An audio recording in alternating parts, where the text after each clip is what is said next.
Building is on fire and someone is cooking while singing. Soldiers and running up those stairs and one of them slams open the door that looks to be their captain. He said, "Where's the princess?" The girl replied, "Oh, that would be me. But give me a sec, I just poured myself this bowl." While confused by her attire, the soldier said, "You are Luana? The sixth princess?" While munching the food, Luana replied, "Yes, I am." The soldier replied, "Take her away." Soldiers grabbed her.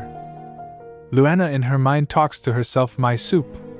You could have let me finish my soup." In front of the castle building, all the peoples are sitting on the ground. Luana, passing through the people, said, "Excuse me. Pardon me. Coming through."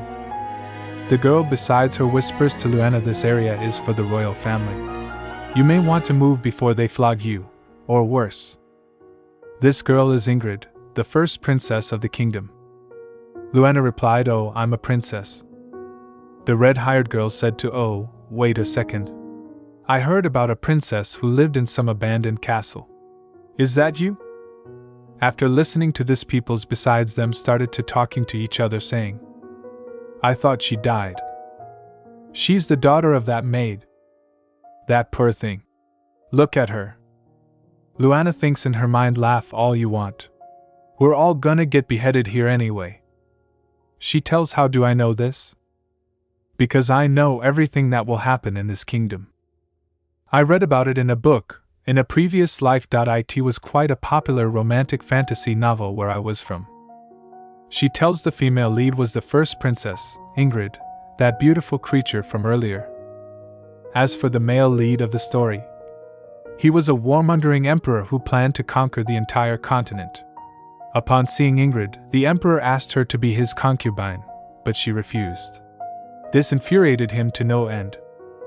So he ordered his duke to seize the kingdom. As his loyal general, the duke complied.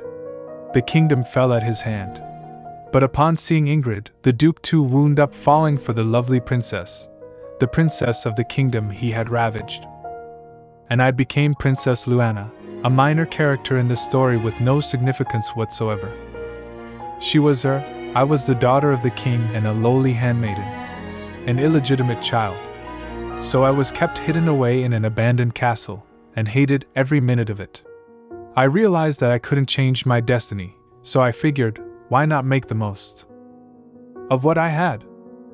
She thinks I just wanted to enjoy a quiet, peaceful existence. I decided to live out my days eating whatever I wanted until I died.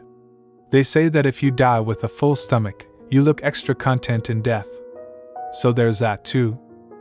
She talks to herself, "I still can't stop thinking about the soup I wasted when they dragged me out of there." Someone said, "Is this everyone?" A soldier replied, "Yes, my lord. The conquering general and duke who seized the kingdom legion." Everyone bows in fear. While Luana thinks his uniform's brown, like chocolate. The haired girl said, "I don't want to die." Luana thinks in her mind, of course she's scared. That's Legion. Wait, what was his nickname again? She thinks it was either the Emperor's Sword or the Emperor's Hound. But neither name accurately encompassed the breadth of his cruelty. Ingrid said to the Duke, "Why have you brought us here?" The Duke replied, "Isn't it obvious? You should know what happens to royals of a conquered kingdom." The kingdom's king, while kneeling, said, "Please, spare us. We'll give you whatever you ask." Luana talks to herself in her mind, "But they looted and plundered everything. What could we possibly give him?" The Duke looks towards Luana. Luana talks to herself, "Wait, what? What's he? Is he coming over here?" The Duke said to Luana, "You?" Luana said, "Me?" Luana thinks in her mind, "But I didn't say anything." Ingrid, while guarding Luana, said, "You stay away from her. I'll not let you lay a hand on her or any member of the royal family." Luana thinks in her mind, "I really appreciate how she's standing up for me, but she obviously doesn't even know my name." Duke said to Ingrid, "Why do you care what I do to her?" Ingrid replied, "She's too young. Whatever you plan to do to her, do to me instead." Luana telephones in her mind, "Oh right. I remember this scene. This is the part of the story where the Duke is moved by Ingrid's gesture of self-sacrifice. And after being impressed, he gets smitten. She tells in her mind while thumbs up this is the beginning of their heart-pounding romance. I love this storyline. After seeing Luana, Duke said to Luana that was an odd gesture. What does it mean? Luana, while bowing, said it was my way of saying that you are the best, my lord. The Duke said, I see. Show me your hands. Luana replied, pardon me? The Duke said, do you take me for a fool? I saw you fidgeting with something. Now, show me your hands. Luana started babbling, it really wasn't anything. It was a bug. It bit my finger. And my finger started itching, so I scratched it. It's still itchy. The Duke said to his soldiers, what's she blathering about? I have no time for this nonsense. Search her. Luana talks in her mind, wait. No. Soldiers come towards her and started searching her. Luana laughs. Please. That tickles. One soldier said to the Duke, we found something, my lord. Soldier asked Luana, what is this? She replied him. What do you think it is? Luana thinks, how do I explain this? Soldier asked her again while twisting her hand, answer me. Is this a weapon? Or some kind of poison? Luana said, ow. No, it's not a weapon. Ow. Ow. Arg. He's gonna break my arm. Soldier said, so it's poison. She replied, it's not poison either. The Duke said to Luana while drawing his sword, speak the truth and I'll kill you quickly. Luana thinks in her mind, well, I guess this is it. I figured my character would end up dying one way or another. The only say I have in the matter is how painful it'll be. Luana said to the Duke, it's beef jerky. The Duke replied, what? Luana said, I said, it's beef jerky with dash. Duke again said, what did you say? Luana thinks in her mind, why can't he understand me? The Duke said, I cannot make out what you're saying because you're mumbling too much. And if you don't do as I say. Luana shouted, it's beef jerky with cheese. Everyone, while confused, said it's beef jerky with cheese. Beef jerky with cheese. The Duke said, did I hear her correctly? He said, I asked whether I heard her correctly. Soldiers replied to the Duke, she said it was beef jerky with cheese, my lord. That's what I heard too, my lord. Luana, while grabbing Ingrid's arm, said, that's right. And I made it myself. The red-haired princess said, what? How could she be eating at a moment like this? Ingrid, while protecting Luana, said, she was abandoned at a young age. She didn't know any better. But she has a good heart. Luana whimpered to herself, no one said we weren't allowed to eat. Luana come towards the Duke and said, would you like to try some? Luana talks in her mind, if the Duke happens to like my jerky, then I might be able to escape this situation. One of the soldiers shouted, my lord. No. You mustn't eat that. It could be poisoned. They locked Luana in prison. Luana talks in her mind, was it that bad? Or maybe cheese isn't his thing? But that combination makes it extra delicious. Luana talks to the soldier, excuse me, sir? You were there earlier, right? In all the commotion of being dragged here and locked up, I lost track. Do you know what happened to the rest of my jerky? The soldier replied, I don't understand how you can be curious about that right now. But since you asked, I'll humor you. Under the Duke's orders, we destroyed it. Luana talks in her mind, I'm doomed, that was my only hope. But since he hated it, I guess this is the end. She tells well. It was just a matter of time. Luana doesn't appear in the novel after the kingdom is conquered. That's why I expected and was prepared for death, but in a flashback it's beef jerky with cheese. She thinks I never imagined that I'd die because of some beef jerky. As angry as he is, I wonder if he'll still make my death quick like he promised. What if he thinks I intentionally tricked him by giving him disgusting jerky and punishes me for it? Or what if he leaves me locked up in this tiny cell forever? She thinks in her mind, I've already experienced being trapped all my life. But the thought of living out my days here. The Duke comes to the prison and said to Luana, "You, witch." Luana, while confused, thinks, "What did he just call me?" The Duke said, "You know what you have done, do you not? That beef jerky that you made. How did you make it taste like that?" He tells a witch cursed my family, and for generation after generation, everything we ate tasted foul. Luana thinks, while confused, "A witch? A curse?" She said, "Hold on a minute. So you didn't lock me up because it tasted bad. You locked me up because..." The Duke said it tasted okay. He said, "If I could taste the food you made, despite the witch's curse, then that must mean you're a witch yourself." Luana thinks, what? What the hell is he saying? Luana tells in her mind, "Wait, it's coming back to me now. I remember something like that from the book. That's right. Some witch placed a curse on his family. They were robbed of the ability to properly taste food. Everything they ate would taste like garbage, leaving them unable to experience the joy of food." She tells that witch disappeared without a trace, but the Duke's family has been in relentless pursuit of her to get revenge ever since. I mean, with the anguish the curse has inflicted on his life and his family, his hatred for her is immense. Luana thinks in her mind, "But I'm not that witch. I'm just a friggin' minor character." She said, "Wait a second."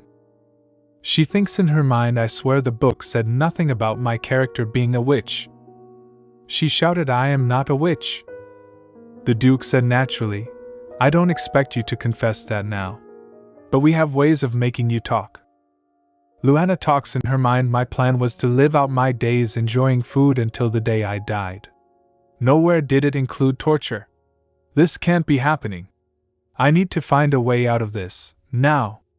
Otherwise, this crazy Duke is gonna torture the crap out of me."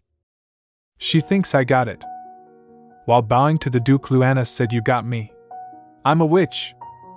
She talks in her mind, "I'll just have to play along for now." The Duke said, "What did you say?" Luana replied, "Oh, but I can't cast or lift curses. I'm only a witch in training. Oh, look at this. This is the mark of a witch." She talks in her mind, "Obviously it's not. It's a battle scar from a cooking accident." The Duke said, "But you cast a spell on that beef jerky, no?" Luana said, "Sure. Yes, that's right." She said, "Though I didn't really need magic for that. I just used the high-quality beef here. The cows graze on the best grass in the kingdom. And then I added in some of my special ingredients." The Duke said, "What, you mean, like insect parts and such?" Luana said, "Why would I ever do that? Anyway, now that I confessed, can we move past this torture stuff?" Duke talks in his mind, "That beef jerky. I could actually feel its texture. In fact, it was good." While glowering at Luana, "So, she's only a witch in training?" The Duke said, "Very well. I won't torture you. However." At another place out of the prison, Luana said, "Oh wow. She thinks I was so worried that I'd never get to see the sky again." A soldier standing behind Luana said, "When will you start?" "Get to it." Luana replied, "Yes, sir. Right away, sir." She thinks in her mind, "I gotta cook this like my life depends on it. 'Cause my life literally does depend on it." A while back, the Duke said to Luana, "Tomorrow, you will prepare a meal for me. If I enjoy what you have prepared, then I will spare your life." Luana talks to herself in her mind, "Whoa. I could never get ingredients this quality when I was locked away in that abandoned castle. In fact, this is the first time I've seen ingredients of this quality since I arrived in this world." She said, "Okay. Time to get to work. With ingredients like these." She talks in her mind, "I'm gonna cook a meal so delicious that even if it was the last thing you ever ate, you'd have no regrets." The soldier thinks she's using an interesting choice of ingredients. Luana said, "Finished?" She said, "This should keep it nice and warm." It's ready." The soldier said, "Follow me." While following the soldier, Luana sniffs the smell and thinks it smells so delicious. Ugh. I can't believe I won't get to eat any of this myself. Both of them enter the Duke room. The Duke glances. Luana talks in her mind, "Stay calm." she said to the Duke, your food is ready. She thinks in her mind, I know he'll like it. It's impossible not to. The Duke said while looking at the food, What kind of a dish is this? Luana replied, oh. She babbles in her mind, it's called milfainade, Nana. It's a dish I used to love in my previous life. The Duke said, I see. Luana thinks is what I wish I could tell him. She said it's my own special creation. The Duke said, preparing an unknown meal when your very life depends on it. Quite a risky choice. Luana talks in her mind, whatever, jerk face. Just eat it.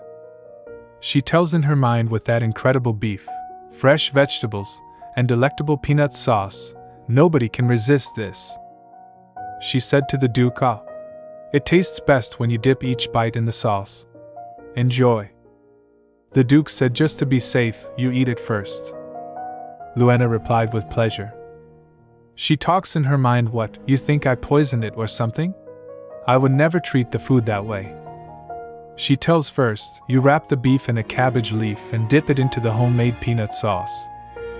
While eating the food, she said while feeling euphoric, yum. The Duke said to Luana, what did you pick it up with? Huh? Oh. They're chops, wooden eating utensils.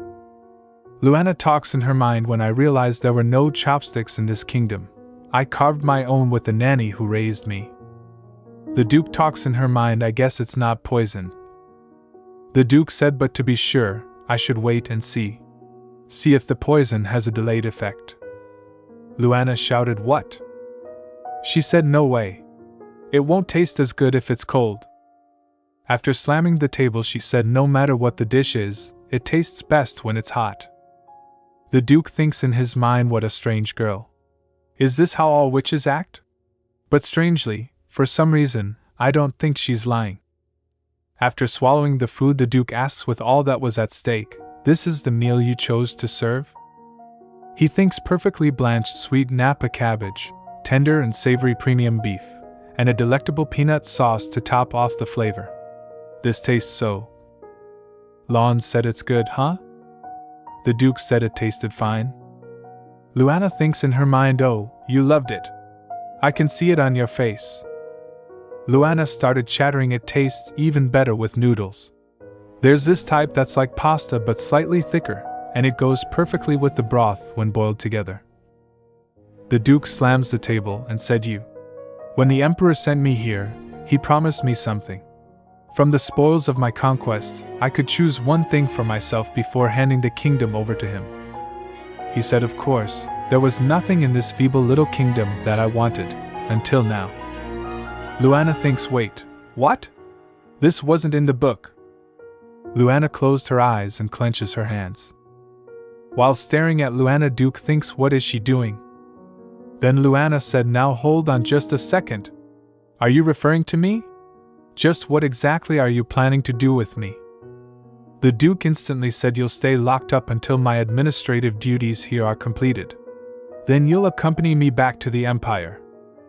Luana thinks in her mind, so that means I'll have to spend every day cooking for my life?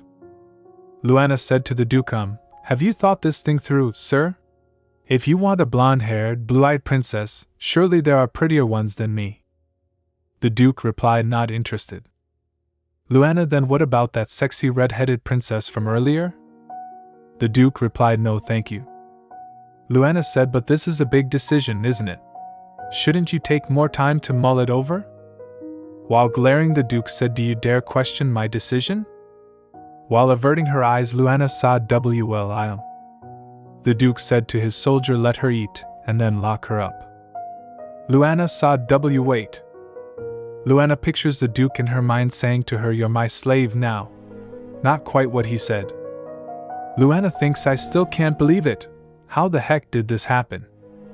While cooking the food, she thinks, well, I think better on a full stomach, so. Luana started singing while cooking. The soldier said, what are you doing? Luana replied, singing. Food tastes better when it's made with joy. The soldier said, it sounds like a spell to me. Luana thinks in her mind, this guy thinks I'm a witch too. What's with these people? She said, sure, let's leave it at that. Hey, do you want to try making one? The soldier replied me. The soldier also started singing while whispering and started making a rice ball. Luana said while almost laughing, I think it's ready now. Let's take a look. She said, oof. That's ugly. Here. Watch carefully. I'll show you how to do it. She said we started with a mix of eggs and finely diced vegetables and added some perfectly seasoned rice. Now we just have to squeeze them into round balls and... The soldier said, wow. Luana said, give it another go. Your hands are bigger than mine, so you can make even bigger ones. The soldier thinks in his mind she seems kind for a witch, must be one of the friendly kinds. He feels the chills and thinks, why do I suddenly feel like the Duke is watching? After making the rice balls, Luana said, time to dig in. Yum! She thinks in her mind the rice is nice and chewy. The cooked vegetables and the seasoned rice go perfectly together. She said to the soldier, try some. He started eating while trembling with fear. He said, that's delicious. So chewy. So savory. Luana replied, see? I told ya. She said, I'm gonna keep the rest for later. Here. Take this with you. You can share it with your buddies. The soldier said, and what do you plan to do with the rest? Luana replied, give some to my old nanny, my caretaker. Can you take me to where she's being held?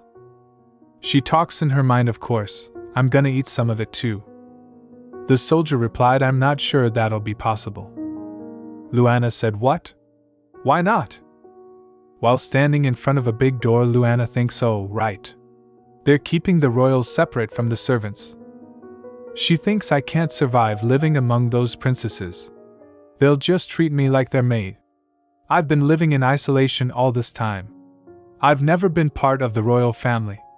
If I'm lucky, they'll treat me like a maid. Luana said, the soldier while sniffling, do I have to go in there? Can I go somewhere else? The soldier replied, sorry. Those are the Duke's orders. Luana thinks, fine. If I was able to survive that crazy Duke, I can handle a group of snobby princesses. Dear God, give me strength. The soldier, while remembering the scene from a while before, thinks when it comes to food, I guess even royal decorum goes out the window. One at a time, please. They were like a pack of hungry wolves. Someone said, Lugard. How's work?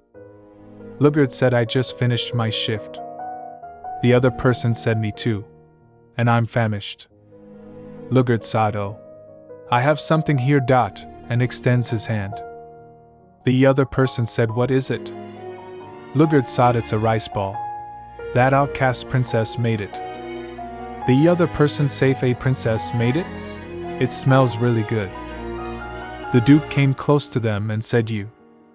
Both of the soldiers said, my lord, and stood attentively. The Duke said, what did I hear you say just now, Lugard? Lugard said that the rice ball was made by the outcast princess, sir. The Duke said, is that so? What a shrewd witch. In the room for royal captives, princesses are struggling with each other for the food. One said, hey. I grabbed it first. Others said, you did not. My finger was clearly under your hand. Luana, while sniffling, said, all those rice balls. Ingrid said to Luana, you there? The floor must be cold. Why don't you sit up here with me? Luana said, thank you. Luana sat on the bed beside Ingrid and feels awkward. While looking at Ingrid, Luana thinks, well, look at her. I can see why she's the main character. She hasn't been able to bathe or eat properly since she got locked up, and yet she's as beautiful and elegant as ever. She talks in her mind anyway. At least I was able to save one for myself. I'm tempted to eat it now, but I think I'll save it for breakfast tomorrow. Ingrid stares at the rice ball. Luana said, Ingrid? Ingrid said to Luana, I am so sorry. That was rude of me. That's your food. I shouldn't have been staring. Luana thinks in her mind earlier, she was the only one who sat by quietly while all the others fought over the food. Of course, she'd be hungry. She may look like a doll, but she's still human, and I know hunger when I see it. Launce said Ingrid. Please. Take it. Ingrid said, oh, I couldn't. It's yours. Luana said while handing her the rice ball, it's okay. I ate a lot before I came here. After taking the rice ball, Ingrid said, how about we do this then? She splits the rice ball and said, this is enough for me. Thank you for sharing this with me. Luana thinks in her mind Ingrid is beautiful inside and out. While she thinks, no wonder both the Emperor and the Duke wind up falling for H-. The Duke came barging and come near Luana and said, you. Luana replied, me? Luana thinks in her mind, this feels all too familiar. The Duke said, come with me. Luana talks in her mind, what? You're the one who ordered me here in the first place. Make up your mind. While standing up, she thinks, oh well. I guess I have no choice. Your wish is my comma. Ingrid blocked Luana and said, this is unacceptable. Luana, while watching Ingrid, said in her mind, Ingrid? Ingrid said to the Duke, I won't let you boss her around anymore. She's royalty. I'll not have my little sister at your beck and call. The Duke replied, is that so? The Duke called his guards and ordered him bring her here. Soldier running towards Ingrid said, yes, sir. The soldier grabs Luana's arm and she said, Owie. The Duke said to soldier, the not her? The other one. The soldier grabs Ingrid and took her away. Luana shouted, Ingrid. Then the Duke said, there. The obstacle has been removed. Now lead the way to the kitchen. In the kitchen, Luana asked the Duke, what would you like me to make? He replied, that thing you made for my men. Luana asked, huh? You mean the rice balls? He replied, yes. That. Luana, while frustrated, thinks in her mind, that's the reason for all this? For that overly dramatic entrance of yours? And the unnecessary banishment of Ingrid? Is what I'd love to say, but... She said, isn't it kinda late for a meal? The Duke said, are you refusing me? Luana said, and no. No. I love cooking in the middle of the night. From now on. The Duke said, you cook for me and only me. Luana quickly turned around and asked, what? The Duke, you shall not cook for my men or your sisters ever again. What's mine is mine. And I have no interest in sharing. She replied, oh. I understand. She said, but the veggies are about to burn. While going away from Luana, the Duke said, get back to it then. She replied, yes, sir. She thinks in her mind, phew. That was scary. And why does he always have to stand so close? Luana prepares the food and serves the Duke.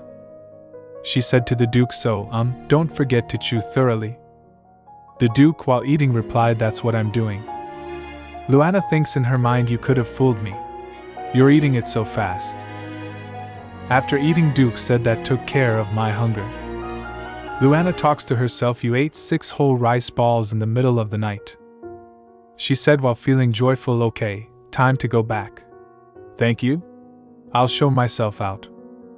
The Duke said, no, not back there. You will return to my quarters.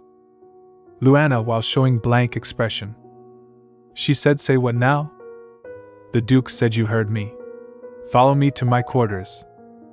Luana said, haha. You mean why your room? She thinks in her mind, why the hell would I go there? The Duke said to Luana, while I don't think you have it in you to escape, I won't take any chances. You will stay where I can keep an eye on you. While walking, Luana talks in her mind, well, he's right about one thing. I have no idea how I'd escape from here. She thinks it should be fine. I'm sure he lives in a suite with, like, multiple rooms and all. She tells, but that was just wishful thinking. Because... She talks in her mind, I can't believe this. I'd rather be at the mercy of those snobby princesses than here. She talks in her mind, he could have chosen any place in the entire palace. Why did he choose a single room? While she is thinking, the Duke started undressing. Luana looks at the Duke and while flustered she said, I'm sorry. I didn't know you were gonna undress. I won't look. She turns around and thinks in her mind, I can't believe this. I'd rather be at the mercy of those snobby princesses than here. Well, she thinks while turning her head since I'm stuck here anyway, maybe just a tiny. She looks at the Duke and thinks, well, he's kinda lean and fit. I assumed all royals were kinda fat, and it was hard to tell through all his robes. While she's thinking, the Duke saw Luana and glares at her. Luana turns her head the other way. She thinks, but it's like this Duke hasn't been eating like wait a sec. The curse. I guess he really couldn't taste anything before eating my food. The Duke said to Luana, what are you mumbling about over there? Luana, while looking the other way, said, have you finished changing? The Duke replied yes. After looking at the Duke, Luana thinks he looks different without that scary uniform on. In fact, he looks kinda hot. While she is thinking, the Duke picks his sword and she thinks, okay, scratch that. He's still scary AF. Luana asks the Duke, can I ask you something? Are you gonna sleep like that? It looks pretty uncomfortable. The Duke replied, I have a hard time sleeping as it is. And when I do manage to fall asleep, I can't for long, because of the curse. She said, so about that curse, what exactly does it do? Do you really taste nothing? Then the Duke said, I thought you were a witch? Shouldn't you know more about curses than I do? She replied, curses aren't, they're not my specialty. I don't know a whole lot about them. Then the Duke said, I can taste things. He said while clenching onto his sword, but all the food I eat feels like foul grains of sand in my mouth. And soups and stews taste like sewage water. But when I eat the food you cook, you taste what food should taste like. Then Luana thinks in her mind, that's why he couldn't stop eating my rice balls. If he was cursed from birth, then he's never tasted anything like that before. The Duke asks Luana, wait, why are you so curious about the specifics of the curse? What exactly are you up to? Are you scheming something? Luana, while flustered, replied, and no. Nothing. It was just simple curiosity. Honest. She pulled the blanket and started sleeping on the sofa and said, okay. I think I'll turn in now. Good night. After a while. While trying to sleep, Luana thinks it's so quiet. When the Duke conquered the kingdom, I thought that was the end of my story. I thought maybe I'd be beheaded with the others. Or left to rot in some cell. She thinks, but my head's still intact. And I still get to eat. And here I am on a nice comfy bed instead of some cold prison floor. Well, a couch really. But same difference. She pictures the Duke in her mind saying, you. Come with me. Cook. Sleep in my room. She thinks, but the Duke sure is making a lot of demands of me. Wait, if I'm the only one whose cooking can get past the Duke's curse, I just might be able to survive here after all. She thinks, and if I can do that. After closing her eyes, she thinks, I wonder how those two are doing? My old nanny and Ingrid. She fell asleep. In a dream, Luana is running and calling Nanny. Nanny! After hugging her nanny, she said, where have you been? Her nanny replied, Princess. Then Luana said, I had the worst nightmare. This scary-looking Duke kept calling me a witch and forcing me to cook for him. Her nanny replied, what a strange dream you had. She said, I know, right? I'm so glad it was only a dream. I was so scared. She thinks, wait a sec. Since when did Nanny? While opening her eyes, she thinks, feels so firm? She opens her eyes and she was squeezing the Duke's chest. The Duke said to her, good morning. And Luana, while confused that why is she in Duke's bed? She talks in her mind, huh? Oh my God! The Duke said, which? The Duke said, you're quite bold, aren't you? You claimed you were going to sleep, but then you crawled into my bed. He told her you jumped into my arms and pinned me down. And you started fondling my cheese. Luana, while blushing, said, why didn't you push me away? The Duke replied, as a knight, chivalry precludes me from doing such a thing to a lady. Luana talks in her mind, chivalry my ass. You were about to torture me yesterday. The Duke said, however, you did lay hands on me without my consent. And for that, your offending hands must be removed. She cowers in fear and bowed down to the Duke and said, please, forgive me. What can I do to make it right? The Duke, while drawing his sword from sheath, said, Are you leaving it to me to come up with something? Then Luana replied, And no, I'll think of something. Then the Duke said, Well, I am hungry. Luana quickly jumps from bed and said something delicious coming right up. After a while in the kitchen, while cooking, she talks in her mind, Oh my God, my God. Stupid body. What were you thinking? How could you sleepwalk at a time like that? Ugh. It wouldn't have happened if that stupid Duke didn't have me sleeping in his stupid, single room. I mean, what kind of Duke? While she's thinking, her hand was close to getting cut by a knife, and she realizes and said, Holy. She thinks while slapping her face with both hands, that was close. I gotta focus. Because if I screw up this meal, I'm gonna lose a lot more than just a finger. She thinks while preparing the food. Let's see. I take some finely minced beef and pork and mix it in with milk and homemade breadcrumbs. Next, I season it with various spices and add tomato sauce, minced onions, and cheese. Once it's all mixed, shape it into the form of a loaf and into the oven it goes. While I wait, I'll turn my attention to a side dish. A nice little potato salad. After almost finishing preparing food, she said, Almost done. Is there anything I'm forgetting? The soup. I'll start with butter and onions. A guard came and asked Luana, Excuse me? Will it be much longer?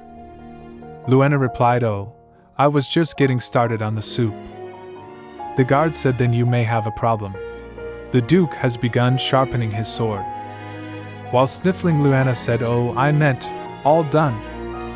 While digging the serving cart, Luana thinks, What a shame.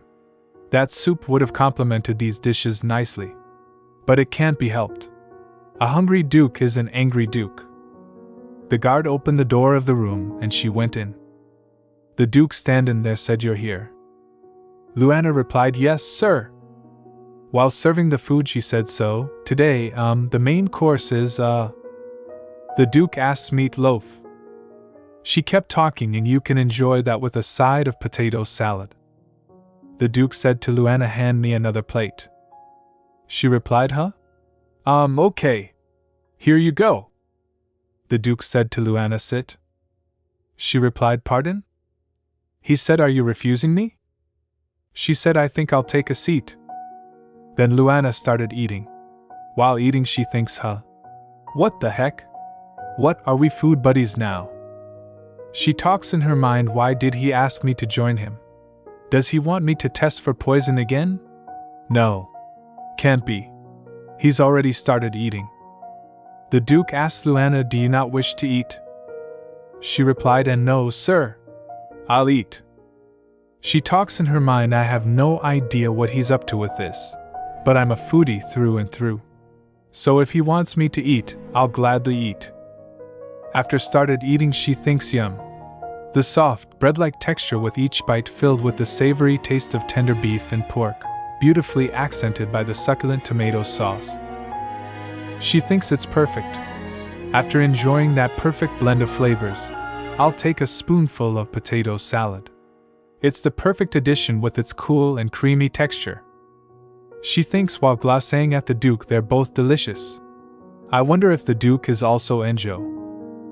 She asks the Duke, Did you finish all the meatloaf? When? She talks in her mind, I intentionally made 5 portions just so it'd keep him busy eating longer. The Duke thought I finished it while you were lost in thought with that spoonful of potato salad.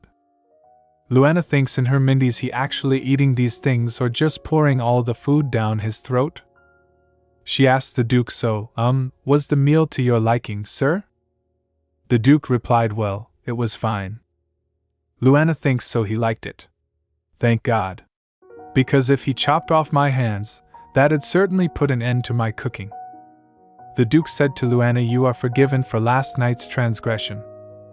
While bowing her head, she said, Thank you, sir. She thinks in her mind, I'm saved. The Duke stares at Luana and said, That takes care of that. While snapping his fingers, he said, Now then, there's one more thing I'll need from you. Maids grabbed Luana and she said, What's going on? Why, you said I was forgiven. Why are you doing this? The dukes ignore Luana. Luana talks in her mind, what the heck? What was with that look on his face? I did what he asked. And he enjoyed the food. The duke said to the maids, take her away. While the maids talk Luana away, she said, hey, please, where are they taking me? Luana while sitting in the bathtub. Maids are wiping her body. She asks excuse me? Is this some kind of twisted ritual? Are you planning to drown me in my own bathwater or something? One of the maids said, pardon? I think there's been a big misunderstanding, Miss Luana. We were simply instructed to bathe and dress you in new clothes. The other maid said yes. For all his cruelties, the Duke draws the line at harming any lady he lays with. Luana said while getting flustered, what? Whoa! Talk about a big misunderstanding. The first maid said, oh. Your nails will need a proper trimming too. Luana shouted, why won't anyone here ever listen to me? Maid prepared Luana a nice dress and she gets ready. After seeing Luana in new dress, Duke said to Luana, that's more like it. It's about time you were separated from all that filth and grime. Luana talks in her mind, that's why he looked so disgusted when he turned away? Because I was dirty? Well, regardless of the reason, these are the nicest clothes I've worn since I've been here. Way nicer than anything I wore in the abandoned castle. And this was a nice gesture, so I should probably thank him. While she was thinking all of this, the Duke came close to her and Luana tried saying something to him. The Duke said yes? She said, oh, I wanted to thank you for, huh? The Duke came extremely close to her. She thinks in her mind, what is he doing? Eek. The Duke brushes her head with his hand and said, thanks are not necessary. A guard came and said, my lord? The Duke said, what is it? The guard said, the princess in the dungeon insists on speaking with you. Luana remembers in her head. Princess? Dungeon. Ingrid. Ingrid is locked in prison in dungeon. Both Luana and Duke went there. Luana, besides standing, the Duke thinks, ugh. Why did he drag me along? I hate this place. The Duke said to Ingrid, I understand you've requested my audience. Ingrid asked the Duke, what's the meaning of this? The Duke said, the meaning of what? Ingrid said, you imprison me down here without justification, and leave me here without once checking on me. Is this isolation meant to be some form of mental torture? I don't know what you're trying to achieve, but if you think this will break me, think again. The Duke said to Ingrid, very well. Then stay here and remain unbroken. Ingrid asks, what did you just say? The Duke said, was that why you asked to see me? To waste my time? The next time you're inclined to share such thoughts, do share them with my guards. Ingrid shouted Luana. Luana said, I Ingrid. Ingrid said to Luana, are you okay? He hasn't hurt you, has he? Or even? Luana thinks in her mind, even in a situation like this, she's still looking out for the welfare of someone else. She said to Ingrid, and no? He hasn't done anything. I'm fine. It's you who I'm worried, Abu. The Duke, while going, said to Luana, what are you doing over there? Come along. Luana replied, yes, sir. I'm coming. Luana said to Ingrid, I gotta go. Ingrid, hang in there just a little longer. While Luana is going, Ingrid shouted Luana. After Luana left, Ingrid got confused. ABD said to herself, hang in there? What does that mean? While Luana and the Duke going, the Duke said to Luana, you must have forgotten. You're not free to do as you please. You answer to me, understood? Luana replied, I'm sorry. It won't happen again. The Duke handed over the lantern to Luana and said, here. Take this. She replied, yes, sir. Both of them started going upstairs. After a while walking, Luana asks the Duke, if you don't mind my asking, is food being served to the, royal prisoners? The Duke said, what, so they can be executed on a full stomach? Luana thinks in her mind, he's so ruthless. She said to the Duke, is there no other option? He replied, they are not worthy of life. She said, what if, The Duke said to Luana, "You have too many questions." "Why are you, hey?" Luana asked the Duke, "By any chance, are you hungry?" Luana, while sitting on the chair, talks in her mind with gloomy expressions. "A delicious dish, a ridiculously delicious dish." The Duke regarding Luana while looking at her thinks, why does it look like she's sitting there in the dark? Luana thinks with serious face, what really delicious dish can I make with these leftover ingredients? I can't just settle for something mediocre. With the stakes involved, I need to make this count. She remembers her conversation with the Duke. Luana said, "Hey, by any chance, are you hungry?" The Duke replied, "Well, it is almost lunchtime. So I don't even understand why you're asking. You should know by now that when it's close to mealtime, you should start cooking." She thinks in her mind with annoying expression, this guy is so freaking annoying. She said, "So listen, Luana shouted that for this meal, I have a request.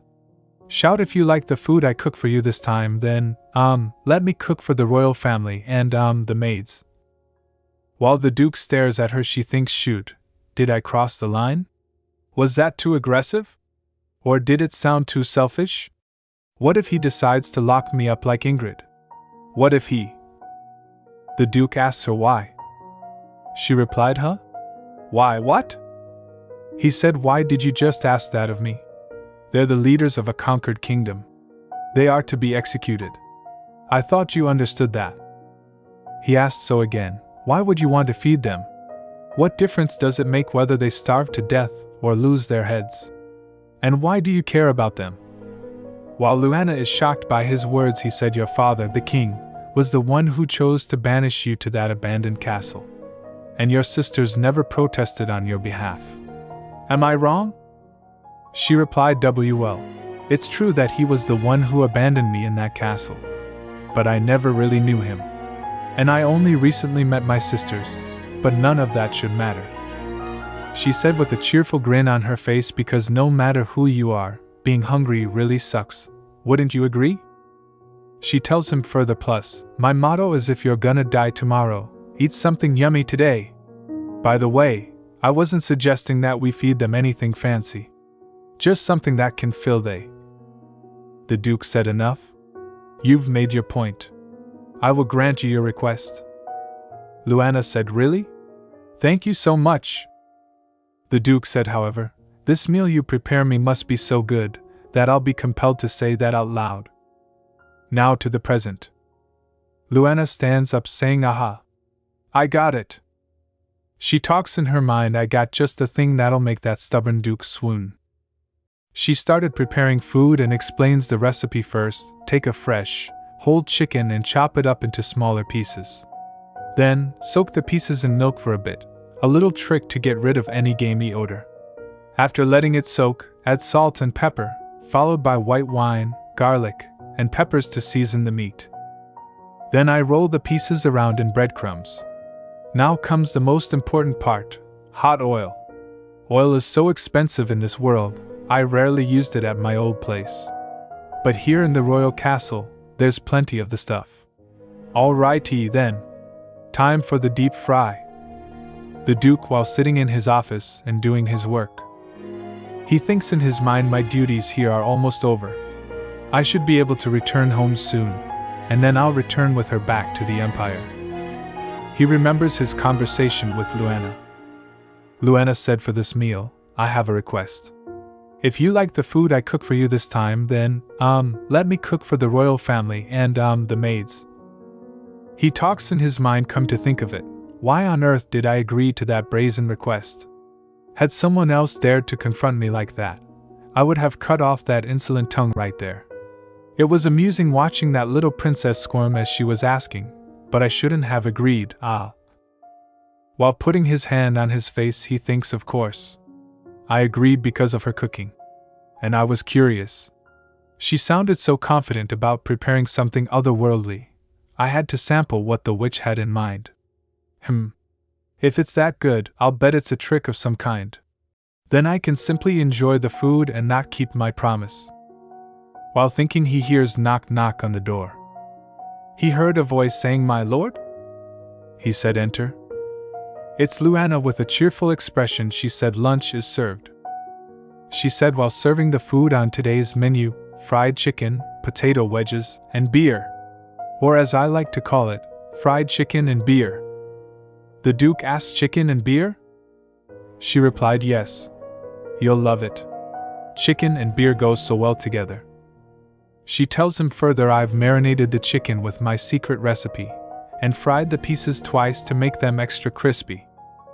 The Duke stares at her, and said she's soiled the clean clothes I provided her. I suppose it's a sign of how hard she worked on this meal.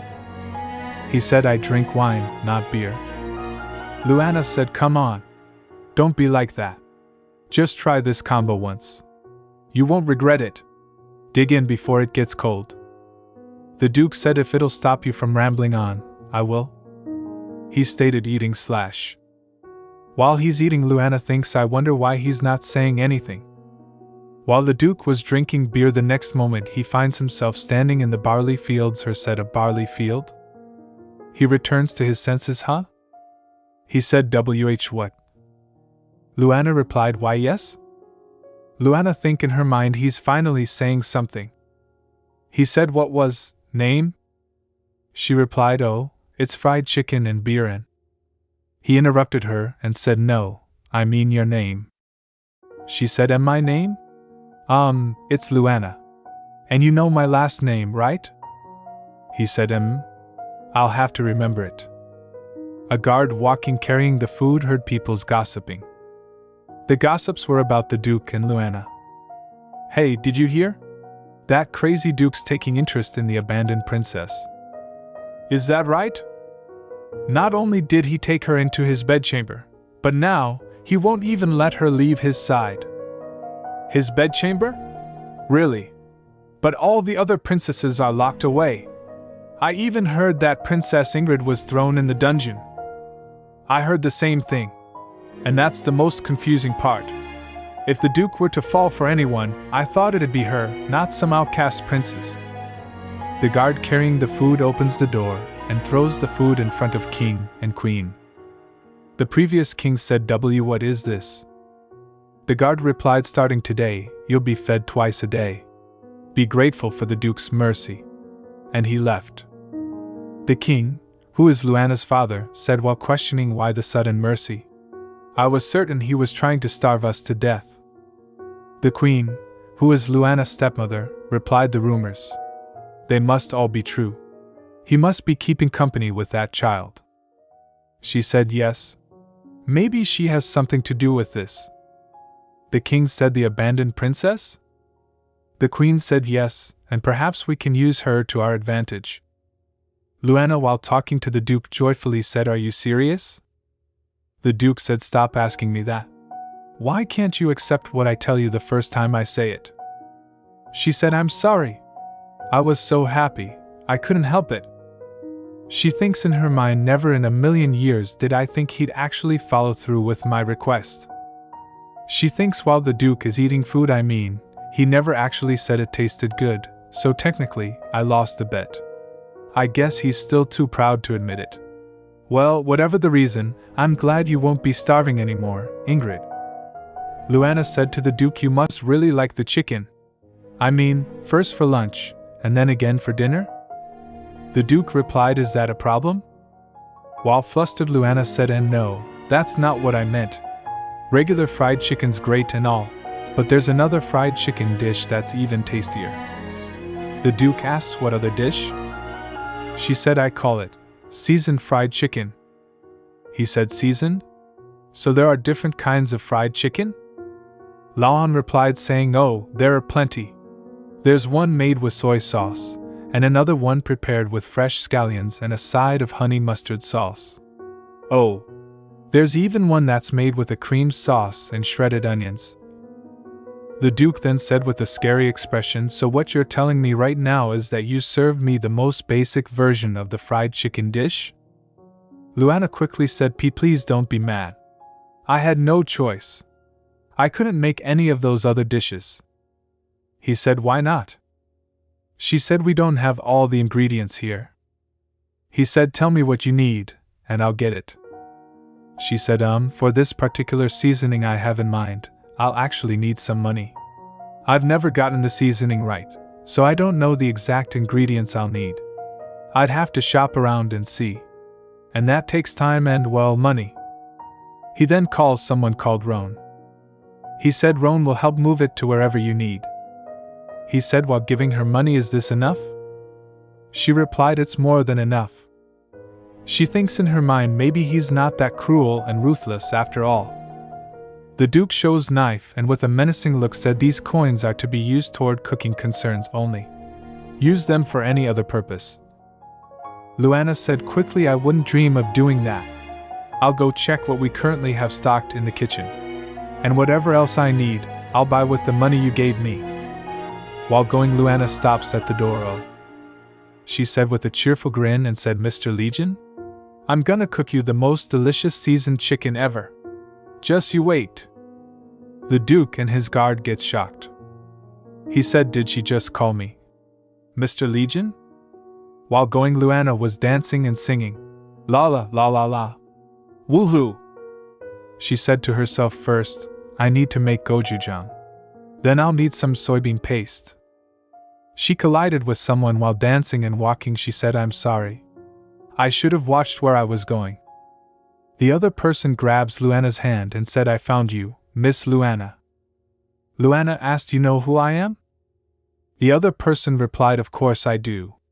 Who doesn't know who the wonderful Luana is? You're the kingdom's precious youngest princess.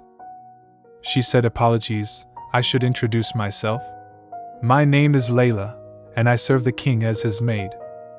She told Luana, we have little time, so I'll get to the point straight away. His Majesty wanted me to give you something. The next day. Today's menu, grilled ham and cheese sandwich, 2 eggs sunny side up, and a tomato salad with ricotta cheese served with a glass of yogurt drink. Both Luana and the Duke are eating. He thinks while looking at Luana, she's particularly quiet today. He said, hey. She replied, huh? Yes? He said, is there any more of this? She stands while saying, oh yes. Of course. I think I have a pretty good idea now of how much you eat per meal, Mr. Legion. The Duke said to Luana, I'm curious about something. She replied, yes? He said, exactly when did I give you permission to address me by my name? She said, pardon? She talks in her mind with choking expression, his name? Have I been calling him by his name this whole time? She was completely oblivious until this moment. She babbles and said, oh, haha. I thought maybe, you were bored? So, I don't know, I thought I'd, lighten the, While showing different expressions, she said, oh, that's right. You know what it was? When you asked me my name, I thought that, we were getting closer or something. So I guess I thought we could change up the way we address each other. She serves him food while trembling. The Duke then said, be careful with that plate. I don't really care what you call me, but I would care if you dropped my food. She said, yes, sir. Luana thinks in her mind, oh my God, what just happened? She thinks while dragging the serving cart in the hallway, I can't believe it. There's no way a cruel and pompous guy like him would let something like this slide. Is this all just a bad dream? He's already threatened to cut off body parts. I thought for sure he'd, cut off my tongue or something. But all he did was ask for more food. Is this all because of my cooking? She pictures the Duke in her mind and thinks, now that I think about it, he has been kinder recently. And a whole lot less irritable. My food has changed him. Is it possible? Someone said, Miss Luana. Luana gets startled and shouted, eek. Where did you come from? And, who are you? Layla said, don't worry, it's just me. Were you able to use what I gave you? Luana said, oh. So about that. While she was talking, someone came behind Luana and said, who are you speaking to? Luana quickly turns around and thinks while looking at the person, when did Sir Roan get here? She turns to Layla, she is already gone. She said, that's strange. There was a maid here just a second ago. Honest. She said to Roan I was asking for tips about laundry and stuff because that nice dress that Mr. the dress that the Duke gave me got dirty. Roan replied, I see. Well, I came to tell you that the Duke would like that fried chicken dish for dinner again tonight. She said, oh, no problem. I'll get right on it. Luana closes the door and take a breath of peace view. She puts her hand in her pocket and brings out a small bottle and a note saying add this to the Duke's meal. She thinks I'm guessing this is poison? Someone knocks on the door and said, excuse me, Miss Luana? You're not supposed to close the door. She said, oops, my bad. Sorry about that. It totally skipped my mind, haha. She think in her mind, what have I gotten myself into? I mean, seriously. This isn't fair. They never cared about me before, and now, I'm suddenly the most precious princess in the kingdom? What, did they think I'd feel special now that they need me? And of all things, they want me to poison someone? How could I poison the food of someone who enjoys eating it so much? I'm gonna throw the poison away. If I get caught with something like that, there's no way even this gentler Duke would look past it. She thinks while doing dishes, and besides, a minor character like me would never off a major character like him. Especially on the request of some absent father. Made up my mind. As soon as the opportunity presents itself, I'll just toss it out a window or something. After finishing, she said easy peasy. After a while on laying on her sleeping sofa, she thinks the opportunity never presented itself. The stupid guard kept his eye on me in the kitchen. Miss Luana! And that maid kept following me around when I left. She thinks I'll have to get rid of it first thing in the morning. Until then, I'd better make sure I don't lose it anywhere. While she was thinking, the Duke said, hey. He said, why do you seem so jumpy of late? What happened to that fearless vixen who handed me some beef jerky that day? While hearing that and looking the other way on her sofa, Luana thinks, why is he bringing that up all of a sudden? The Duke said, look, once I'm finished with my duties here, you will be relocated to the Empire as a prisoner of war. However, because you're essential to my efforts in hunting down the witch who cursed my family, once I get the Emperor's approval, you will be kept in my palace as my personal prisoner. So going forward, you'd be well advised to stop being so jumpy around me. After hearing that, Luana thinks in her mind, what is he?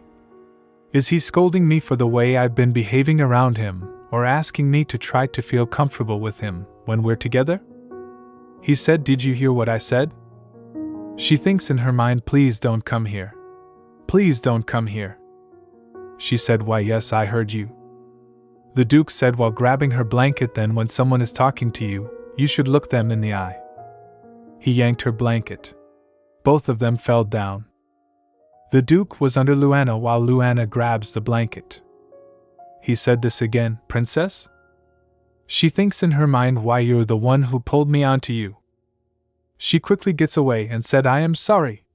I was twisted in my blanket, and when you yanked it away, I must have dashed. While all of this happened, the small bottle in Luana's pocket fell down. Both of them looks at that. Luana thinks in her mind, oh no. Both Luana and the Duke tries to reach to grab the small bottle first. But the Duke picks it first. Then Luana thinks in her mind, oh my god. The Duke said with a scary expression, poison? Luana said, I have no idea what that is. The Duke smirked and said, I find that hard to believe considering it just rolled out of your pocket. He said to her, apparently, all my efforts to try to make you feel more comfortable were nothing but opportunities to you. That was my oversight. I mustn't forget you're a witch. He opens up the bottle and started drinking from it. Luana said, no. This is all one big misunderstanding. She stopped in the middle and quickly grabs the bottle from him. She said, what are you doing? She looks at the bottle and it's empty. She said, why on earth did you? The Duke said, unfortunately for you, this won't kill me. I'm immune to most types of poison. She grabs him by his shirt's collar and yelled, that doesn't mean you should drink it. That was so reckless. And I was only hiding it so I could throw it away later. I would have explained, that's no way to treat your body. While they were in middle of their arguing and Gurid burst opens the door. He said, "Is everything okay, my lord? I heard loud noises coming from your quarters. In guard's point of view, that's no way to treat your body." The guard said, "Oops. I'm sorry, sir. Please enjoy the rest of your evening." He slams the door and went. The Duke said, "What was that about?" He said, "Damn." Luana quickly gets away and said, "I'm sorry. I was so shocked by what you did, I just dash." The Duke said, "That liquid, it wasn't poison." He pushes Luana and said, "Away with you." Luana said, "Hey." The Duke said, "Get out. We'll discuss this matter at a later time." While outside the door, Luana was standing confused. "Ha!" A guard said to Luana, "I heard something interesting was going on, so I rushed over." "Why aren't you in the Duke's room?" She replied, "Something interesting? I don't know if I'd call it that." Lugard came, looks at him, and said, "Why is he here?" He said to Luana, "The Duke has asked me to find you alternate accommodations. Follow me." The other guard, "Well, it beats having to sleep out in the hall, eh?" Luana asks Lugard, "Is Mr. Legion okay?" The Duke in his room, looking at the empty bottle, thinks this was an aphrodisiac. A powerful one. It's well concocted and pure. There's no way that dull-witted princess could craft something like this. TCH. He thinks I was aware of the rumors about us, but I paid them no mind because they were of little consequence.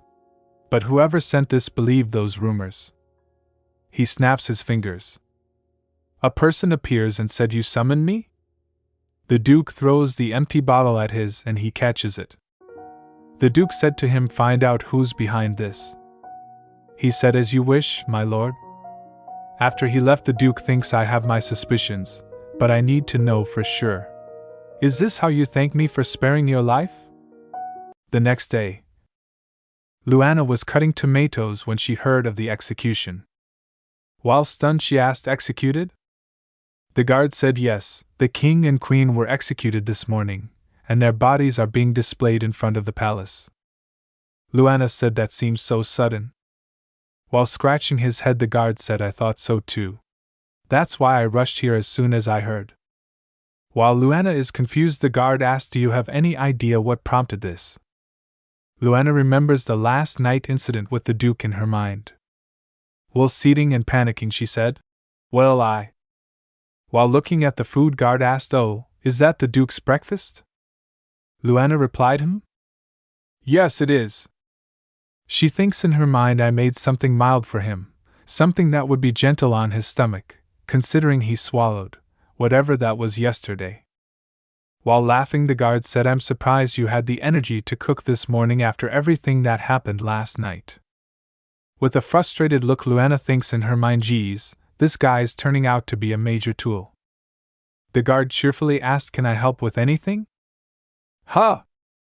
The guard said, "I figured you wouldn't want to see him right now. He said so I can take his meal to him for you." While confused and looking at him, Luana thinks in her mind, is he being sympathetic toward me? Poor child. While imagining the guard's perspective, she thinks in her mind, the youngest princess of a seized kingdom who just lost her beloved parents. She thinks, well, he's not wrong. I just feel sort of uncomfortable seeing Legion right now. While looking away, Luana said, "Actually, that'd be great." The guard shamelessly asked, "What do I get in return?" Luana said, "Well, I could give you some food." The guard cheerfully said, "Yay. Thank you." Luana thinks in her mind, I guess he was just after the food. After the guard went to deliver the food, Luana cleans the dishes. She said to herself, "It sure is quiet." With a sad face, she thinks in her mind, executed. While cooking the food, she thinks in her mind, it feels surreal. I don't even feel sad. She thinks, I guess it's 'cause they're not my real parents, and considering the way they treated me, it's not surprising. While removing the liquid from beans, she thinks, but I am worried about her. I'm worried about Ingrid. Meanwhile, Ingrid slams the prison wall. She thinks in her mind all this. While remembering herself posting the letter, she thinks, over a simple letter? She thinks it was just a letter respectfully declining an unwanted proposal. While remembering her happy family, she thinks, but because of that, our kingdom was reduced to ashes, my sisters and I were imprisoned, and my parents were. While gritting her teeth in anger, she slams her hands on the wall and said, "This is unforgivable." After a while, the guard serves the food to the Duke. He said, "Your breakfast, my lord." While frowning, the Duke looks at him and asked, "What are you doing here? Where's the girl?" The guard said, "She asked me to bring it to you." The Duke asked, "Why? What is she doing right now?" While remembering Luana rinsing the beans, he said, "I believe she's rinsing some beans, my lord." While looking at the angry Duke, he thinks in his mind, maybe I shouldn't have offered to help. His glare is about to burn down the door. The Duke then said, "Understood." The guard said, "Yes, sir." Today's menu is pot-au-feu, a slow stewed dish of beef, potatoes, carrots, tomatoes, and bouquet garni. The Duke said, "This looks boiled." The guard said, "I believe it was, sir." While looking at the food, the Duke thinks in his mind meat is normally grilled. I have heard that boiling it allows the meat to absorb the flavor of the other ingredients, though I've never been able to taste it before. He starts eating and thinks in his mind, it doesn't seem as if she used a lot of seasoning for this. He thinks in his mind, the slow stewed beef melts in my mouth, and the carrots seem sweet, while the potatoes are soft, and then a tartness that must come from the tomatoes to finish it off. Then there's this warm, but flavorful broth to wash it all down. While munching on food, he thinks in his mind, I never knew eating could be so satisfying. I might have stayed the execution had I eaten this first. After the Duke finished eating, the guard said, "Let me clear this for you, my lord." The guard walks away with the serving cart. Then the Duke thinks in his mind she asked him to deliver the food while she stayed in the kitchen. While tapping in the table, he reads papers and thinks in his mind, I wonder if it's because of what occurred last night, or perhaps because of this morning's execution. He thinks, no matter. With Dark Crow tracking her, there will be nothing she can hide from me. Meanwhile, back at the Empire, the Emperor is in the flower garden. He asked the guards, "So Legion has executed the king and queen?" He said, "Then he must be nearly finished. I suppose his return is imminent." The Emperor asked, "And my request?" The guard replied, "He will be bringing it." The Emperor cuts a flower and said, "What fortunate news." While holding the flower, he said, "Then, shall we ready ourselves to greet the Empire's war hero?" While rinsing the beans, Luana thinks in her mind, "Okay, so I'll soak these for 8 hours and then steam them. I need to look for some cloth I can steam with." While she was thinking, the Duke came and said, "You! What are you doing in here?" Luana got suddenly scared and splashes water on the Duke. While the Duke is wiping the water drops from his face, she thinks in her mind, what is he doing here? While shocked, she said, "What are you?" "No, I was just, the BA, did it get on you?" "I'm sorry." She said, "Oh, was there something wrong with the food?" The Duke said, "No." He said, "Although I didn't like who brought it." Luana gets stunned after hearing him. She said, "My apologies." The Duke said, "It's fine, go pack your things." Luana asked, "What?" The Duke said, "It's time to return to the Empire." "Oh." The Duke asked, "What is it?" While pointing towards the seasonings and other ingredients, she asked, "Is it okay to pack food?" "Oh, and I have leftover beef jerky and fruit jam that I made some time ago." While taking a sigh, he said, "If you wish, but there's nothing else you need to take?" She asked what could possibly be more important than food. While turning, the Duke said, "Never mind. I shouldn't have asked." While the Duke is going, Luana thinks in her mind, wait, if we're going to the Empire, I wonder. After some time, Ingrid is riding a horse while guards are present besides her. Luana looks at her with a happy face and thinks in her mind, yay, Ingrid's coming with us. While looking at her, she thinks, I wish I could go talk to her, but there are too many guards around her. While she was thinking, the Duke asked, "Will it be much longer?" She turns her head and said, "Oh, I'm almost done." She said, "Here you go. Today's menu, cheese beef jerky with whole wheat bread and a side of fig jam, along with a bowl of steaming corn soup. While sitting, Luana asked the Duke, "Are you sure you're okay with this type of food?"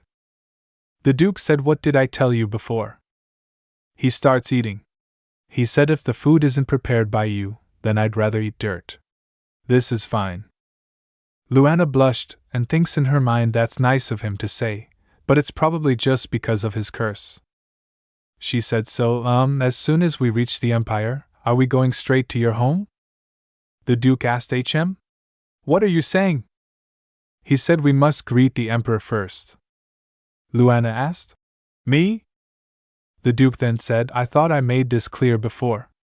I need to report what I've chosen from the spoils." Luana said, "Oh, okay. I must have forgotten that part." She thinks in her mind, and here I was hoping for some time alone. While she was thinking, the Duke said, "While we're on the topic, listen well." With a serious face he said, "Do not fall in love with His Majesty." Luana asked, "Fall in love?" The Duke said, "Yes." She said, "Why would I fall for the Emperor, for His Majesty? What kind of girl do you take me for?" He said, "It doesn't matter what kind of girl you are. Where he's concerned, they all fall for him. Though I'm sure my warning won't stop you." While annoyed, Luana thinks in her mind, "Well, then why'd you even bring it up?" She asked, "How could you be so sure? You don't know my type." While snickering, he asked, "Aren't you confident?" Luana said, "Of course I am." While standing up, he said then, "If you truly resist his charms, I shall reward you." They reached the Empire, where they were welcomed with cheers and trumpets are playing. People are gathered to see them. People are shouting, "Wow! Hooray for the Empire!" While looking at the audience, the Emperor said, "Welcome back!" The Emperor said, "Quite the fanfare, wouldn't you say? As you can see, I was not the only one who eagerly anticipated your arrival." While the Duke and others are standing behind him, he said, "I hope your journey here was not too arduous." While looking charming, the Emperor said, "Welcome to the Empire." With a serious face, Ingrid said, "I do not wish to hear those words from you." The Emperor asked, "Have I said something wrong?" Ingrid yelled, "How dare you speak to me in such a manner after you destroyed my home?" The Emperor said, "Well," he said with an ominous look on his face, "perhaps things would have turned out differently had you accepted my proposal." Ingrid grits her teeth and don't say anything. Luana thinks in her mind, "Oh wow! A bystander's perspective. This guy's ruthless." The Emperor said, "Sir Legion?" Legion asked, "Your Majesty?" While grinning, Emperor said, "You've done a wonderful job. I'm very proud of you." Legion said, "You flatter me, sire." Emperor walks up to Luana and asked, "Oh? And what's this thing?" While Luana is confused, Legion said, "If you recall, sire, before I set out to conquer the kingdom, you promised me something." While the Emperor is listening, he said, "Once I accomplished my mission, I could claim one thing from the spoils." The Emperor said, "I see, and this is what you've chosen?" He said, "Very well." He then asked Luana, "How exactly did you manage to gain the favor of this particularly disagreeable man?" Luana replied, It's my..." The guards pushes the chefs back and said to them, "Everyone, step back. That's an order." Confused, Legion asked the Emperor, "What exactly did you have in mind by doing this, Your Majesty?" While walking close to Legion, the Emperor said, "What do you mean?" He said, "I don't see what's wrong with asking the Duke's woman to cook for us." Legion said, "It's not what you think." The Emperor asked, "It's not?" While staring on Legion's face, Emperor said, "It's odd, isn't it? That a man who cannot taste anything would bring a young lady who, besides cooking, has no other talent?" Legion said, "When she cooks, I can taste her food." Emperor gets shocked after hearing that. He said, "I see." While patting Legion's arm, he said, "Yes, you do seem to have put on some weight. I must say, you look much better now. You were far too skinny before." While turning, he said, "Very well. If that's the case, as promised, you may keep her." Legion bowed his head and said, "Thank you, Your Majesty." Then the Emperor said to Legion, "But do bring her around once in a while." After hearing that, Legion flinches and he said it could be dangerous. While turning his head towards Legion, the Emperor asked while grinning, dangerous? He asked, is it perhaps because the princess is somehow related to your curse? Meanwhile, in the kitchen, other chefs are confused. They are talking to each other. Who is this girl? What's going on? While Luana is carefully thinking. She thinks in her mind, I never thought I'd be cooking at the Imperial Palace. She remembers the Emperor in her mind saying a good cook. Let's put that to the test, shall we? Excuse me? While looking through the things she thinks in her mind, let's see. Guess I won't need to worry about ingredients. And the oven's gigantic. She grabs different things from the shelves and put them in basket. While looking at the ingredients she put in basket, she thinks in her mind, I only have one chance to impress the Emperor. And since only stewed or grilled meat is common in this era, something fried should be interesting enough to capture his attention. She thinks in her mind, but I don't want to serve the same thing to Legion again.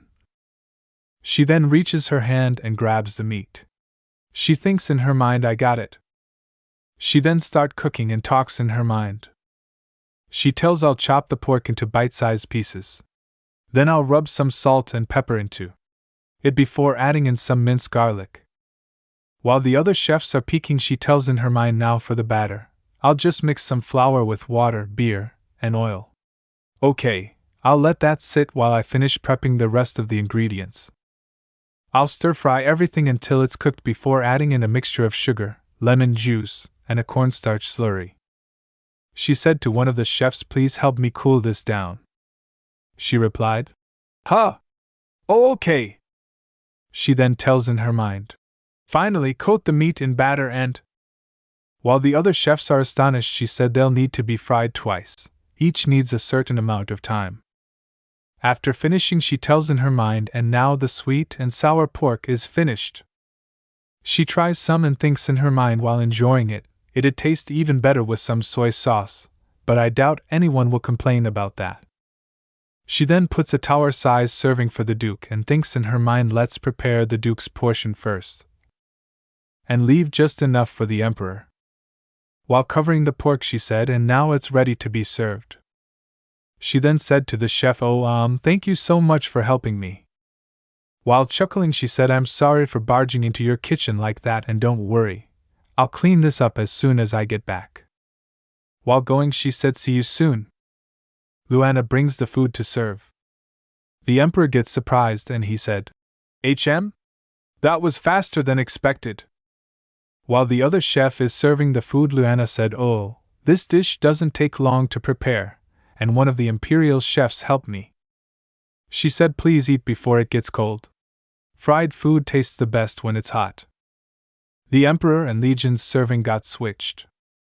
While getting chills, she thinks in her mind the plates got switched. Emperor asked Luana, fried food? While babbling, she said, this dish is called sweet and sour pork. It's pork coated with seasoned batter and fried in hot oil. While freaking out in her mind, she thinks, what do I do? That's nowhere near enough for the Duke. While looking at the food, the Emperor said, sweet and sour pork. Sir Legion. Legion starts eating. He said, yes, Your Majesty. While Legion takes a bite of the food while Luana is looking at him. He then said, it's not poisoned, Your Majesty. While Luana is saying, I'd never do that. Emperor said, that's good. While taking a sigh, Luana thinks in her mind, there's nothing I can do about Legion's portion right now. I'll just have to prepare another batch when I get the chance. Then the Emperor asked, and what is this?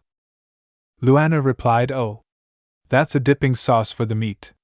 Or you can also pour the sauce on top if you prefer a softer texture. The Emperor before taking a bite then. The Emperor takes a bite of the food. After taking a bite, his heart starts racing because the food is delicious. He said, Princess? Luana said, yes, Your Majesty. The Emperor said while laughing, come visit every now and then. Luana said, okay. She thinks in her mind, phew. I was afraid he was gonna say something else. Then Legion said, Your Majesty? The Emperor said yes? Legion said with a straight face, that's my plate. After hearing that, both the Emperor and Luana are surprised. While clearing his throat, Emperor asked, this is yours? Legion said, yes, your majesty. The plates have been switched. The Emperor laughs. Ha ha! He said, no wonder. I thought this portion was rather large. By all means, take it. While switching the plates, Legion said, thank you, your majesty. Thank you, your majesty. Emperor said to Luana, I assumed it was a gesture of respect from the princess toward the Emperor. While sweating, Luana laughs, oh ha ha ha. Emperor then said, princess? Luana said while jolting, yes? The Emperor asked, would you be able to prepare some more of this? He said, I also happen to enjoy this unique dish, but I've had to switch plates. Luana said, of course. Please wait a moment. While she dashes, she said, another batch coming right up. While laughing, Emperor said, a generous batch, please. After that, while sitting in a carriage, Luana takes a sigh of relief. She said, I had no idea His Majesty could eat so much. She said he must have really liked that sweet and sour pork. While Legion is looking frustrated, she said, and he wasn't as scary as I thought he'd be. Legion said, so, have you fallen for him? Luana pauses after hearing him. Luana said, huh? What? No way. She thinks in her mind, oh, is it because of that bet we made earlier? While staring at Legion, Luana thinks in her mind, don't get me wrong, the Emperor is a total hottie, but he's the male lead of the story. Of course, he'd be gorgeous. But if I had to choose... Legion asked, are you certain? While closing her eyes, she said, I'm positive. She said, he's not even my type. If anything, you're closer to my type than he is. Legion gets surprised after hearing that. While quickly looking away, he said, you have questionable taste. It's probably because you're a witch. Luana said, geez. Why do you always have to connect everything to that? It won't hurt you to just accept my words at face value. The Emperor looks at their carriage while standing in balcony. He recalls his conversation with Legion. He said to Legion, is it perhaps because the princess is somehow related to your curse? Legion said, your majesty's very perceptive. There's no point in hiding it, so I may as well tell you. Apparently, she's a witch in training. He said, she says she knows nothing about my specific curse, but she may have useful information, so I plan on keeping her close. While looking at him, Emperor said, I see. While looking worried, Legion said, your majesty. While grinning, the Emperor said, don't worry. While I am fascinated to learn that she's a witch, I'm not so cruel as to steal something that my loyal soldier worked so hard to earn. He asked, but you are certain there is nothing else between you? First, Legion didn't say anything. After a slight pause, he said, yes, I'm sure. Emperor then remembers in his memories. While Luana is going, Legion looks towards her and looks a little sad. While laughing, the Emperor said, even the fiercest of animals can be tamed through their stomachs. It seems things are going to become rather interesting. Luana and Legion stops at a manor. While standing in front of it, Legion said, this is where you'll be staying. Luana said, wow. She thinks in her mind, the last place I lived was an abandoned castle, but it was still a castle. But this palace is way nicer. While Legion is going, she asked him, where are you going? While going, Legion said, that's none of your concern. She then thinks in her mind, none of my. How rude. A butler came and said, welcome, my lady. Please follow me. I'll show you to your room. Butler at Duke Legion's palace. Kane. He said, oh. Let me carry that. While walking, he said to Luana, please allow me. This is no job for a lady. Luana said, but still. She thinks in her mind, I feel bad making an elderly man carry my stuff. Kane opens the door and said, your room, my lady. While standing inside the room, Luana said, wow. Kane said, your maid is due to arrive tomorrow. In the meantime, if you need anything, Please feel free to call upon me. Luana said. Thank you? Cain said. Please, there's no need to thank me. While looking pleased, he said, I'm merely doing my job. Luana thinks in her mind. I noticed earlier, but didn't want to say anything. But why does he look so happy? While looking happy, Cain said. His Grace, the Duke, may seem cold at times, but he is truly a warm person. Luana gets an intuition, but she didn't said anything. Huh! He said. He's incredibly kind to the people he cares about. And he's more than just a handsome face. He's an excellent swordsman as well. He said. Also, as you can see, he's a rather wealthy man and he's quite generous. Luana interrupts him and shouted. Stop! She then said, I think I need some rest. Cain said. Oh dear, my sincerest apologies. Please make yourself at home. I'll take my leave now. After Cain left, Luana looks exhausted while standing. While grabbing her head with both of her hands, she thinks in her mind. There's seriously nothing going on between me and Legion. She dashes and jumps on bed. While telling the novel story, she said Legion's the deuteragonist who's meant to fall in love with Ingrid. She said I'm just some poor nobody from another world who somehow ended up here. While looking gloomy, she thinks in her mind, what's the point of being good-looking or having excellent sword skills anyway? For all I know, I may wind up on the other end of that sword. While blinking, she thinks, but I'm so tired. She fell asleep. She wakes up in the middle of the night. She rises up from the bed and thinks in her mind, what time is it? I must have fallen asleep as soon as my head hit the pillow. While sitting, she said, oh. While her stomach is growling and rumbling, she said, I'm so hungry. Luana went outside of her room. She peeks from the door into the kitchen. While sneaking into the kitchen, she thinks in her mind. Good, no one's here. While looking for ingredients, she thinks in her mind, I was gonna wait till morning to eat, but this stupid stomach of mine had other plans. She found some things and thinks in her mind. I can't make anything too complicated right now, so I'll just have to make do with something simple. She diced up some onions and cooked them until they were caramelized. Then she took some bread, removed the crust, and boiled it. Once it started to thicken, she added some milk, a pinch of salt, and pepper. And voila! After she finished cooking, while looking at the porridge, she said, a nice, comforting bowl of bread porridge. She starts eating. While eating, she said, Yum! Not bad for a midnight snack. After a bang noise, she paused, startled. While trembling, she said, Is someone there? She looked around but saw no one. She walks to outside. She was trembling while holding the porridge. She thinks in her mind. It was probably just the wind, but to be on the safe side. She then sits on a sideway bench and thinks in her mind, okay, positive thoughts. It's a beautiful night and the breeze feels really nice. Legion comes to her from out of nowhere. She asked, Mr. Legion?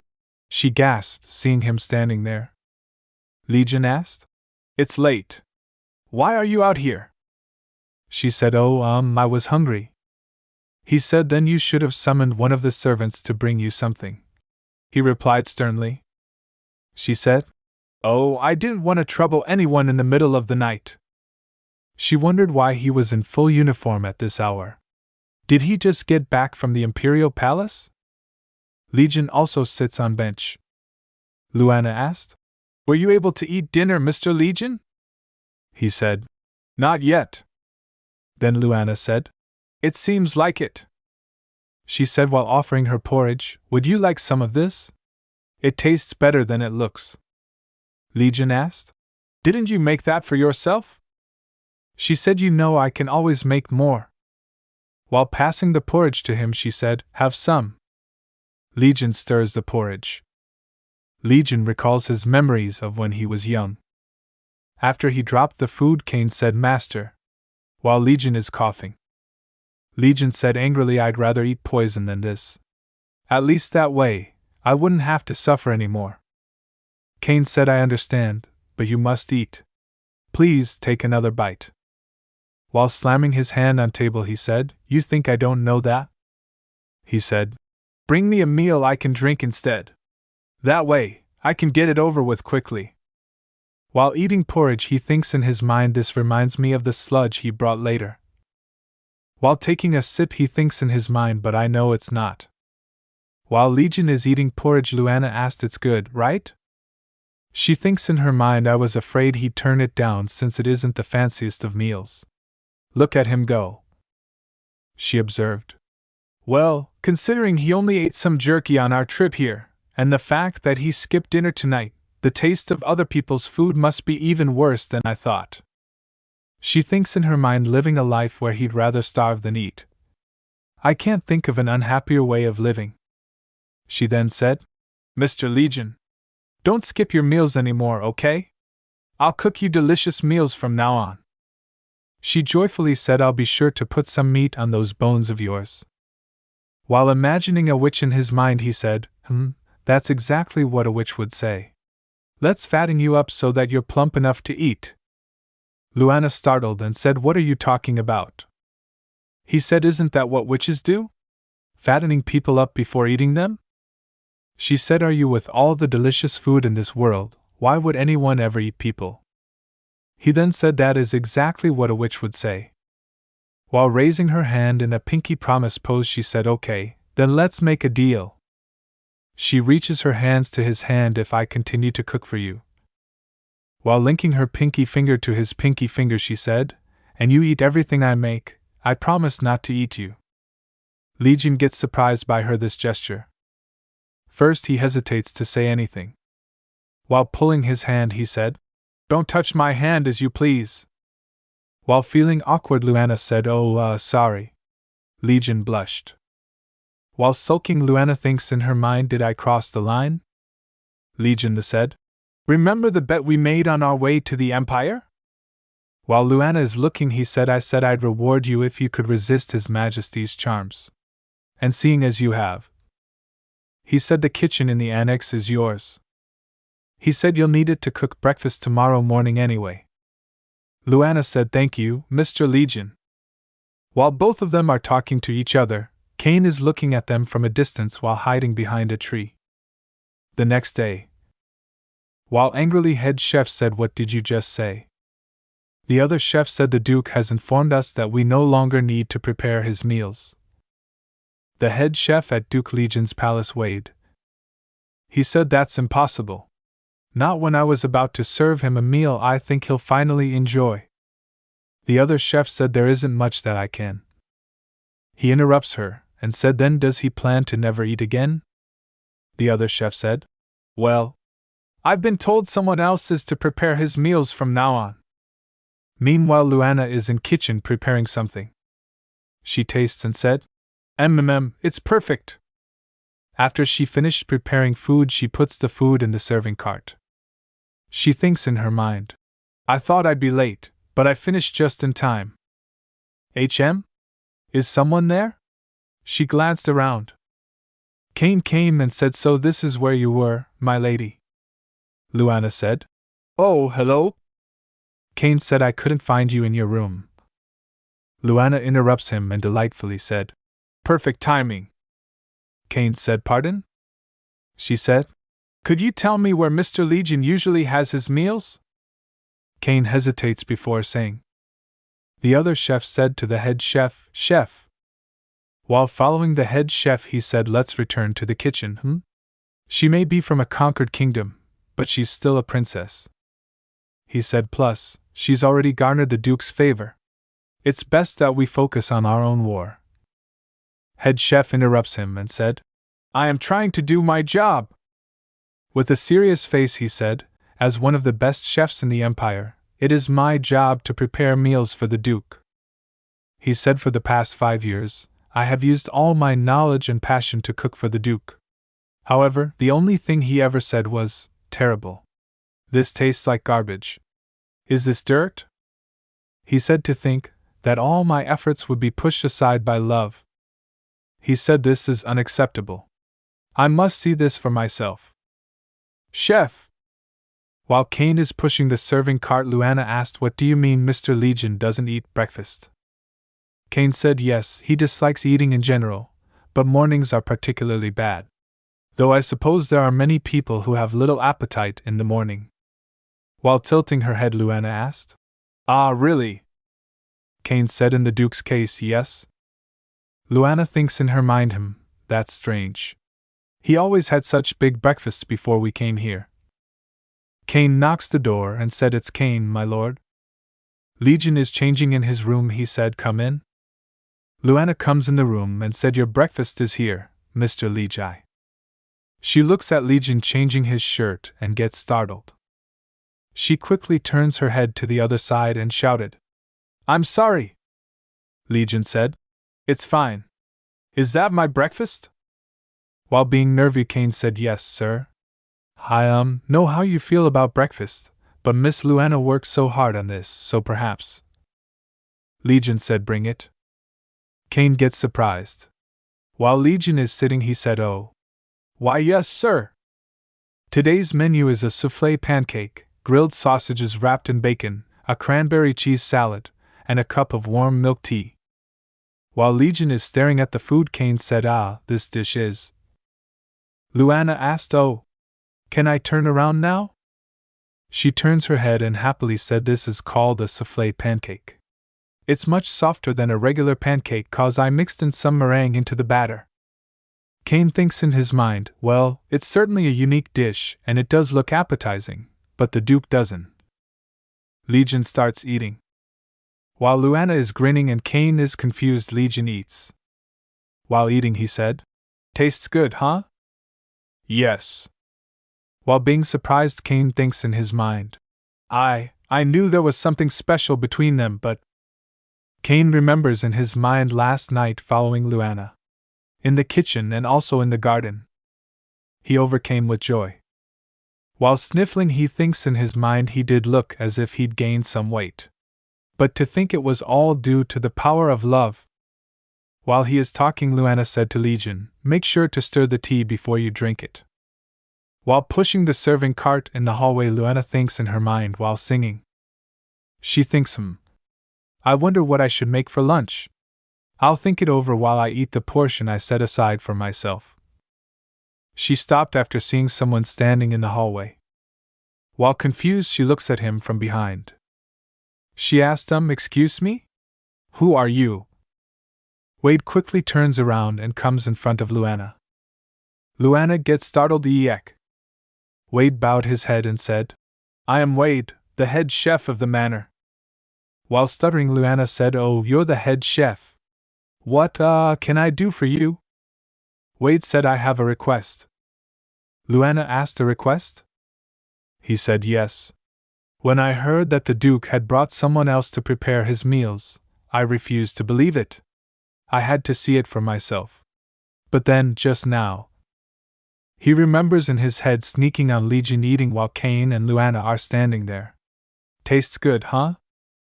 "Yes." He gets shocked after hearing that. He then shouted, "I challenge you as a chef!" While confused, Luana said, "Oh, Wade said, "If you do not accept, I will never be able to move past this situation." Luana thinks in her mind, What should I do?" Henry also came there. He hears all of this. While grinning, Henry said, "Oh.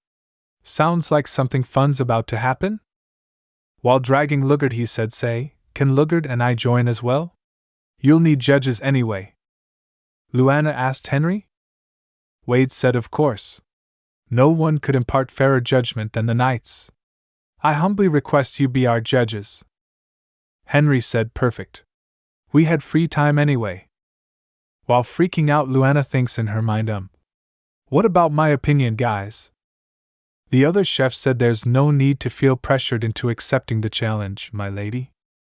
While bowing his head, he said, "My sincere apologies, Miss Luana. I'm Garth, the sous chef of the manor." Luana said, "Oh, right. Hello." He said, "Again, please ignore the challenge. In fact, I'd like to respectfully apologize on behalf of the..." Wade shouted, "Garth." Garth said, "The head chef is simply curious. While picturing the Duke in his mind, he said, "You see, for years he has been unable to prepare a dish that can satisfy the Duke. But then he heard that you had somehow accomplished that feat. He said he merely wanted to know what food was capable of moving the Duke's heart." Luana said, "I see." He said, "Regardless, this was reckless and rude of him. I'll drag him away somehow, so please forgive us." Luana said, "Why wait?" Garth and Wade stops after hearing that. With a serious look on her face, she said, "I accept your challenge." Meanwhile, in the study, while standing in front of the mirror, Legion remembers in his mind Emperor saying, "Yes, you do seem to have put on some weight." Kane saying he did look as if he'd gained some weight. Legion wondered, "Did I really gain that much?" While preparing food, Luana rushes. While staring at her, Wade thinks in his mind, "I wonder, what exactly was she thinking back there?" He recalls the time when Luana accepted his challenge. Luana said, "I accept your challenge." Garth said, "What?" Luana said, "But I have one condition. Since this is a competition, we should both cook the best dish we can offer." She said also, "Having an even number of judges doesn't exactly work, so would you be able to recruit one more judge, Henry?" Henry said, "Of course." After inhaling, she said, "All right, let's do this then, chef." While preparing food, Wade thinks in his mind, "Frankly, that woman wasn't obliged to accept my challenge. I practically begged her to. And given how favored she is by the Duke, there is no doubt that she could have used her authority to summon the guards on me." He thinks, but instead, she took the initiative to set a theme and request an additional judge. She made this into a true competition, one where the results will be indisputable. Kane is also present there as an additional judge. While smiling, he thinks in his mind, "Understand now. It wasn't just love that compelled the Duke to designate her as his personal chef." While feeling enthused, he thinks, "I need to do my best as well." Garth said while looking at Wade, "I think he's making Chateaubriand." Luana asked while preparing her dish, "Chateaubriand, what?" Garth said, "You've never heard of it? It's a steak dish made with the most tender part of the tenderloin, the head chef's specialty." Garth asked, "But what is it that you're making?" Luana said, "Oh, haha. Well." While grinning, she said, "Just a little something I have up my sleeve." Wade presents his dish to the judges. While gazing, Henry said, "This looks amazing." As expected from the head chef. Wade turns and looks where Luana is and thinks in his mind, "I've truly outdone myself this time. This has to be the best Chateaubriand I've ever made. I'm certain I shall win wit. Whoa!" While looking at Wade's dish, Luana said, "Your dish looks delicious." She asked, "Can I try a bite after the judges, chef?" Wade said, "I suppose you may." He thinks in his mind, "This isn't the reaction I expected." He thinks, "Is she that unbothered by my cooking? Or is it perhaps?" He then said, "I would like to see what you've prepared first, Miss Luana." Luana said, "Oh, of course. I made." She presents her prepared dish. Wade said, What in the world is this?" Luana said, "Carbonara fried chicken. After giving it some thought, I realized chicken is what I do best." While all of them are surprised, she said, "But since this is a competition, I thought I'd switch it up from what I would normally make." She said to Wade, "Let me serve some of it to you now. It's much better to eat while it's hot." There we go. Wade thinks in his mind, carbonara sauce on chicken? Isn't it meant to be used for pasta sauce? And I've never seen a chicken dish that resembles hers. Luana offers him a serving. She said while smiling, "You should try some too, chef." Wade looks surprised. He takes a bite and gets startled by the food. He thinks in his mind the flavor. One bite into the chicken's crispy exterior, and the flavor explodes in your mouth, perfectly complementing the smooth and savory carbonara sauce coating. While the judges are eating, he thinks in his mind not only that. The combination of the onion's sweetness and the black pepper's spiciness reduces the heaviness of the cream, while adding an extra layer of flavor. Henry joyfully said, "Phew, that was good. I think it's time we move on to Judge. Wade interrupts him and said there's no need. He said I lost? While Henry is frozen and Luana is confused, he said I never realized that cooking could be like this. He bowed his head and said I apologize for troubling you with this competition when my ability lacks so deeply compared to yours. I accept any punishment you deem fit for my transgression. While overwhelmed by his words, Luana thinks in her mind, isn't he overreacting? It's not like I invented this dish. She said to Wade, please raise your head. This wasn't my intention when I accepted your request. He said, but still. Luana said, well, if that's how you really feel, then how about you help me in the kitchen from now on? While jolting, he asked, you want me to help you? She said, yes. I only just arrived, so I don't know much about the food here in the Empire. But you do. You've been cooking here for a long time, and I've been told you're one of the best chefs out there. So, she said, I really want to learn from you. Is that okay? While smiling, Wade said, yes. I would be more than happy to teach you what I know. Henry said, humph, we didn't even get to judge the dishes. Lugard said it's good enough that it ended peacefully. It seems they have a mutual understanding now. Kane said, what a relief. I was worried things would turn out for the worst. Kane thinks in his mind, I'm happy you were able to work this out in your own way, Miss Luana. 1 month later. Luana joyfully shouted, wow! It's a success! Wade asked, did we get it right this time? While nodding, Luana said we did. I mean, we can't use any of this right now, but we're on the right path. We'll have the perfect bean paste in just a matter of time. She thinks in her mind, and I've finally succeeded in making soy sauce. While hugging the jar, she thinks in her mind it was a struggle finding the perfect pot to ferment the beans, but I guess anything's possible with time and money. She thinks in her mind, and once I've got that down, I'm gonna start working on chili paste so I can finally make kimchi. Then I'll be able to make so many more dishes. Kimchi pancakes, kimchi fried rice, kimchi stew. I can almost taste it. She was drooling while imagining different dishes in her mind. Wade said, Miss Luana? You're drooling. Luana said, oh, right. Wade. While getting startled, Wade said, yes? While shaking Wade's hand, Luana said, thank you for making this with me. I wouldn't have gotten this far without your help. Wade looks happy after hearing that. While scratching his head, he said, no, it's nothing. I hardly did anything at all, really. Legion in his room saw both of them. He said, Kane? While bowing his head, Kane replied, yes, Your Grace. He said, remind me, how old was the head chef again? Kane replied, he's still in his 20s, sir. Quite young, but his talent was astounding enough to have been hired all those years ago. Legion said, right. Walking to his chair, he thinks in his mind, I remember paying him a generous salary considering he was a so-called culinary prodigy, though that turned out to be meaningless. While sitting on his chair, he thinks in his mind those two share a common interest in cooking. It's only natural that they would grow close. So why? While looking worried, Kane asked, are you feeling tired, sir? Legion said, tired? No, I'm perfectly fine. Kane asked, shall I ask Miss Luana to make you some tea?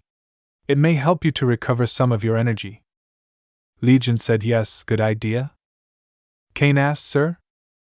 Legion said, tell her to bring me some tea. Luana said, huh! A reward? While sipping tea, Legion said, although you failed to inform me, I'm aware that you had an incident with the head chef. While Luana freezes after hearing that, Legion said, but you settled the matter well, and there have been no further disturbances. Well done. While putting the cup on the table, he said, so as I said, I'd like to reward you. While pondering, Luana said, oh, I see. That's unexpected.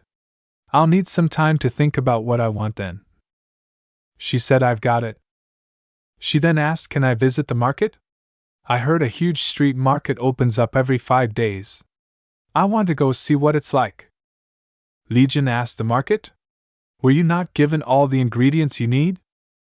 Luana said. No, I was, but it's so much more fun being able to go and choose the ingredients myself. I'm also curious if I can find something new. Things that are unique to the Empire. Oh, but you don't have to worry. I have no intention of running away, I promise. While Legion is sipping tea, she said, but if you don't believe me, then Wade and I can go together. Legion spits after hearing that. While wiping his mouth, he said, if you wish to go to the market as your reward, that's fine. But, he said, I'll be the one to accompany you. While surprised, Luana asked, huh? Really? But aren't you too busy for something like that? Legion said there's no issue with taking one day off. However, there's something else I need to tell you. While washing dishes, Luana looks empty. While she is taking a sigh, Wade said, it's nearing lunchtime, Miss Luana. Shall we get started on His Grace's meal? She said there's no need. We won't need to make his dinner either. Wade asked, what do you mean? Why not? She said while sulking. He said he has to go to the royal palace today, so he'll be eating there. That's why he only asked for breakfast today. While looking at her, Wade thinks in his mind she must feel upset not being able to prepare those meals for the Duke. I understand exactly how she feels. I used to feel the same way. While looking fired up, he thinks, hang in there, Miss Luana. While putting the dishes in shelves, Luana thinks in her mind, after eating all the food I've made for him, he's become so much more easygoing. While sobbing, she thinks in her mind, what if he becomes evil again after having to eat that horrible tasting food out there? She thinks it's not like it's just one meal. It's two. Plus, he's a duke. Whatever business he's going to the palace for will probably end up making him stay longer than a day. Wade asked, are you looking for something? She said, oh, I'm gonna wash some of these other dishes while I'm at it. I don't think we've ever used the ones back here before. While she was wondering, she found something on the shelves. She thinks in her mind, wait, what's this? Meanwhile, in the royal palace, Legion demonstrates swinging his sword to the cadets. After wiping sweat, he said, just as I've shown you, when striking an opponent as large as yourself, swing using your shoulder, not your elbow. One of the cadets said, yes, sir. Understood, sir. Legion thinks in his mind, training is over. That means. One of the cadets said, oh, it's dinner time. While eating, cadets are talking to each other. Nothing beats steak after a full day of training. Chatter. No one can outdo the Leviathan Knights when it comes to fighting and eating. Legion also starts eating. After taking a bite, he almost feels like throwing up. He thinks in his mind, disgusting. While swallowing, he thinks, have I gotten too used to the witch's food? This tastes worse than usual. Still, I need to eat. I already hardly ate lunch. My body needs the energy. One of the soldiers came and said, Your Grace. Legion stops eating. He asked, what is it? The soldier said, His Majesty would like you to see him in the throne room once you've finished your meal. Legion takes a glance at the food and stands up. While standing up, he said, I'll go now. The soldier said, Pardon? His Majesty said you could come after you've finished your. Legion said, I'm done. The next morning, Legion asked, What is all this? Luana said, They're your lunch and dinner boxes. Legion said, Did I not say that the royal palace provides meals? Luana cheerfully said, But you and I both know those meals don't taste good to you. Legion said, They're bearable. Luana said, And you and I both know that was a lie.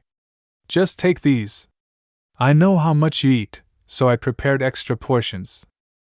While looking at the stacked food, he said, That is the problem. Even if I wanted to take them, he asked, how would I carry them? While surprised, Luana said, I guess I got a little excited and made too much, but I'm sure you'll burn through them in no time. Actually, it works out since you'd be eating 2 of the meals a day, right? Legion said, The fact remains that I have no means to carry them all. While picturing a carriage, Luana said, Then, what if you use a carriage? I know it's not the most convenient, but.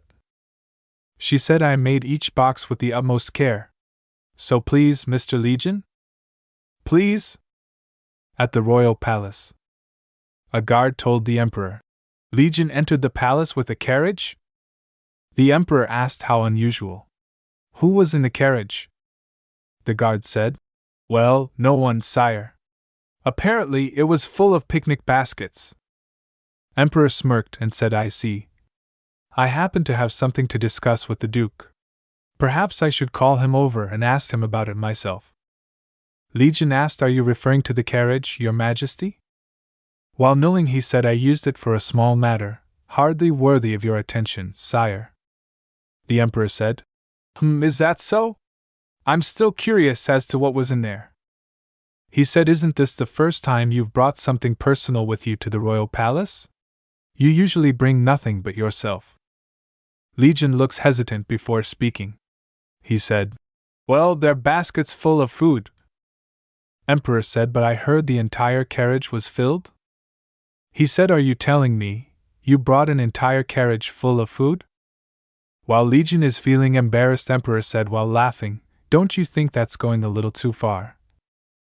After FRE moments, both the Emperor and Legion are sitting around a table. The Emperor asks Sir Legion, Surely you don't intend on eating all of this by yourself? Legion said, I didn't realize there was so much. The Emperor said, Haha, I see. Then, he said while eating, I'm sure you wouldn't mind sharing with me, now would you? Legion bowed his head and said, Of course not, Your Majesty. After that, Legion looks a little sad, but he didn't said anything. The Emperor thinks in his mind it seems that the princess is doing a fine job of taming Legion. He's so attached he can hardly control his emotions after some light teasing.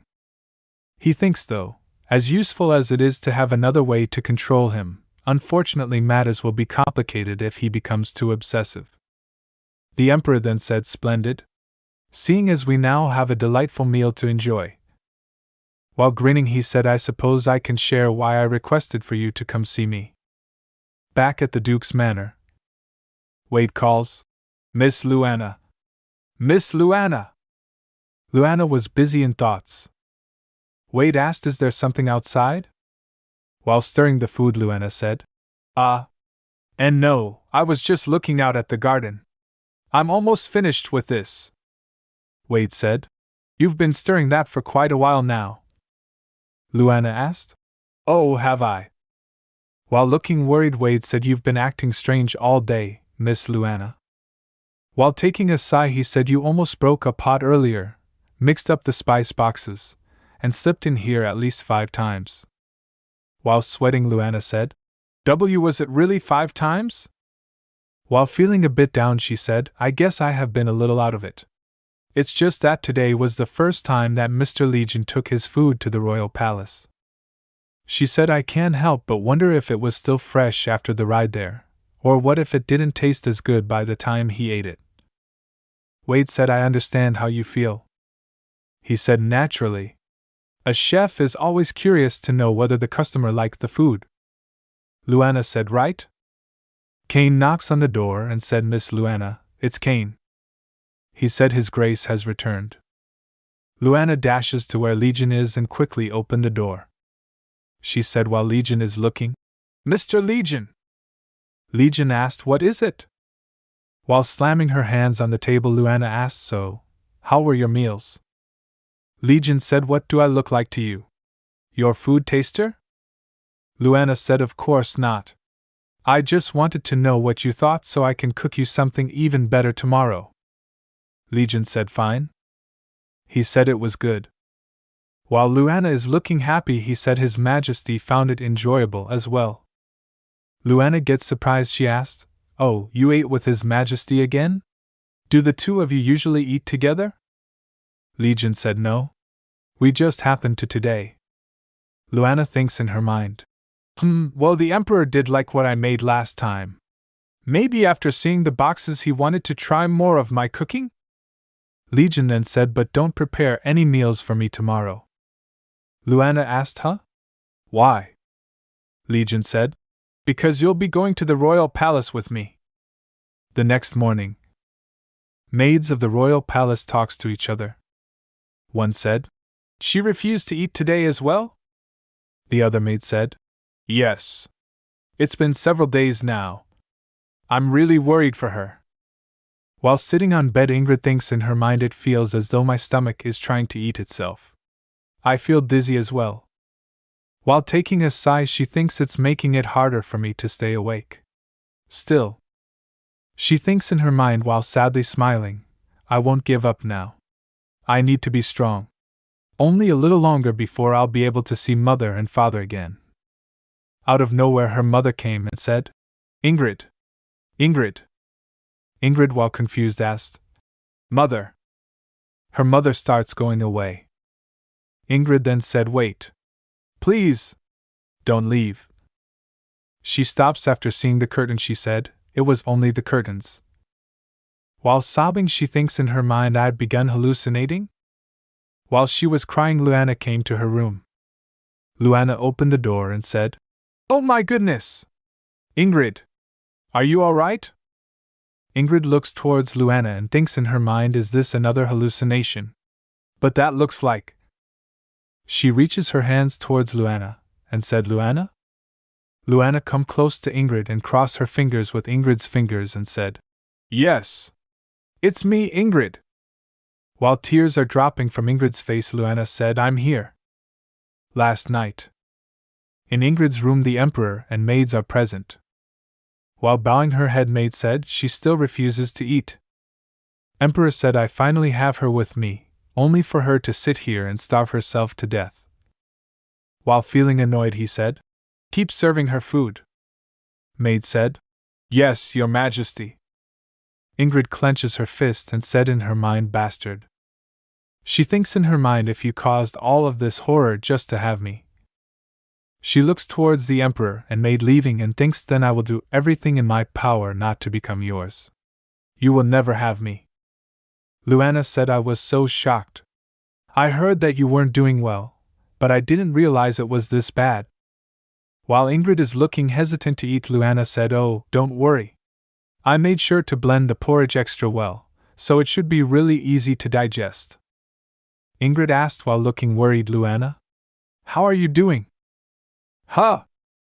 Ingrid said. It isn't just me. You've lost everything as well. While picturing in her mind, she said, Our castle, our parents, our people, our entire country. We've lost everything. Yet, how are you still so? While standing, Luana said, Well, all those things you mentioned aren't really things that I lost. Ingrid said, What? Luana said, What I lost are old, shabby clothes, a tiny, abandoned castle. She said, and a father who was never part of my life. That's it. I didn't have anything else besides those few things. She said while smiling, I was an abandoned princess, remember? Ingrid lowers her head and said, I see. I apologize. I spoke carelessly. While flustered, Luana said, Oh, but that doesn't mean I don't understand your pain. While looking sad, she said, It's actually the opposite. I know exactly how you feel because there was a time when I felt I had nothing to live for either. She said, But what I did back then was focus on what I had left, not on what I had lost. While Ingrid is stunned after hearing that, Luana happily said, I'm still here, so what can I do to make the most out of it? Ingrid thinks in her mind while looking shocked, Something that I can do? Luana said, Well, I say all that, but all I ended up really doing was cooking. Hee hee, I didn't mean to make myself sound so grand. Ingrid starts eating. While eating, she was crying. While patting her, Luana said, Take your time. There's plenty more to eat. Ingrid said, Thank you. I'll eat all of it. After eating, Ingrid fell asleep.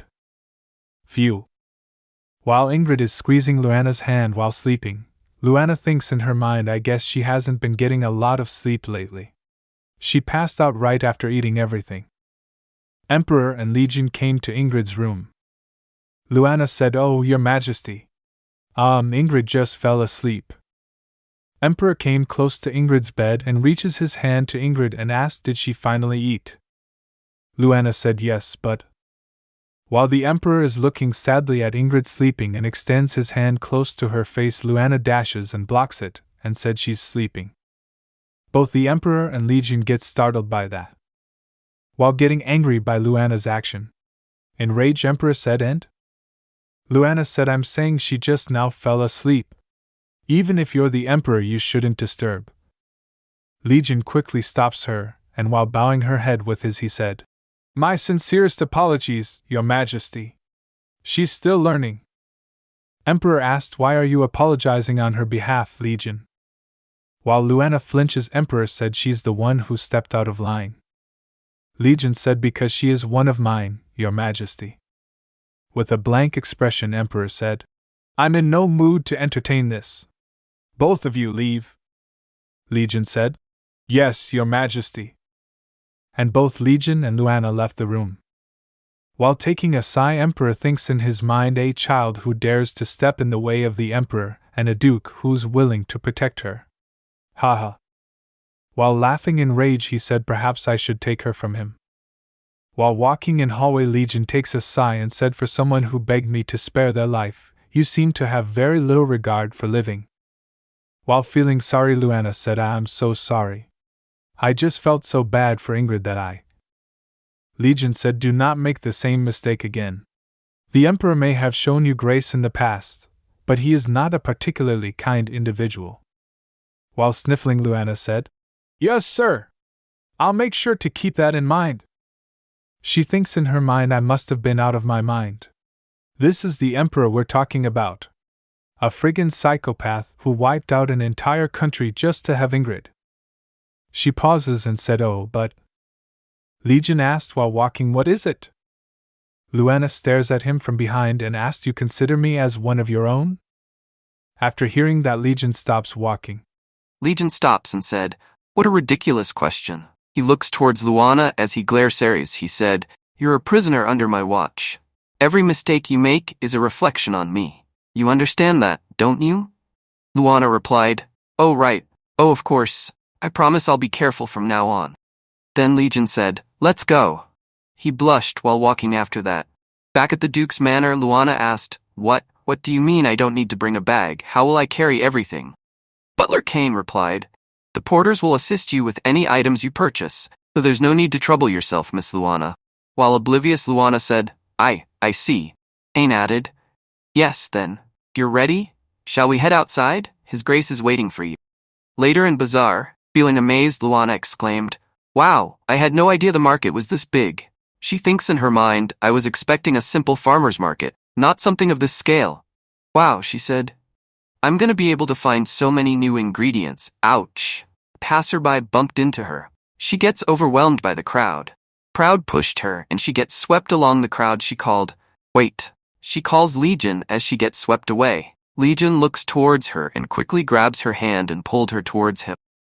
After he said, "I understand that you're excited, but you need to stay by my side at all times." While trembling, she held Legion's sleeve and said, "Ah, right. I will." While Luana was trembling, Legion looks at her and thinks, "Interesting. She could easily run away if she were to let go and hide herself amongst the crowd, yet she chooses to stay with me. Is this a calculated move, or is she simply oblivious to her own situation?"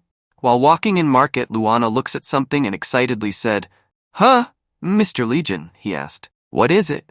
Pointing towards the fruit, she said, "I'd like some of these, please." The shopkeeper said, "Oh, wonderful choice. How many would you like?" She said, "A whole bunch." Legion asked her, "What exactly do you plan on cooking with this strange fruit?" She replied, "Oh well, I'm not sure yet. I'll need to experiment with different recipes first, but I think I can make some tasty desserts." Hearing her reply, Legion thinks, "Perhaps I gave her too much credit. She must simply be oblivious." Shopkeeper said, "Thank you for your patronage." Again walking in market, Luana said, "Thank you so much for letting me get those. They ended up being a lot more expensive than I expected." Legion takes a sigh and said, "Have you forgotten that I'm a duke?" He told, "Had you not been so insistent on coming here yourself, I could have filled the kitchen with every ingredient in this market." Luana asked, "Really? Every ingredient?" She then reaches to her robe and said, "That's the case." She pulls out a shopping bag and said, Then I'll have 10 of these. She brought a shopping bag anyway. Shopkeeper said, "Thank you, please come again."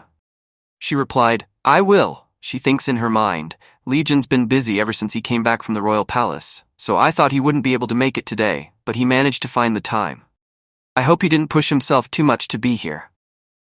She then looks towards Legion, but he wasn't present where he was supposed to. She asked, "Mr. Legio?" "Huh?" She looks all around her. "Mr. Legion?" Shocked from his disappearance, she wonders, where did he go? Ouch! He told me not to leave his side. She then bumped into a passerby. Ouch! She was about to fall and she thinks, I'm really gonna fall this time. Someone catches her from falling and asked, "Are you all right?" A moment later, and you could have been hurt. Surprised, she looks at him and thinks, eyes are like marbles. Person asked, "Luana?" She then quickly stands by herself and thanked him. Gah! Thank you so much for helping me. She then quickly realized, wait, did he just say my name? She asked, "Do you know who I am?" Person replied, "Of course." He told, "A child of Alania's is a child of ours." Shocked by his response, she asked, "Alania? But the person said, "That's right. Luana, you're." While he was talking, Legion came and puts his sword to the mysterious person's neck and asked, "Who are you?" He then asked Luana, "Do you know this man?" She shakes her head in denial. Legion then said, "Given your position, I suggest you choose your next words carefully."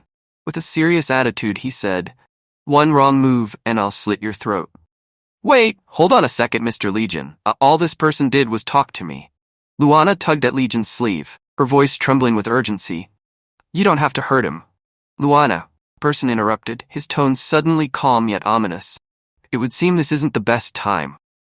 Flashed a grin, his eyes sparkling with something unreadable. "Let's meet again soon." And with that, he vanished. Legion gets startled by a sudden disappearance. Huh? Where did he go? Luana wondered. Back at Duke Manor, banging on the door in frustration, Luana asked, "Hello, is anyone out there?" Luana's voice echoed in the hallway. "Can someone please give Mr. Legion a message for me? It'll only take a second." She slammed her fist against the door. There was no response. Ugh, this is ridiculous. What the hell is going on? Luana fumed, her mind racing. It's been days. How could he lock me up in here right after we returned from the market? She shouted to herself. Pacing back and forth, she said to herself, but I really have no idea who that guy was. She wonders while remembering the person in her mind. Silver hair and purple eyes. I would have remembered meeting someone like that. So how does that stranger know me? Course. Child of Alania's is a child of ours. The stranger's words echoed in her mind. She wonders, and how did he know my mother? Alania? She was Luana's birth mother, a maid known to have been favored by the king. However, her good fortune came to an end when she died giving birth to her child. King forsook his newborn daughter, leaving her in an abandoned castle. The maids struggled to endure life there and ran away. All but one. Legion reads the report on Luana's childhood. Later in prison, the maid told, "You wish to know what life was like for Miss Luana in the kingdom? She spent her time growing crops in a damaged garden and made a living through needlework." She recalled, while trembling, it was a difficult life, but she never complained. Then one day, she suddenly claimed that all she needed to do was cook. That's when she started making dough out of flour. It was surprising because I had never taught her how to cook. She made quite a few interesting dishes. Legion's thoughts were interrupted by a realization. All witches seem to have a different upbringing compared to regular children. Luana admitted this herself. However, there is something else that concerns me more. Strange man. No normal person can disappear into thin air like that. He was gone in an instant. Recalling the incident, he thinks, if she hadn't stopped me in that moment. He remembers Luana saying, "Hold on a second, Mr. Legion." He thinks, I wouldn't have lost him. I've been too complacent. Crumpled the paper in his hands. Words echoed in his mind. One of my own? He thinks in his mind, she's a witch. Her kind cursed my family to a life of starvation. She may act naive now, but in the end, she'll always help her kind. Your Grace, your dinner is. A knock at the door interrupted his thoughts. He replied, I'm not hungry, he snapped and said, Go to her room, Kane. This is so good, Luana muttered as she ate, trying to distract herself. Wade must have really gone out of his way to cook this for me. She took another bite. She paused, her fork hovering above her plate. Her thoughts drifts back to Legion. Actually, now that I think about it, I wonder if Mr. Legion's been eating? She ponders. He's probably been starving this whole time. He said it himself. And only eat the food that I cook. She snapped, her mind racing. Wait, why am I worrying about the person who locked me up without so much as a single explanation? She shook her head, trying to shake off the guilt gnawing at her. Whether he's starving or not isn't my problem. She continues eating. Sitting in the room in silence, she thinks, this is so frustrating. No matter how hard I try to explain myself, he won't believe me. Tears welled up in her eyes, and she sniffled. I knew he was a jerk. He's stupid, inconsiderate, and way too paranoid. She roared in frustration, her anger boiling over. Then she had knock. Knock. Eek. Luana jumped, her heart pounding. Who is it? Kane replied. Miss Luana? It's Kane. So I'm just being moved to another room? Is he still going to keep me locked up? She asked, while following Kane. He replied, yes, that's correct. She asked, I see. Then shouldn't I go back and get my things? Kane told, that won't be necessary. As Kane led her down the hallway, Luana couldn't shake the uneasy feeling in her gut.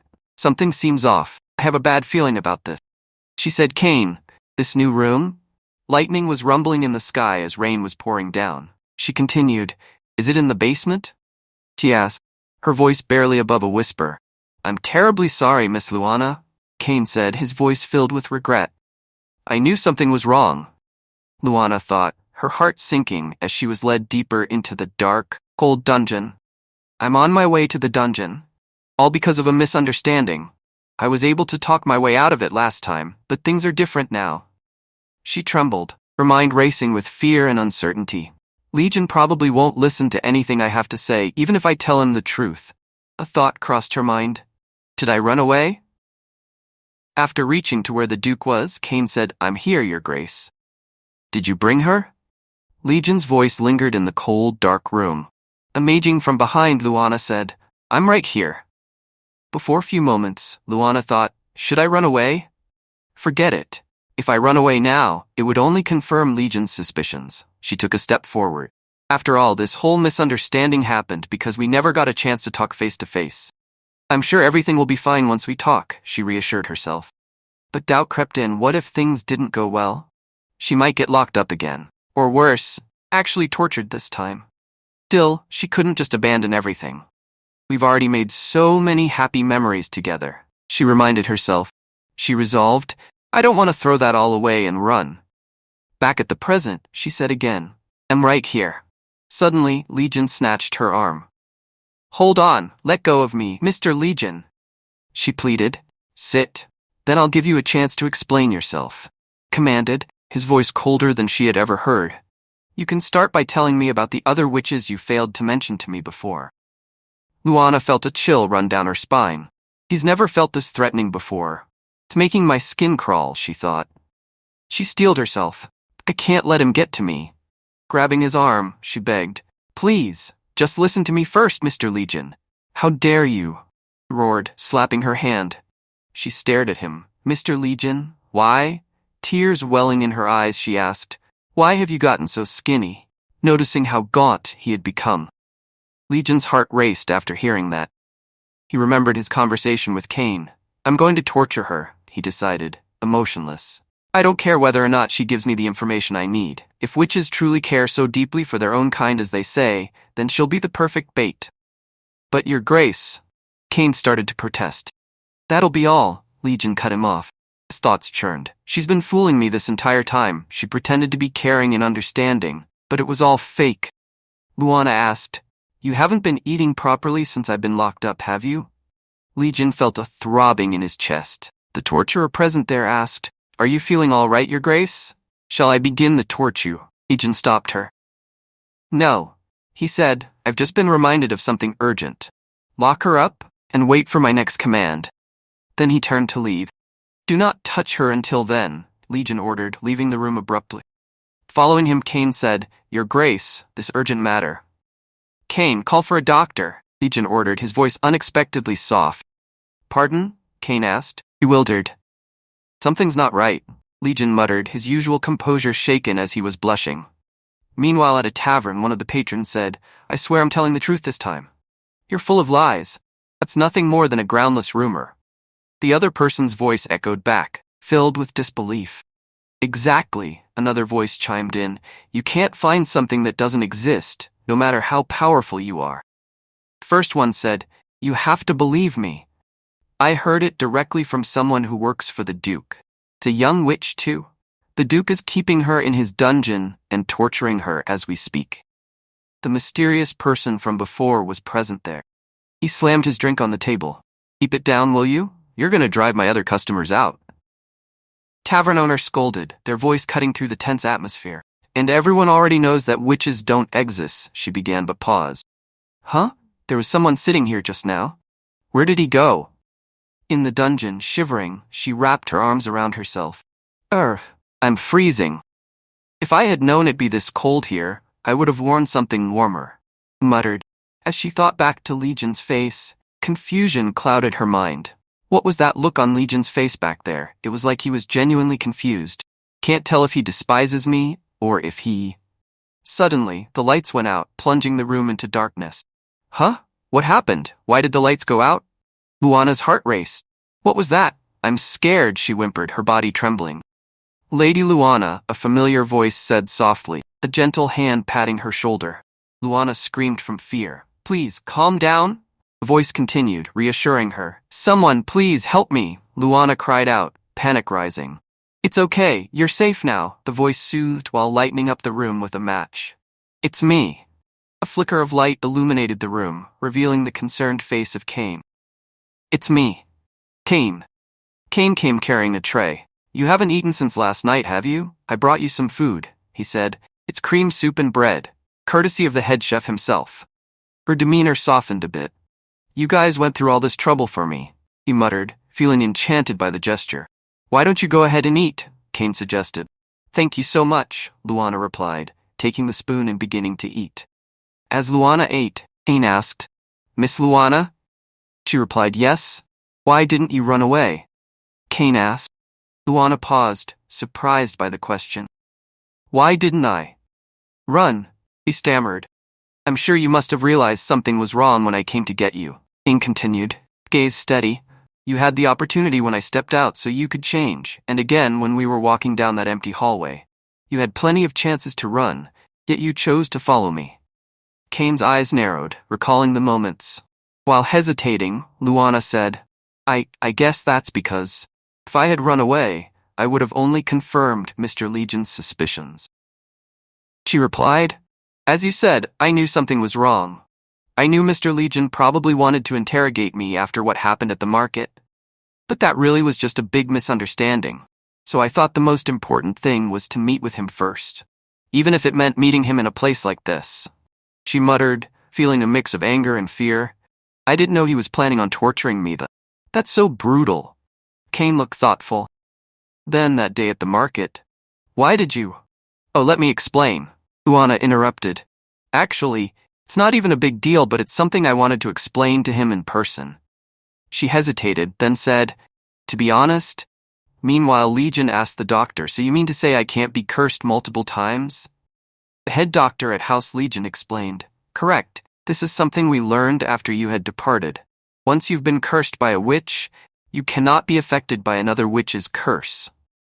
Legion sighed, his heart heavy with confusion. Then if what I'm experiencing is not a curse or disease, why is it that my heart has been throbbing so much lately? The doctor had smiled gently. Frankly, Your Grace, it's a common symptom among young people like yourself. It can be confusing and uncomfortable at first, but you'll find that with time, the cause and solution will become clear to you. The important thing to do when you feel this pain is to follow your heart and do what it tells you. Legion scoffed and said, What? What kind of nonsense is? As he was talking, someone knocks on the door. Oh, it seems someone is here to see you, the doctor had said. He said before I leave. Legion asked, Yes? The doctor asked, Would it be possible for me to meet this witch sometime in the near future? Legion replied, Yes, that's not a bad idea. In fact, I was planning on showing her to you. Doctor said, I see. Thank you, Your Grace. I'll be on my way then. After some time at night, Kane said, "Just as you predicted." Discussion seemed a much better approach than torture, Your Grace. So what was her excuse? Legion had asked. Kane hesitated. Well, Luana said, that day was the first time I ever went out with Mr. Legion. Pardon? Kane tilted his head, confused. He said, I'm afraid I don't understand, Luana told.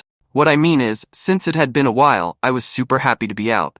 Mr. Legion bought me everything I wanted, so going shopping was really fun, and it was exciting to be able to get so many new ingredients. It meant I could make more dishes. Looking worried, she said, but I was worried he'd never take me out again if there was any trouble, especially on our first outing. That's why I stopped him. I didn't realize it would end up infuriating him even more. Then Luana asked, by the way, Kane, can I have another bowl? Kane said, thinking over what Luana had said. That was all she said.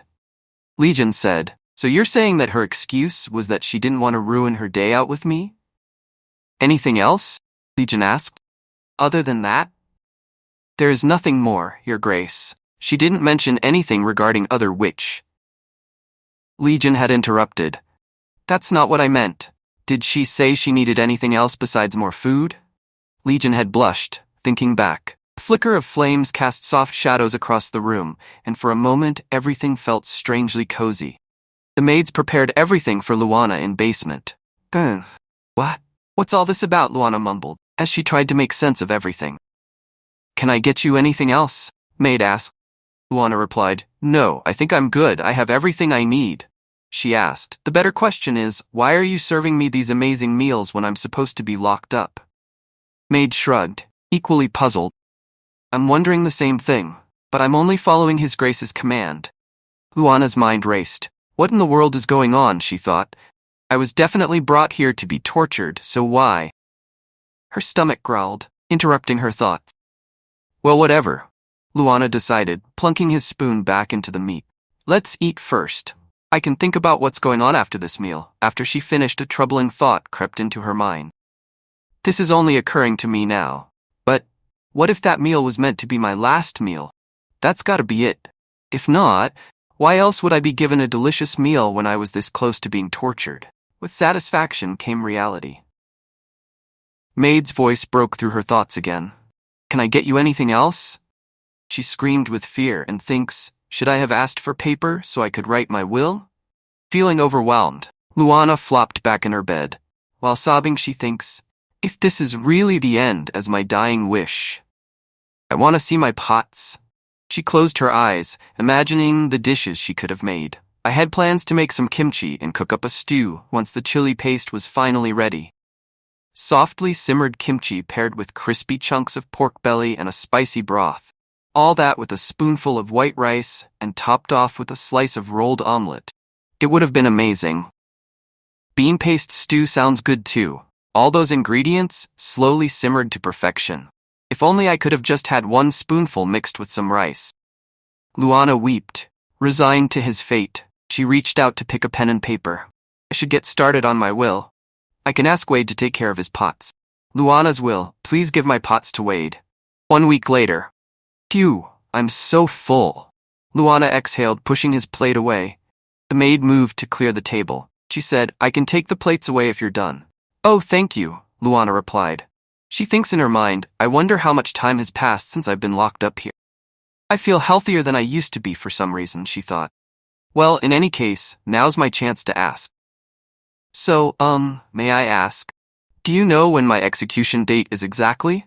Luana inquired, trying to keep her voice steady. The maid looked startled. Pardon? The only instructions I received were to serve your meals and care for you. Luana's confusion deepened. What? What exactly does Legion have in mind? You seem to be in good condition, Your Grace, the doctor observed. However, you need more nutrition. Legion, while closing his shirt's button, said, You always choose your words carefully, don't you? The doctor then said while grinning, Then, Your Grace, please at least consider the special prescription I mentioned last time. I shall see myself out now, Your Grace. Quickly left. As he left, Legion's thoughts drifted back to the doctor's advice. The important thing to do when you feel this pain is to follow your heart and do what it tells you, Doctor had said. Legion looks towards the doctor as he left while saying, You mean? After the doctor left, he takes a sigh and said to himself, just leaving as he pleases. Follow my heart, was it? Legion mused, clenching his fists. I know my feelings. I have nothing but hate for witches. Father passed away at a young age after being cursed, and shortly after, my mother left me here alone and returned to her own country. The weight that then came down on me, having to represent my family, was excruciating. But I pushed away all my emotions and focused on performing my duties as a duke. Whether it was my parents, my ability to taste, or my feelings, witches have only ever taken things from me. Yet, can't think of a single thing she's taken. Rather, ever since she's been in my life.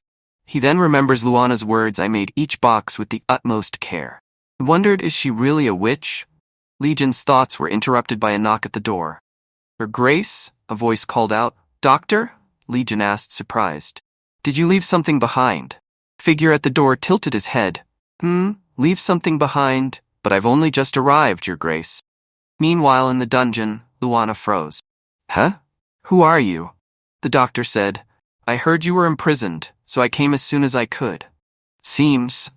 I didn't ask for any of this, Luana stammered. Mr. Legion gave me all these things on his own. Chu then said, Wait, that's not important right now. I asked who you were. Oh, my apologies. I forgot I still look like this, Doctor said, a shimmer of light surrounding them. Legion's eyes widened. That's nonsense. You've been treating me every day for the past week. The doctor shook his head and said, That's impossible, Your Grace. I've been away from the manor on personal business. But I came as fast as I could when I heard you required me. This is the first I've seen you. Legion's world spun. This can't be. Meanwhile, in the dungeon, looking at the doctor after he changed his appearance, Luana said, No way. Then a familiar voice broke through the chaos. Nice to see you again, Luana. Said I'm here to rescue you. As Legion runs towards the dungeon, Kane called out, Your Grace, it's not safe for you to go alone. His voice full of concern. Luana? Legion murmured, his breath heavy and labored. Luana looks confused at Legion and said, Mr. Legion. Legion gasped as she stumbled toward her, his steps unsteady. Legion took a step forward and said, I'll forgive you since you're still here, he said, his tone ominous. In fact, I'll even reward you for luring another witch here. As he reached out, the mysterious person grabs and throws a bottle of potion towards Legion. Legion cuts the bottle with his sword and purple fumes spread across the vicinity. The person whispered urgently, Luana, don't breathe it in. He covers Luana's mouth with a piece of cloth. Legion's eyes widened, he thinks, this must be poisonous gas. But poison doesn't work on me, Legion declared, its voice steady. The person then said, Are you sure about that? A sinister grin playing on his lips. Because this isn't poison, it's magic. Legion staggered, his vision blurring.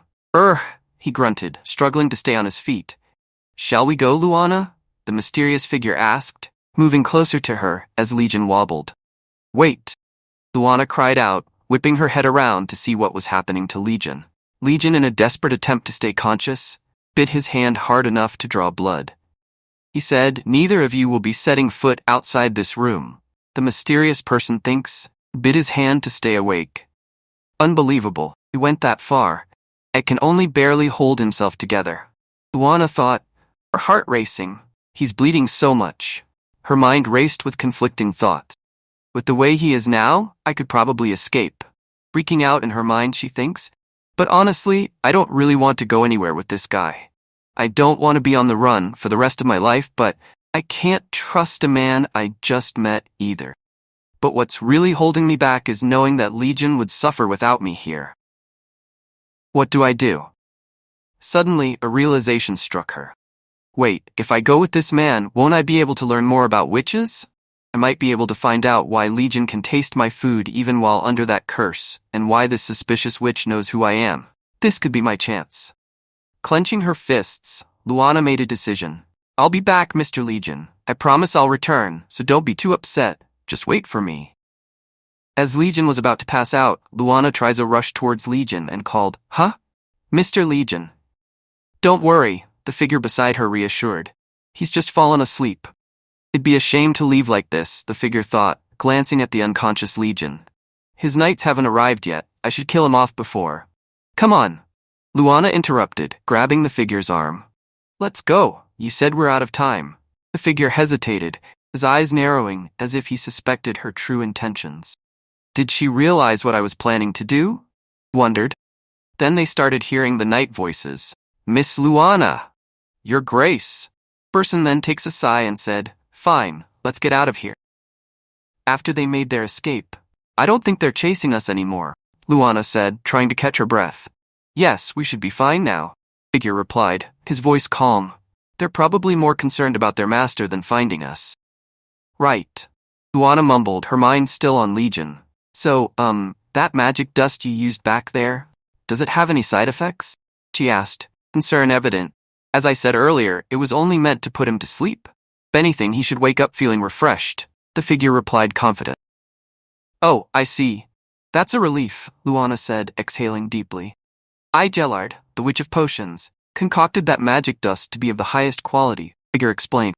As such, I can guarantee you that it has no side effect. So his name's Jellard, Luana thought. He's a witch after all. I see, so you're the Witch of Potions, not dust? I've only ever seen you use dust, Luana remarked, her curiosity piqued. That's right, Jellard confirmed. Every witch is given a title based on their specialty. They entered a small house, and Luana's eyes widened in surprise.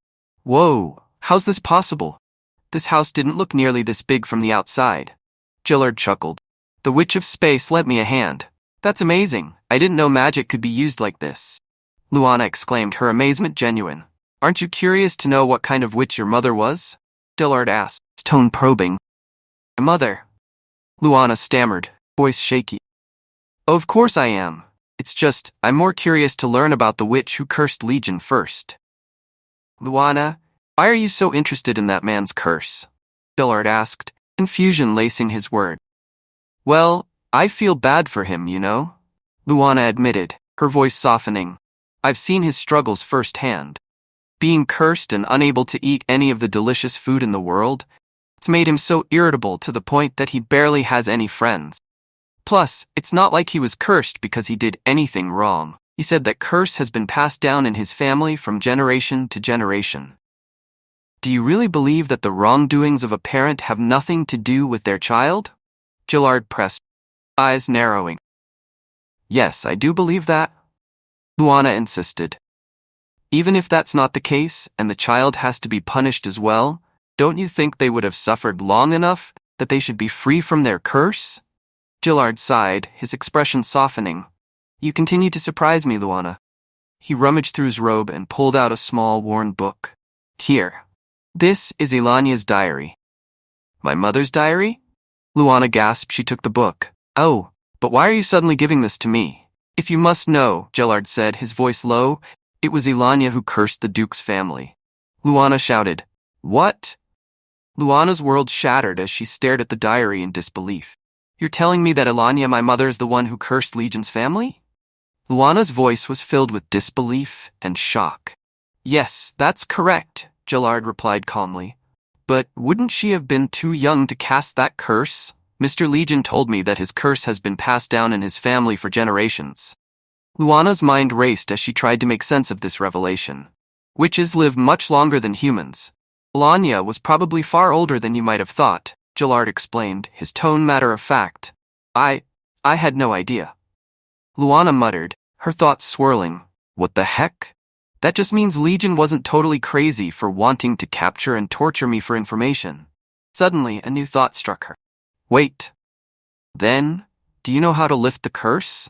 There must be some spell for it that all the witches know, right? She asked, desperation creeping into her voice. Jellard shook his head.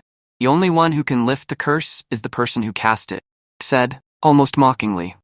He continued, and if you recall, I said I knew who cast the curse. I never said anything about knowing how to lift it. Luana felt a wave of betrayal wash over her. He tricked me. I got totally fooled. What am I going to tell Mr. Legion if I go back? She sulked, her shoulders slumping in defeat. Jellard told, witches aren't kind by nature.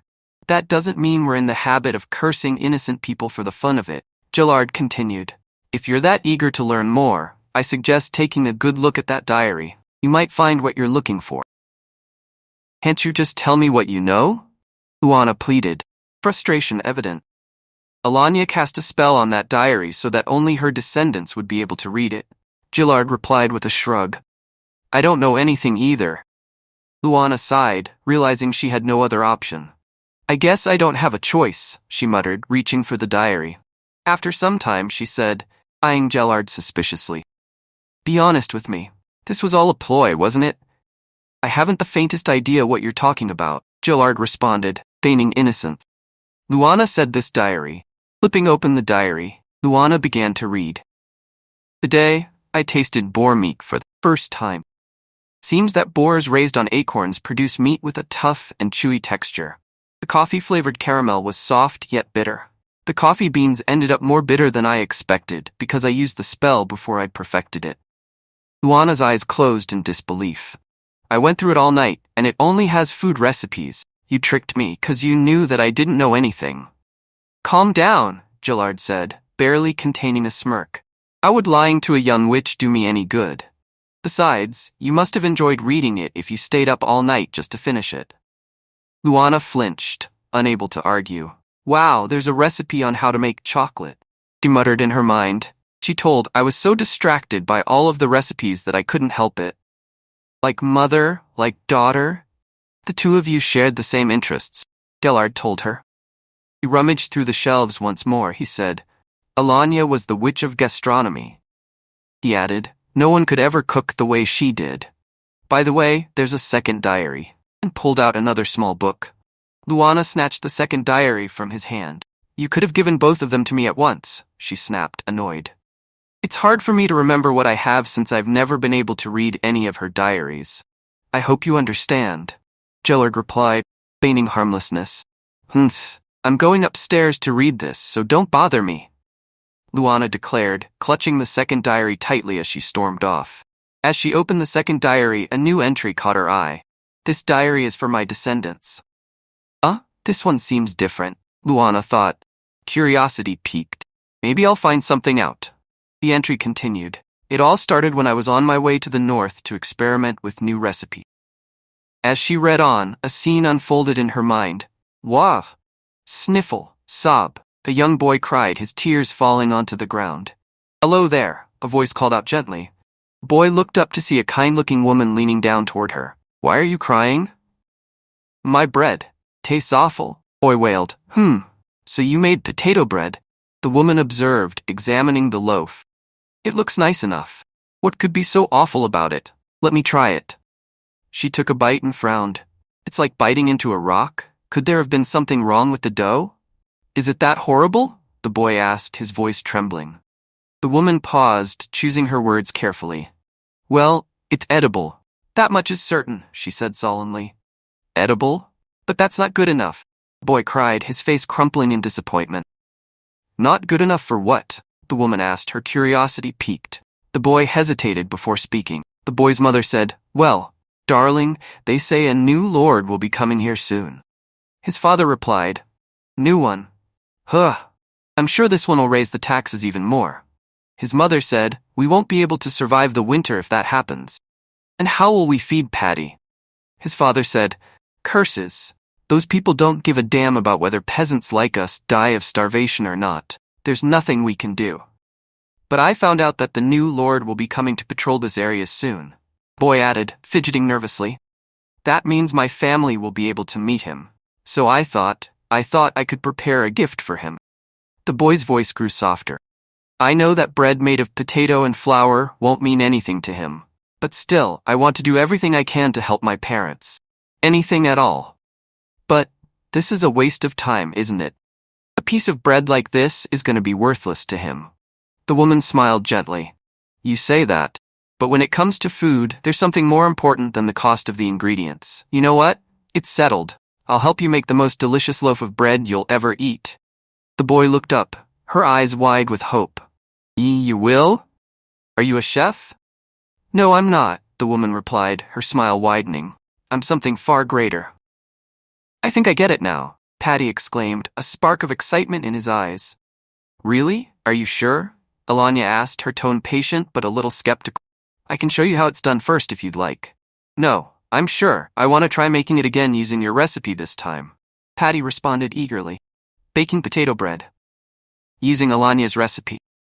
First, boil some potatoes and then mash them with a fork. Add in milk, eggs, flour, sugar, and a dash of salt, and mix well until all the lumps are gone. Then add melted butter and some beer for fermentation and start kneading the dough. Once you've finished kneading, place the dough somewhere warm and let it rise until it grows 3 times in size. Then, knead it once more to remove any excess air before letting it rise again. Once the dough is ready, divide it equally and shape it into round loaves. Sprinkle some flour over them and use a knife to cut ridges into the top of each one. Finally, bake the loaves in the oven until they're golden brown to get deliciously soft potato bread. Both of them get shocked after seeing the end product. It's the effort that counts, Alania said, trying to remain positive. But soon after, his face fell. I'm hopeless, he sniffled, tears welling up in his eyes. You explained everything so well, yet I still couldn't get it right. It's okay, Alania reassured him. This was only your second try. You still have plenty of time to perfect it. Really? Patty asked, voice tinged with hope. Yes. All the time until the new lord arrives, that is, Alania confirmed, smiling menacingly. Thus began the training arc. Make sure the potatoes boil completely. I better not see any chunks left after you finish mashing them, Alania instructed, her voice firm but encouraging. Yes, ma'am, Patty responded, determined. Fermenting the dough isn't just about waiting until time is up. You need to check to make sure it has the proper size and elasticity. Alania continued, guiding him through the process. Understood, Patty answered, fully focused. Don't use so much force when using the knife. Let it gently glide through the bread, Alania advised as Patty prepared the loaves. Yes, ma'am, Patty echoed back, carefully following her instruction.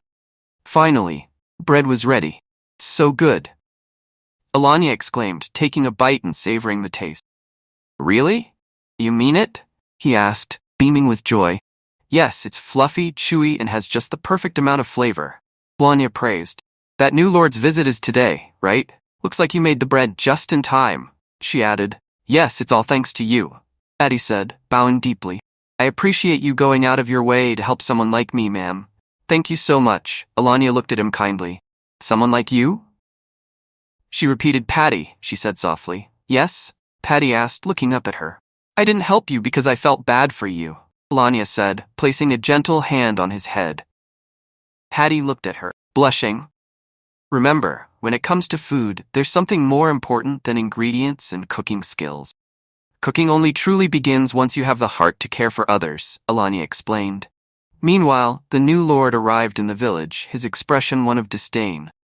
Tsk, what a disgusting little town, he muttered to himself as he looked around. Even cooking your own food only works if you care about yourself. Alania's voice was playing in Patty's mind as he was making his way to the new lord. You cooked with your parents and that new lord in mind, right? That means, even if someone doesn't necessarily find your food tasty, whatever it is that you make will be excellent. As the villagers scrambled to greet him, Patty was passing by the crowd to reach to the lord. Patty nervously presented his bread to the lord and said, My lord. But instead of praise, the lord sneered. Did you really expect me to eat that? Spat, his face twisted in disgust. Who do you think I am? Just looking at that foul piece of bread makes my stomach turn. Patty's heart sank as his parents hurried to apologize. Oh, our sincerest apologies, my lord. He's still young. He didn't know what he was doing, they pleaded, bowing repeatedly. His father said to him, Hurry. Apologize to his lord. While Patty was crying, he said, I'm sorry, but before Patty could say anything further, Alania stepped forward. No, you don't need to apologize, my child, she said, her voice firm. Alania's eyes narrowed as she spoke. Enough to make your stomach turn, was it? Funny? If you can sense what something tastes like without trying it, to pick the bread from ground. The lord turned to her, his expression one of surprise and anger. Who are you? He demanded. She paused, a cold expression on her face. Then I guess you don't need the ability to taste? In that moment, Alania cast a powerful spell. From this moment on, you and your family will never be able to enjoy the pleasures of food again. The lord gasped, clutching his throat as he realized what she had done. Kurg, hack! He choked, unable to comprehend the severity of the curse. Back in the present, Luana closed the second diary with a heavy heart. I'm assuming the second diary didn't give you any answers either, Jellard muttered, feeling exhausted. It only confirmed a truth I didn't want to believe. She added, her voice barely above a whisper. Alanya really was the one who cursed Mr. Legion's family. I see, Jellard replied, his tone grave. In any event, the time has come for you to decide, Luana. Huh? Decide what? Luana asked, confused. Jellard grinned. The Night of the Witches begins in 3 days, and you must decide whether or not you'll take part in it. The Night of the Witches? Luana repeated, her eyes widening. It's a sacred festival for witches held every 5 years. There, young witches become real witches, Jellard explained, his voice filled with anticipation. As the sun began to rise, Legion in his room was exhausted, waking up from his bed. He couldn't slept a wink. He takes a sigh and said this sun is already up. Before in his sleep he dreamt about Luana saying, I'm cold. It's so dark and damp here, it's scary. Luana shivered, wrapping her arms around herself. Then, I'll provide more torches. I'll make sure you have enough blankets and a maid to assist you, Legion offered, his voice gentle and concerned. Why? Luana asked as she looked up at him. Why are you so nice to me? Legion hesitated before answering. Because I don't know if you're truly a witch. The man who took you away may have been wrong. You could just be a regular human being, one with a burn mark and exceptional cooking skills. Luana said something, but Legion couldn't hear her. After that, Luana starts drifting back. What did you say? I couldn't hear you, Legion said, straining to catch her. Suddenly, a sinister voice of Luana interrupted, laughing mockingly. Ha, you're a fool to fall for this again. What? Legion jolted, startled by the sudden outburst. You already know the truth, don't you? Voice continued, its tone dripping with malice. Your mother, the woman forced to marry your father, left you to deal with this curse alone the second your father died and took every ounce of the wealth with her. Don't be deceived. I've hunted witches and tortured them all my life, and not once did they ever utter a word of truth, the voice hissed, the sound of crackling fire growing louder. Precisely, another voice agreed. The Emperor said, So why didn't you hand me that princess of yours when you had the chance? Legion, clearly distressed, opened his eyes on his bed. Is everything all right, Your Grace? Ain asked, noticing his unease. I didn't sleep well, that's all, Legion replied, brushing off the concern. Is this the final version? He asked, holding up a drawing. Yes, Your Grace, Kane confirmed. But if it's true that Miss Luana said she'd return, then I believe. Do you really? Legion cut him off. This drawing should work perfectly. Add her to the wanted list and distribute the posters. Make sure the reward for her is twice that of the most wanted criminal. Understood, Your Grace, Kane responded, quickly carrying out the order. As the situation grew more tense, Kane went to Wade and said, Situation appears grim. His Grace has declared her a wanted person. Even if she were to return, I'm afraid things may never be the same, Kane told with a heavy heart. However, if she returns is not the only issue at present. His Grace has stopped eating again. The longer she remains gone, the worse the situation will grow. Kane explained, his worry evident. I know how much trust you've placed in her, Wade, and I truly respect that. However, Kane began, hesitating to continue. What are you trying to say? Wade asked, glancing sharply at him. I must proceed with that, Kane replied, his voice grave. Meanwhile, Luana was deep in thought, still trying to make sense of everything. What do you mean, become a real witch? She asked, confused. In simple terms, the Night of the Witches is a coming-of-age ceremony. Once a young witch completes the ceremony, they become an official witch who casts curses and other spells. They are also awarded with their very own title, Jellard explained calmly. Title? Luana asked, trying to grasp the significance. Yes, a title such as mine, the Witch of Potions, or like the Witch of Spaces. Those from the same family are often granted the same title. And seeing as Alanya was the Witch of Gastronomy, you will be able to use all of the recipes written in that diary once you become an official witch as well, Jellard continued.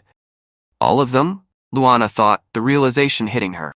But when did you say the festival was, again? She asked. In 3 days' time, Jellard replied calmly. And how often does the festival take place again? Luana asked, her anxiety growing. Once every 5 years, Jellard confirmed, sensing her apprehension. Then that means I'd have to wait another 5 years if I don't make up my mind within 3 days. Luana exclaimed, pressure mounting. Yes, that's right. Even so, there's no rush. You'll hardly be able to call 5 years a considerable amount of time if you consider how much longer you'll live as a witch, Gellard said, trying to reassure her. 3 days later? Luana groaned, her frustration palpable. It's been 3 days already, and I haven't decided a single thing. I worked so hard to get Legion to finally trust me, but it turns out he was right to be suspicious. And now, I have to become an official witch in order to even think about breaking his curse, she muttered to herself, feeling overwhelmed. Arf, why is this so complicated? All I wanted in this life was to cook, she sighed, her shoulders slumping in defeat. Suddenly, she spotted a recipe for meatloaf. A meatloaf recipe? I think I've made this before, she exclaimed. Looks like she cooked it perfectly by using a special heating spell, Luana observed, impressed by the technique. I guess I'd be able to make my meals even more delicious if I could use magic, she mused, her thoughts drifting to Legion. I'd love to know how Legion would react if I could cook even tastier meals for him. But then her excitement faded as reality set in. But I already know, cooking won't be enough anymore. Not with how things are now, she sighed, her heart heavy with doubt. Ever since I left the abandoned palace, Legion, his knights, Wade, and even the other servants who never cared about me. I got to hear them all say that my food was delicious, she reminisced, bittersweet smile on her lips. I want to go back. I want to hear their joy when they taste my food. I want to see the excitement on their faces when they see my dishes. I want to cook in a world bigger than the one I was once limited by, and keep my promise with Legion, Luana resolved, her determination growing. But, will he still think the same of me if I become an official witch? She wondered, uncertainty clouding her thoughts as she faced the daunting decision ahead. Goodness, what has she done to have a bounty like that on her head? One villager murmured, staring at the poster. And why does it say here that she likes to eat? Another added, puzzled by the unusual detail. Key traits: blue eyes, light ash-brown hair. Likes to eat, must be brought alive. Shouldn't it say dead or alive? It's a wanted poster after all, a bystander questioned. I bet she's some precious noble lady who ran away from home. They sure are making a big deal out of nothing. Someone speculated as the crowd buzzed with whispers. Kane was posting as they were speculating. Poster said at the end, Notice from House Legion. The bystander asked, What's this? Luana stand in silence, reading the notice with growing unease. If you become a witch, you'll be able to live longer and use magic. You'll also meet other witches. Who knows? Your perspective on the world might even change a little. After all, you'll start to have different expectations than that of our regular humans. She reminds herself, Gellard made it sound like it wasn't a big deal. But living longer means my friends will die before me, she thought. Heart sinking. And getting used to magic might hinder me from empathizing with those who can't use it. She stared at the words, her mind racing. My perspective might change a little, but there's nothing small about any of this. Many things will change. Thought that terrified her most was, what if I end up hating Mr. Legion after I become a witch, just like Alanya? In fact, Gellard might be pressuring me because of it. Knock knock. Luana jolted at the sudden sound. Eek. Would you mind coming down for a moment, Luana? Gellard's voice called from the other side of the door. Luana noticed he was dressed different. A ceremonial outfit for the Night of the Witches. Luana said, tone serious. The sun is about to go down. We must be on our way if you plan to attend the Night of the Witches. Have you made up your mind? Oh. Luana hesitated, her thoughts in turmoil. Since we're already at this stage, I should just ask him, what's there to lose?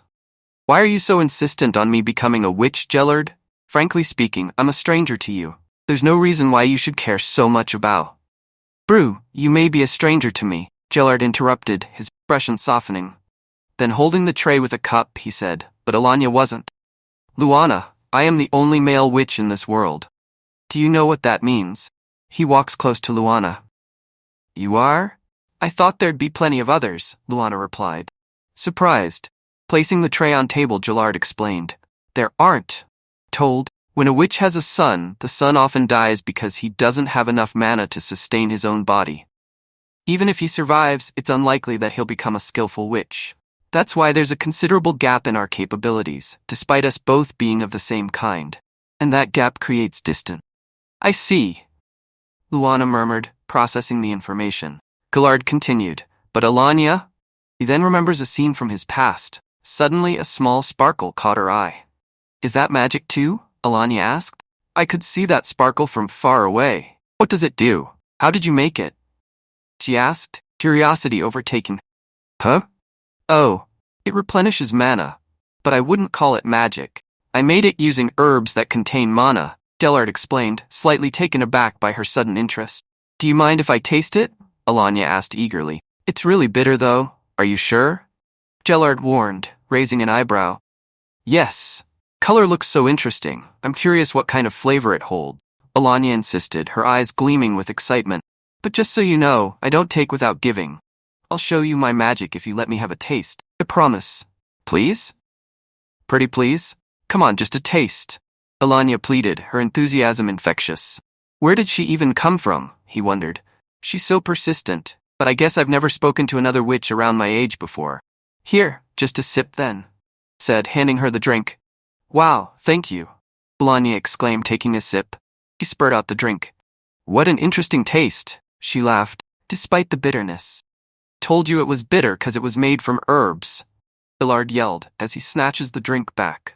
Wait, it's my turn to show you my magic, Alanya said, a smile spreading across her face as she prepared to keep her promise. She was my only friend, and this is the gift she gave me, showing the cup, Gillard said quietly, as if sharing a cherished memory. Is that hot chocolate? Luana asked, her eyes widening in surprise. Gillard told, Alanya was born human. Gladly became a witch when she found out she was the descendant of one. She was thrilled that she could experiment with food using magic. Alanya was happy as a witch. That's why I'd like her daughter to become a witch as well, so that she too can be happy. Gillard explained, his voice filled with warmth and sincerity, so his intentions were pure and kind, Luana thought, while holding the hot chocolate. In that case, she resolved herself. She said, I've made up my mind, Gillard. Looks like there's gonna be a cooking contest at House Legion, Villager whispered, catching the attention of those nearby. What's the big deal? It's not uncommon for the Duke to obsess over his chef, someone else remarked dismissively. It's because the selection criteria for the applicants are a little different this time. Another person chimed in, piquing the crowd's curiosity. Selection criteria? Another asked to see what's different about it. Apparently, only healthy women, both physically and mentally, can apply. Really? Then the rumors about this contest being a way to select his future bride were actually true? One bystander speculated. Oh please, what do you mean his future bride? I'm sure he's just in need of a female chef. Earl scoffed as she put down the cup. Then why did you submit an application? You don't even know how to cook, the other girl pointed out. Twitching slightly, the woman retorted, all I have to do is hire someone and pretend that I cooked the dish. Wait, are you trying to use this contest as a way too? The other one said. What, get closer to the Duke? Course I am, she admitted with a sly smile. Meanwhile, at the palace, seems the Duke launched something very interesting, the Emperor mused, his fingers idly flipping through a letter. Something I can't ignore, seeing as how he personally invited me to it, he added, his mind already working on a plan. What to do? Pondered, a mischievous glint in his eye. Clack, clack.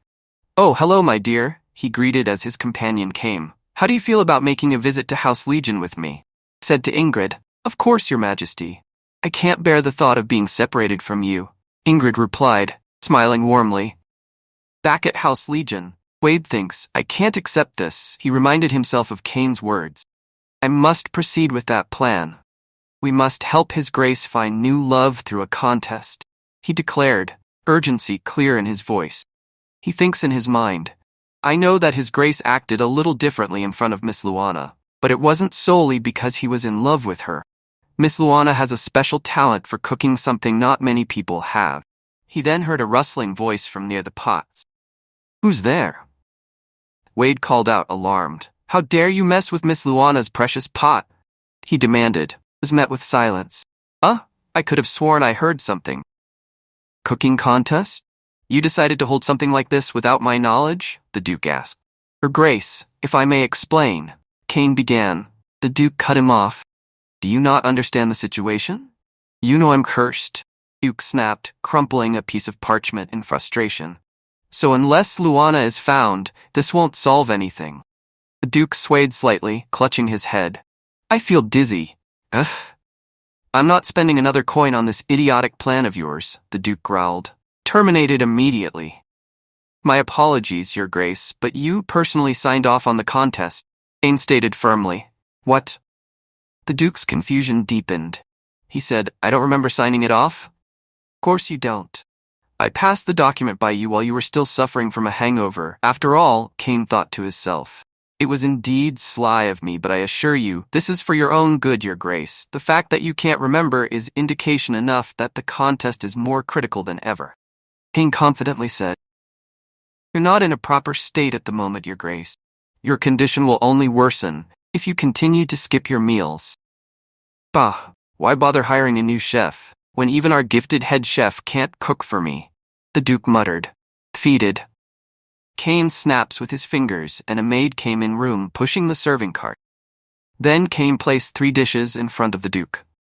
Each of these 3 dishes was highly praised during the qualifying stage, Your Grace. If you still believe that the contest is meaningless after trying these dishes, then I shall take full responsibility, whatever the cost may be, and resign. Fine, I'll try them, considering this all happened under my approval, the Duke grumbled. I suppose I owe you that much. He took a sip of the first soup and immediately gagged. As he moved on to the second dish, Doubt gnawed at Kane. Is the curse impossible to break after all? It seems you're right, Kane, the Duke said quietly, his tone resigned. Kane wonders, does he like it? I must be extremely ill to have approved something like this, the Duke said, glaring at Kane, but averted his gaze. Finally, he reached the third dish. He thinks in his mind as he was blowing at the soup. Is Kane getting too old?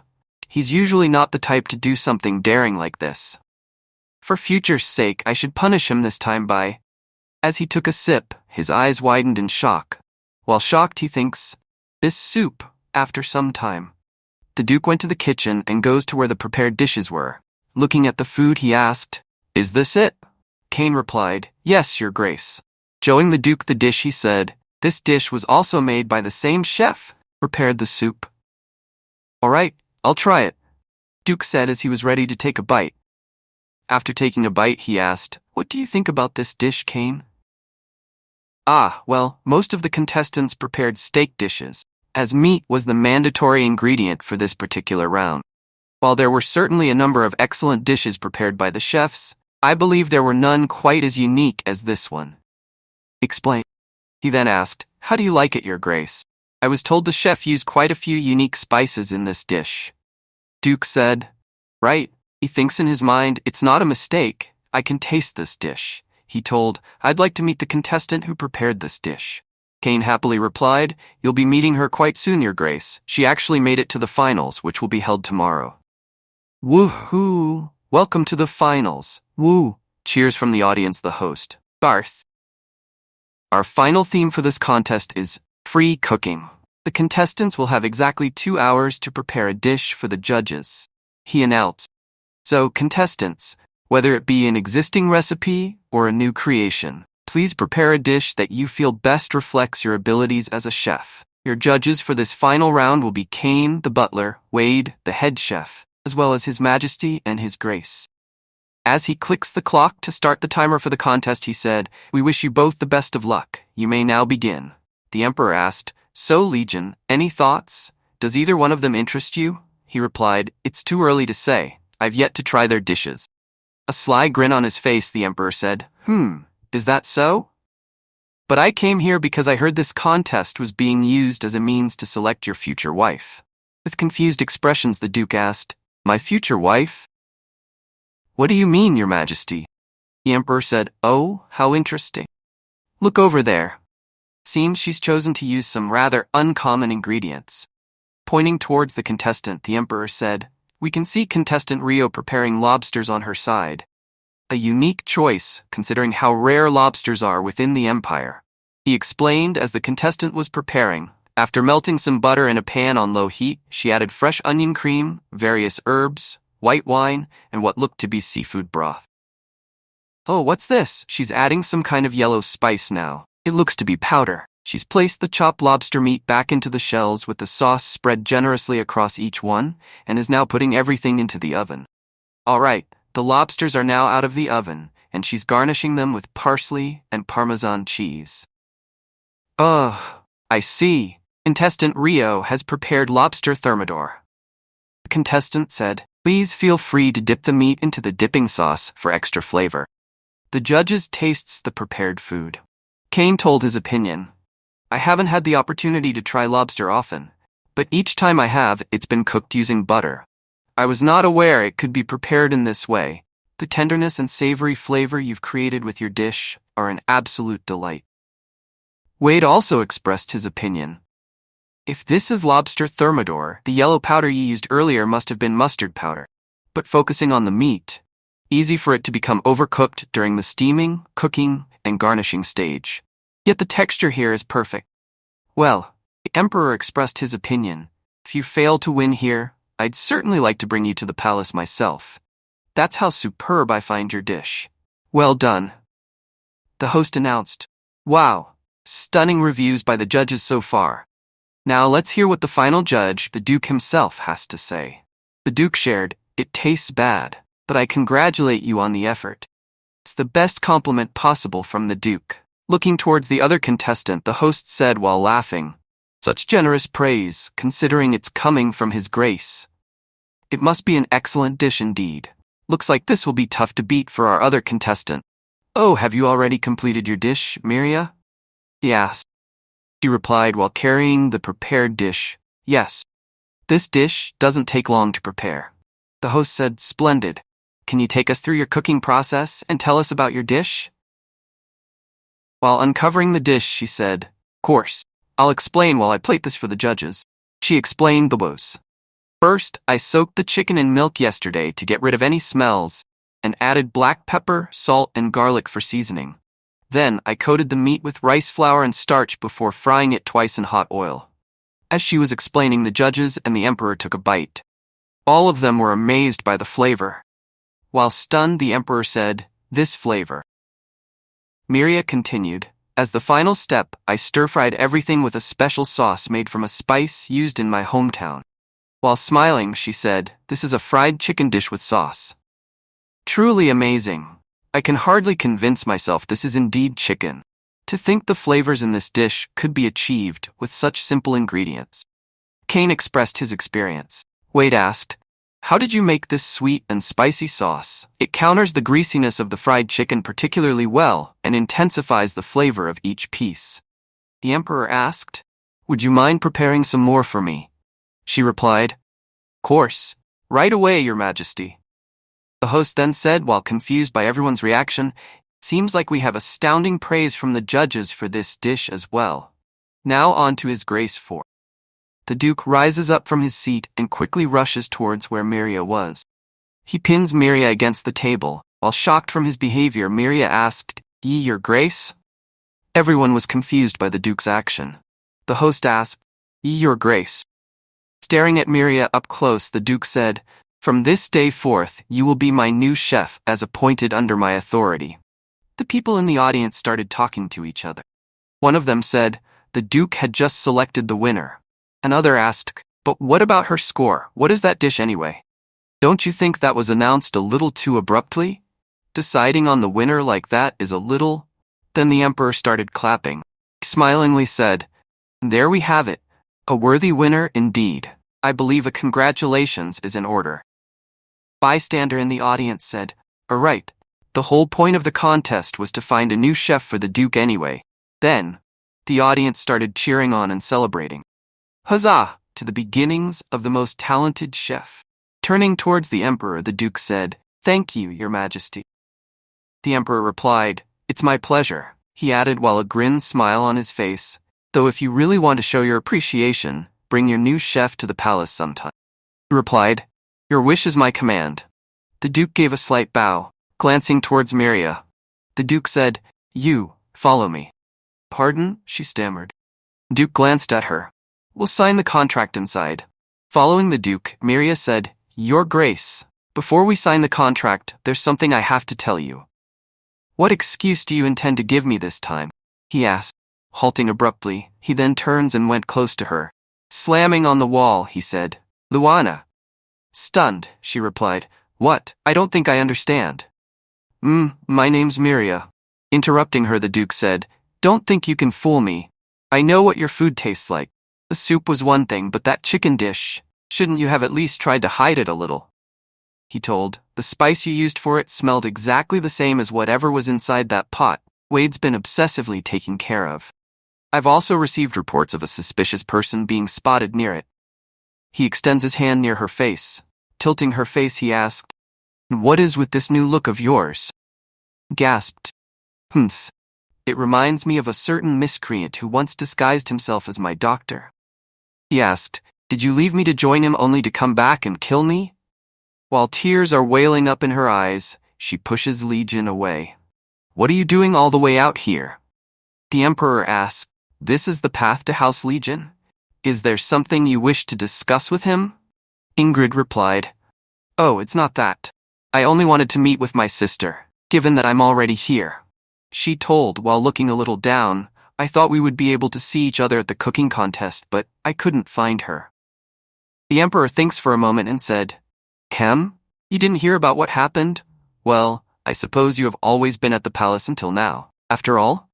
Turning towards him, she asked, What do you mean? The Emperor said, The youngest princess is... Ingrid felt chills down her spine. Luana yelled, You're the one that put a price on my head in the first place. While stunned, Legion thinks, Did she push me just now? Luana continued, Before I left, I told you that I was going to come back. I wanted to find out how to lift your curse before I returned. She told, I promised you, didn't I? I said I'd be back.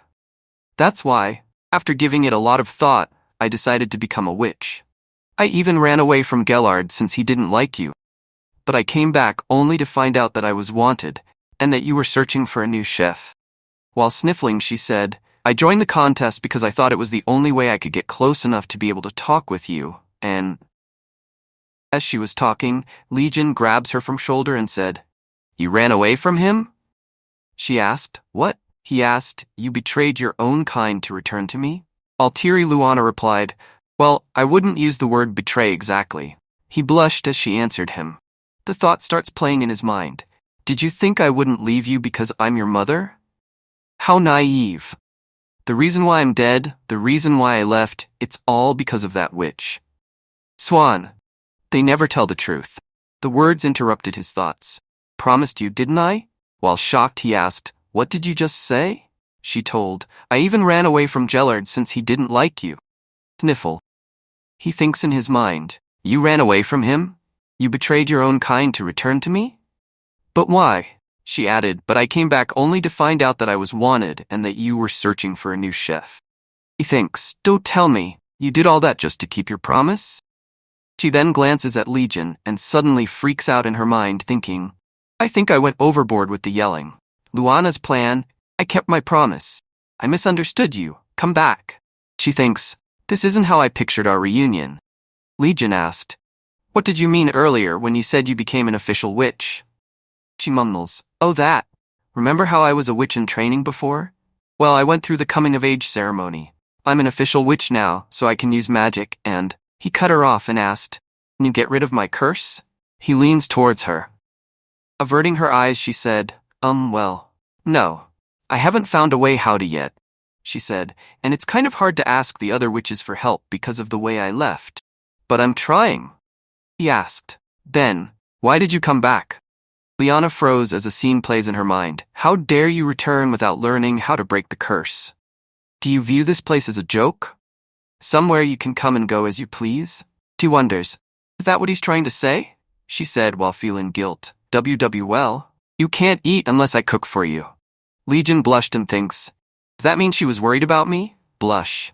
Luana continued, And now I have access to way more recipes as a witch, so I can make. Oh, wait, she said, Shouldn't you reach out to Rio? Luana said she'd be the winner if I didn't join the competition, and you said that her cooking was excellent as well. Legion said, I fail to understand why I would need another chef when you've returned. Clutching her head with annoyance, Luana said, seriously, I can't cook for you forever, can I? Legion jolts as he heard those words. Luana continued, you have to prepare for once the curse is lifted. Clenching his fist, Legion asked, why not? Luana asked, pardon? He asked again, why can't you cook for me forever? While blushing, Luana said, well, that's obviously because. As she was talking, she thinks, does he realize what he's saying right now? Forever sounds. Legion turns and said, in any case, I understand your sentiments. While walking away, he said, you believe the contestant should be rewarded for her performance and given a chance here, though it's completely unnecessary.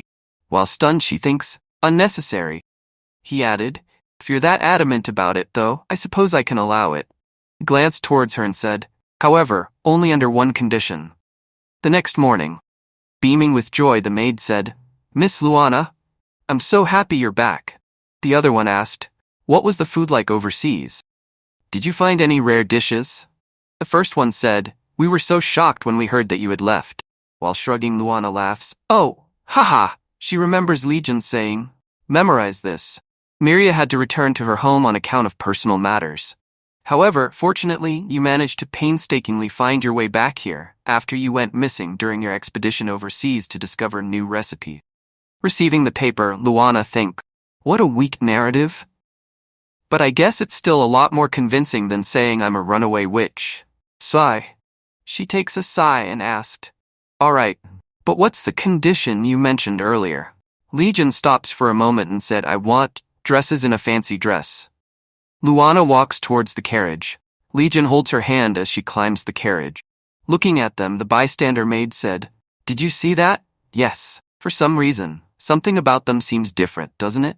Sitting in the carriage, Legion asked, can't you act a little more affectionate? Luana sulked. I'm trying my best, she asked. But, really, why do you suddenly want us to act like lovers?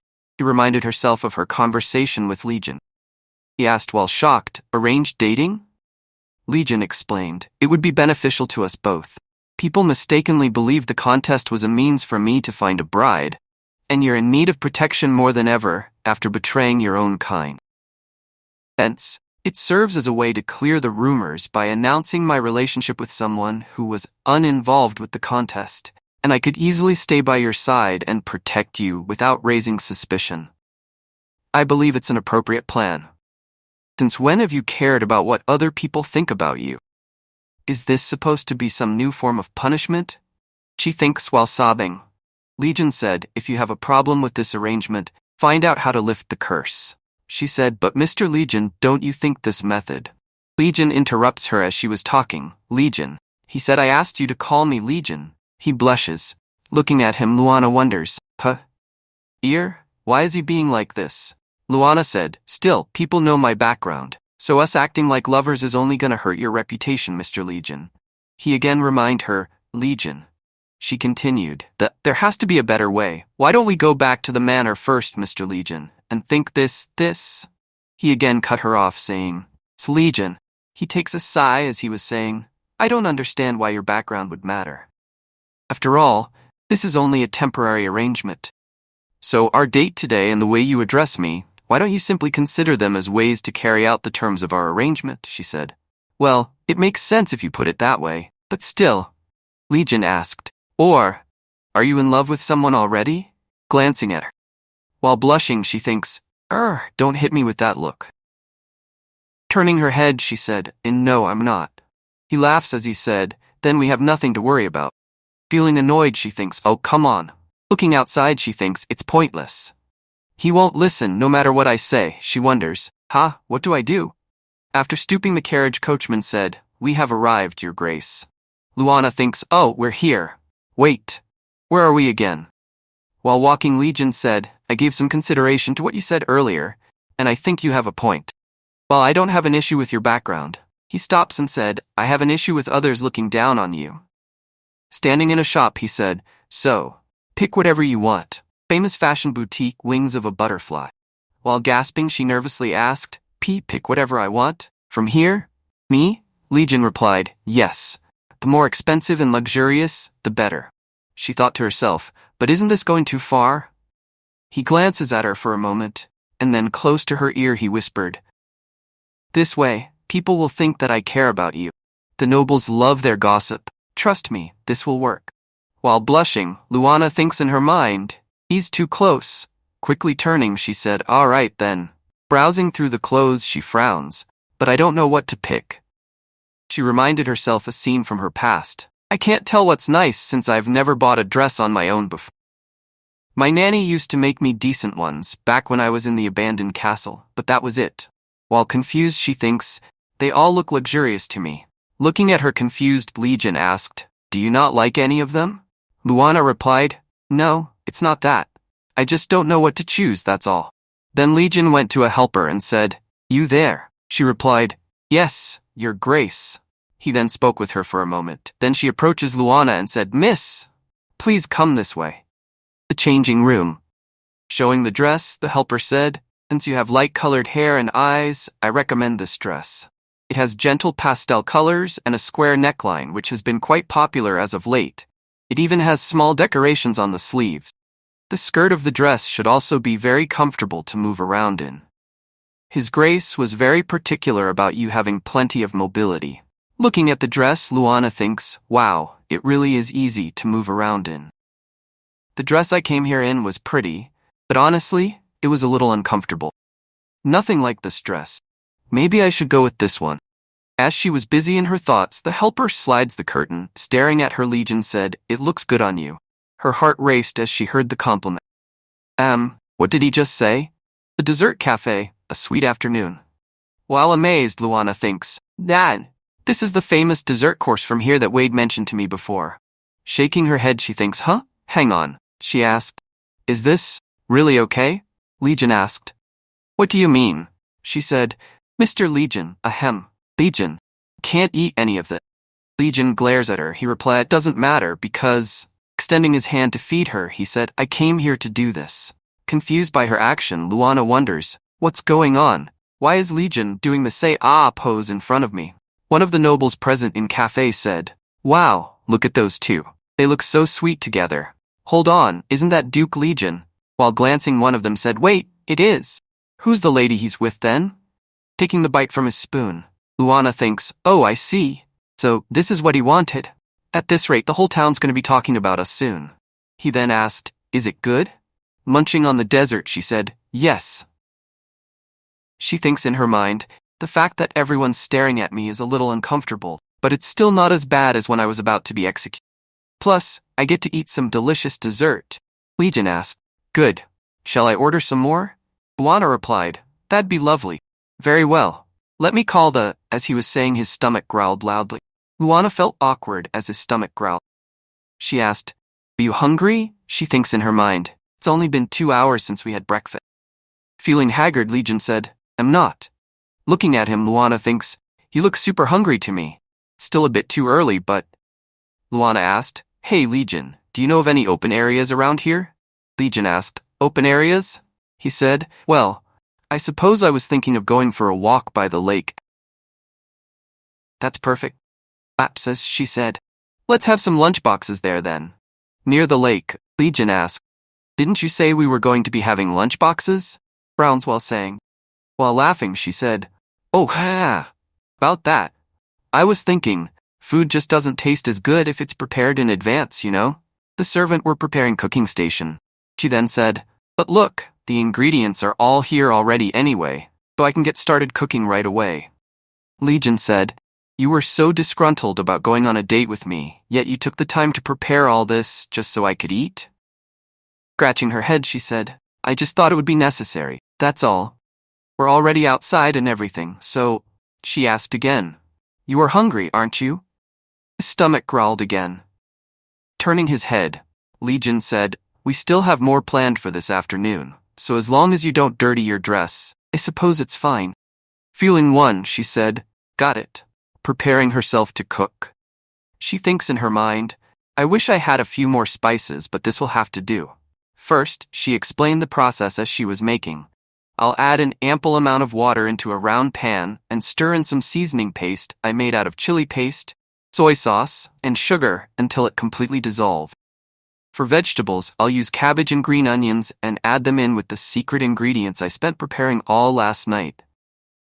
I'll leave all that boiling until the soup thickens and set the table with the side dishes I also prepared in advance. Today's menu: instant spicy rice cakes with fritters and peach juice. Sitting around the table, Legion asked, "What's this?" Luana explained, "They're called rice cakes. You make them by steaming rice dough." Legion asked, "And what about these drenched and crumpled things? They look like paper." She replied, "Those are fish cakes. They're made by frying minced fish and seafood." Legion hesitates before eating. Luana nervously said, "It's good, I promise. Try it." Legion picks his spoon and takes a bite. He jolts as he tastes it. The texture is completely different from any bread or meat I've had. Rice cake, was it? It's very chewy, and this crumpled paper, it's become incredibly soft with all the sauce covering it. The savoriness of it complements the mild taste of the rice cake. Even the cabbage does well to add a nice texture to the dish. It's spicy, but the juice is perfect to instantly calm my taste buds down. Luana said, "You should try the fritters next. Make sure you dunk them in the soup." Legion asked as he was eating, "You mean that into this?" Feeling satisfied, Luana asked, "Isn't it good?" Feeling happy, Legion replied, "Delicious." Luana said, "Oh, you should make sure to compliment Rio when we get back." While walking, Legion said, "The one who was hired as chef in your place?" He replied, walking beside him, "Yes, I was only able to make the fish cakes because of how much she knows about seafood.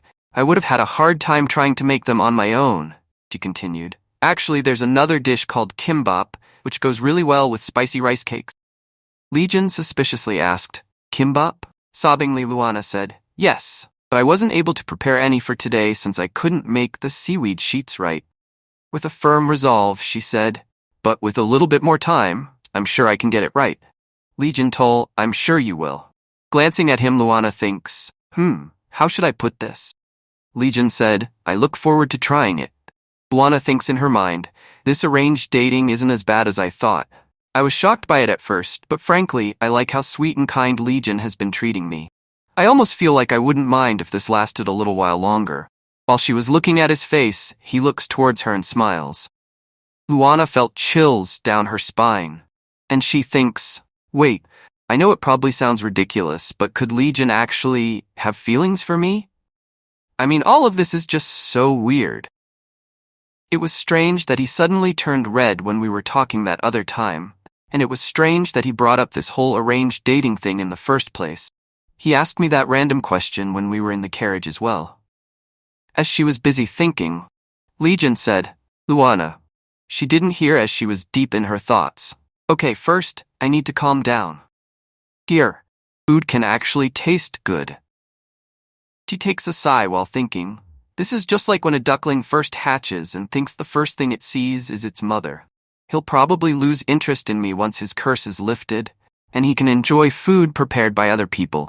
Does that mean he'd end up dating someone else?" And as she was busy in her thoughts, Legion again said, "Luana?" He then grabs her from her arm and pulled her towards him. Luana was shocked by his action.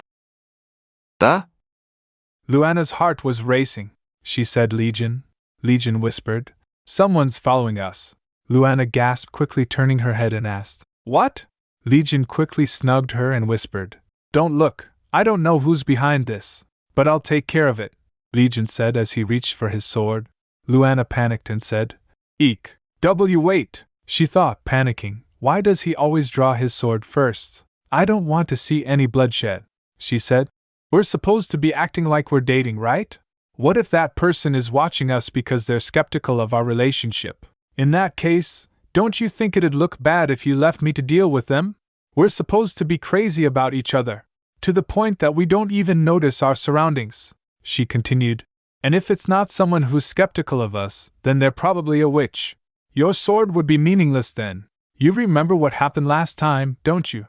Legion paused, considering her words. Looking at him, she thought, "Ooh, he's listening to me. Although, he doesn't seem too happy about it," she said with a wink. "So, instead, I have a better idea." "I can't believe this," Legion muttered as they entered the bustling market. They went to the market. Legion asked, "This was your grand idea?" Luana replied, Hey, this place is perfect for trying to lose a tail. Luana then asked, so, how are we doing? Are they still following us? With a sense of disbelief, Legion said. As much as I don't want to admit it, I can't sense them anymore, Luana said. See? Legion added, I'll cancel our afternoon plans since we had someone following us, so we should head back first. And, as he was speaking, he looked towards Luana. She was staring at us all. She turns her head and asked, Legion, can we buy some groceries since we're already here? He replied. What? We already have plenty back at the manor, he replied, puzzled. She pouted and said, Yes, but we don't have any strawberries. We're all out already. I feel bad that I was the only one who could eat that strawberry cake from earlier, so I want to buy the ingredients for it here and make you the exact same thing myself. Please? Hearing that, Legion blushed and said, Very well. If that's what you want. He leans towards her and said, But I'm going to stay by your side at all times, she replied. Of course. As they left the market, the rain started pouring. Looking outside the window, Luana said, Phew, it really started pouring, but it feels nice and moody from inside the carriage. While Legion was squished because of all the groceries she bought, he called, Luana. She answered. Yes? Legion asked. Did you have fun today? He continued. Although it was just for show, a few more of these dates will be necessary, so I can remove any activities you weren't fond of today. It should make your cooperation with me easier on you. Luana looked at Legion confused, and Legion clears his throat. She thought, a little honesty should be okay, right? Hi, she began, but was interrupted by a sudden knock on the carriage door. What's going on? She asked, turning her head. A voice called from outside. It's Albert, Your Grace. Albert? Why is the leader of the Royal Knights here? Legion frowned, narrowing his eyes. Legion demanded. I would have expected better conduct from someone like yourself. There are proper ways in which you can seek to speak with me, so what ridiculous occasion calls for you to stop my carriage at my doorstep? Albert replied. Pardon me, Your Grace, but the matter was extremely urgent. We hope you kindly accept our apology. His tone was formal. He added, His Majesty has commanded us to bring Miss Luana to him at once. Huh? Me? Luana exclaimed, startled. Legion wondered. What does he want with Luana? His expression darkened as he noticed the number of knights present. He assigned several knights just to simply pick her up. He said, I'm afraid she's tired from a full day of activities today. Luana thought while confused. I am? Legion added. And unfortunately, we also had to deal with someone following her. She's still recovering from the fright. It wouldn't do to send her in such a disturbed state, so I'll bring her to the palace myself tomorrow. Albert stepped forward and said, Your Grace, His Majesty asked for her immediate attendance. I insist that you cooperate. Luana thought, feeling uneasy. Why is he acting like this today? It's not like it's the first time the Emperor has given last-minute orders. She asked as she stepped forwards. All I need to do is come with you, right? Legion grabbed her hand and whispered, Stay still. Something doesn't feel right. Luana thinks in her mind, squeezing his hand. I'm grateful that you're worried about me, but have you forgotten that it's the Emperor we're dealing with here? He could kill her if you don't bring her right now. Legion could be denounced as a traitor if he refuses to follow this order.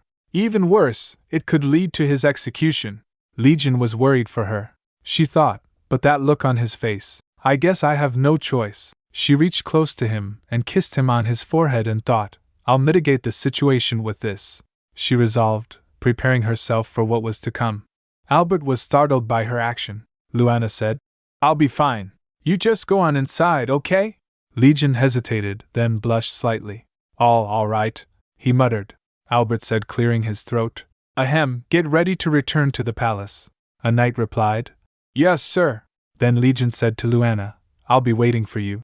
Looking at Legion's worried face, Luana flinched. After they left for the palace, Luana was regretting her decision in the carriage. She thought, I went way overboard. But it's not like we kissed on the lips or anything. And things could have gotten really out of hand if I didn't do something. She tried to justify her actions, thinking, this was a serious situation. That's right. I had no choice. After a moment, she sighed in relief and wondered, but what does the Emperor want with me anyway? Does he want me to cook for him in the middle of the night? I guess the Emperor could ask for something like that. Suddenly, the sound of rattling armor made her jump. Outside the carriage, the guard said to someone, I identify yourselves. After that, she heard voices of scream. Then the door of the carriage opened, and someone said, "There you are." He hand reached out for her. "Ah, let me go!" Luana struggled, trying to break free. The person picked up Luana and said, "Please stay still, Your Highness. We're not here to kidnap you." Luana retorted, "Taking someone against their will is called kidnapping." But then paused, confusion creeping in. "Wait, hang on. Did he just call me Your Highness?" After that man put her down, he said, "But what if where we're taking you is where you belong?" Luana froze, as her thoughts were racing. Could he be talking about the kingdom? Her eyes widened as she took in the man's appearance, gray hair and green eyes. "This man, he reminds me of." The man then strikes at the back of her head and made her pass out. As he grabs her from falling, he muttered, "My goodness, she's going to be a handful." Meanwhile, at the Imperial Palace, Legion was growing increasingly agitated. He asked, "Are you saying that you never sent a carriage for Luana? What exactly is going on, Sir Legion?" The Emperor interrupted. Legion bowed and said, "Apologies, Your Majesty." The Emperor continued, "I believe I understand the situation now. A group of men pretending to be Imperial Knights took the youngest princess." He added with a sneer, "And you know what's interesting? Ingrid has disappeared as well." The Emperor murmured thoughtfully, "I wonder how long it took them to prepare for this day. I'm giving you a command, Sir Legion." Legion glanced at the Emperor, who ordered, "Bring back the eldest royal princess, Ingrid, from her captors. You can even retrieve the youngest princess while you're at it." A smirk formed on Emperor's lips. Legion replied, "Your wish is my command." As Luana opened her eyes, she saw Ingrid arguing with the gray-haired man. Ingrid asked, "Would you have done the same thing if it was me, Sir Kine?" Luana rises up from bed as her head was hurting a bit. She said, "Ugh. Ingrid?" Meanwhile, Ingrid suddenly jolted and he asked, "Are you all right, Luana?" He's the one who kidnapped me," Luana exclaimed, pointing at Kine. Kine sighed, annoyed. "I didn't kidnap you, Lady Luana. I ask that you respect me as a reputable gentleman." Kine then introduced himself. "My name is Kine, and I belong to the House of Duke Along." House Along? That's the most powerful family outside of the royal family. No wonder, Luana thought. Ingrid asked, "Did you really not know anything about this, Luana? I sent someone to secretly notify you about what was going to take place so you wouldn't be confused." "You sent someone? But no one came to me." Luana paused, realization dawning on her. "Oh, it must have been that person who was following us back then." She looked at Ingrid apologetically. "I'm sorry, I ran away from him because I thought I was being followed by a stranger," Ingrid said. "I guess he couldn't find the right time to speak to you. You must have been very afraid," she said gently, reaching out to grab her hand. "But it's all right. Everything's going to be okay now, Luana. We're finally together like this, once again." Luana's heart pounded as Ingrid continued. "Now, we never have to go back to the Empire." "What?" Luana whispered in shock. Luana said, "But Ingrid." She got interrupted by Kine. As he said, "I suspected that you wouldn't be pleased with this arrangement. After all you did was play house with a mass murderer while Lady Ingrid was busy putting together a suicide squad. You may be royalty, but a traitor still." Ingrid cut him off, calling Sir Kine, while glaring.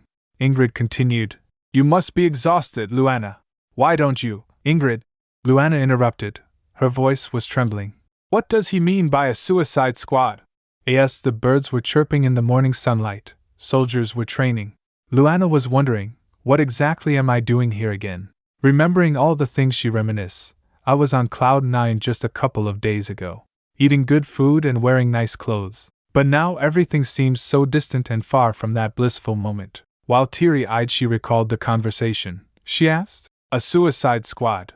Ingrid replied, "Yes. It comprises families who have sworn their loyalty to the royal family, as well as citizens of the kingdom who support our cause. I called upon them as a member of the royal family, and gathered those who responded to this location, all for one reason: to reclaim our kingdom." Luana wondered, but why? Why is the story turning out like this? She remembered, there were minor inconsistencies in the past, like the king and queen getting executed early on and Legion not falling for Ingrid, but reclaiming the kingdom? Suddenly a realization hit her and she onicked, that's not a minor inconsistency at all. In the original story, the kingdom perishes early on and gets absorbed into the empire, while Ingrid is forced to love the emperor and stay by his side. It's harsh, really too harsh, but that's how the novel was written. It's a story of the main character's despair. She covers her eyes as not anything was going according to the story. She glances at Ingrid and thinks, but now, the current plot might be less painful for Ingrid. Even I would prefer rooting for this life over such a devastating love story with the Emperor. The only problem is that I have no interest in what happens to the kingdom. Meanwhile, back at the supposedly awful Empire, she recalled the memory where she said her goodbye to Legion. All right, I'll be waiting for you. I have Legion, my adorable bunny, waiting for me. Then she realized, Adorable bunny? Wait, why would I call a perfectly normal human a bunny? I must be out of my mind. As she took a bite, she wondered, what is wrong with me? After taking a bite, she spits the food and realized this tastes horrible. While shaking, she concluded, I can handle most things in life, but not disgusting food. She quickly stands up and said, excuse me. A soldier glances towards her. After a while, as Kine was walking through the kitchen, he heard people murmuring and chatting. He opens the door and went inside. As he saw others cheering, he went close and asked, hey, what's going on over there? He asked Princess Luana. As she was cooking, he asked, what is all this? As he said this, Luana averted her eyes. A soldier quickly gets in front of Kine and said, Sir Kine, the princess cooked for us. Look at this, it tastes amazing. It's unbelievable. You should try some too. Kine smacks the plate, and the food fell on the floor. There was a moment of silence inside the kitchen. He said she may be the princess, but she had been cooking for a mass murderer up until a few days ago. Who knows what she could have done to the food?